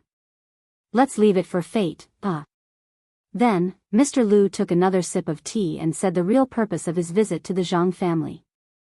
He looked at Zhang Kai and said, "Old brother, the main purpose of our visit this time is to bring Qian Qian home for a while. This child has already stayed here for a period of time. She must be homesick. Our family also needs her to go back and tidy up. This month, Yaya should have come over a long time ago. Last time, she didn't come with Qian Qian because our family also needs a girl to take care of them. This time, let her come over and swap places with Qian Qian. What do you think?" Zhang Kai didn't dare to express his opinion. He hurriedly turned to look at Guo Sufei. Guo Sufei looked at Mr. Lu and Butcher Lu's sincere expressions, as well as Lu Yeye's expressionless face. She already had an idea in her heart. She smiled and said to Mr. Lu and Butcher Lu, "We appreciate the two brothers' intentions. In the time that Xianxian has stayed here, she has helped us a lot. Xiaolong, Xiaohu, as well as our family head, have all recovered from their injuries. They can basically move around without hindrance. Xianxian also doesn't need to stay here to take care of Xiaolong and the others. If Mr. Lu wants Xianxian to go back, I'll pack up the child's things and go back with you guys in the afternoon. There's no need for you Yeye to stay here." Hearing Guo Sufei's words, Lu Yeye's face clearly showed a burst of joy. Lu Qian raised her head and inadvertently saw the disappointment between Zhang Xiaohu's brows. Her heart couldn't help but let out a thump as she thought to herself, "This Zhang Xiaohu is usually quiet and I've never heard him ask about Yu. Looking at his expression now, it's a bit troublesome. When I have time, I'll have to remind Zhang Xiaohu that my sister's thoughts are clearly not here." Butcher Lu wasn't happy and said, "Sister-in-law, look at what you're saying. Didn't we already agree before that Yu would also do her best? Now that she's here, how can we let her slack off?" Guo Sufei smiled and said, "Brother Lu, I know that you're a straightforward person. If we have any difficulties, how can we hide it from you? Look at these two children and your brother Zhang. They're all glowing with health and it's easy for them to move around. There's really no need for your daughter to stay." Mr. Lu also smiled at this time and stopped Butcher Lu's insistence. He said, "Since sister-in-law has said so, then I'm sure there's really no need for the children to stay. Second brother, there's no need to insist on anything. As for whether Qian will come back with us later, it's better to ask her first." Lu Qian thought for a moment and said, "How about this, father? I won't go home with you this time. There's Yu to take care of the family, so there shouldn't be a big problem. I've only been out for less than a month. Although I miss home, it's not to the point where I have to go home. Moreover, Xiaolong's injuries have reached the final stage. I can't leave with a strong start but a weak finish. I'll wait until he's fully recovered." Butcher Lu couldn't help but stand up and say, "Did you just discuss this with your father? Why do you speak so much like your father?" Lu Qian asked curiously, "Second uncle, what do you mean?"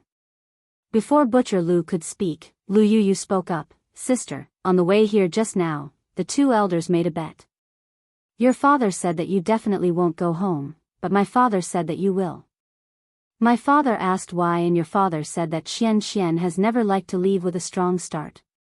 She's only been at the Guozhuang house for less than a month.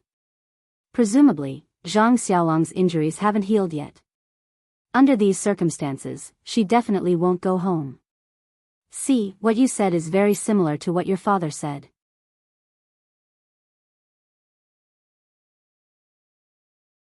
Of course, my father was very angry and thought that the two of you colluded together. This Lu Yu was very eloquent. She used the words "your father" and "my father" to make everyone laugh. Lu Qian said to Butcher Lu, "Second uncle, you've watched me grow up. How can you not know my temper?" Butcher Lu said helplessly, "I only remember that you were a little girl with a runny nose. Who knew that you and Yu would grow up in a few years? How can I remember your temper? I thought that since you've never left home, you would miss home. But you're still not as good as your own father." While they were talking, Guo Sufei saw that it was getting late and went out to prepare lunch. Lu Qian and Lu Yu naturally went out to help, leaving the group of men to chat in the house. The Zhang family's meal was as simple as usual. It didn't take long for it to be ready. Zhang Xiaohua also came back with wine from outside the village. Butcher Lu was naturally beaming with joy. After lunch, the sun was already setting in the west. Mr. Lu and his group of three bid farewell and returned to the village. Mr. Lu invited Zhang Kai and said, "Brother, tomorrow is the second day of the second lunar month. There's a temple fair at Bali Go. Why don't you come to my place for a small gathering tomorrow?" Zhang Kai thought about it and refused. "Although my injuries have healed, I still haven't fully recovered. It's inevitable that I'll get sick if I go too far." Moreover, the elders at home are still sick. It's better not to go too far. When I have time in the future, I'll definitely pay them a visit. Mr. Lu knew that it was the truth, so he didn't insist. Everyone parted at the village entrance. Lu Qian brought Zhang Xiaohua along and sent them off. Only then did they reluctantly part and watch their loved ones gradually disappear into the distance. You're tuning in to the Carefree Valley YouTube channel. Don't forget to subscribe and join us on this journey to catch the most captivating stories.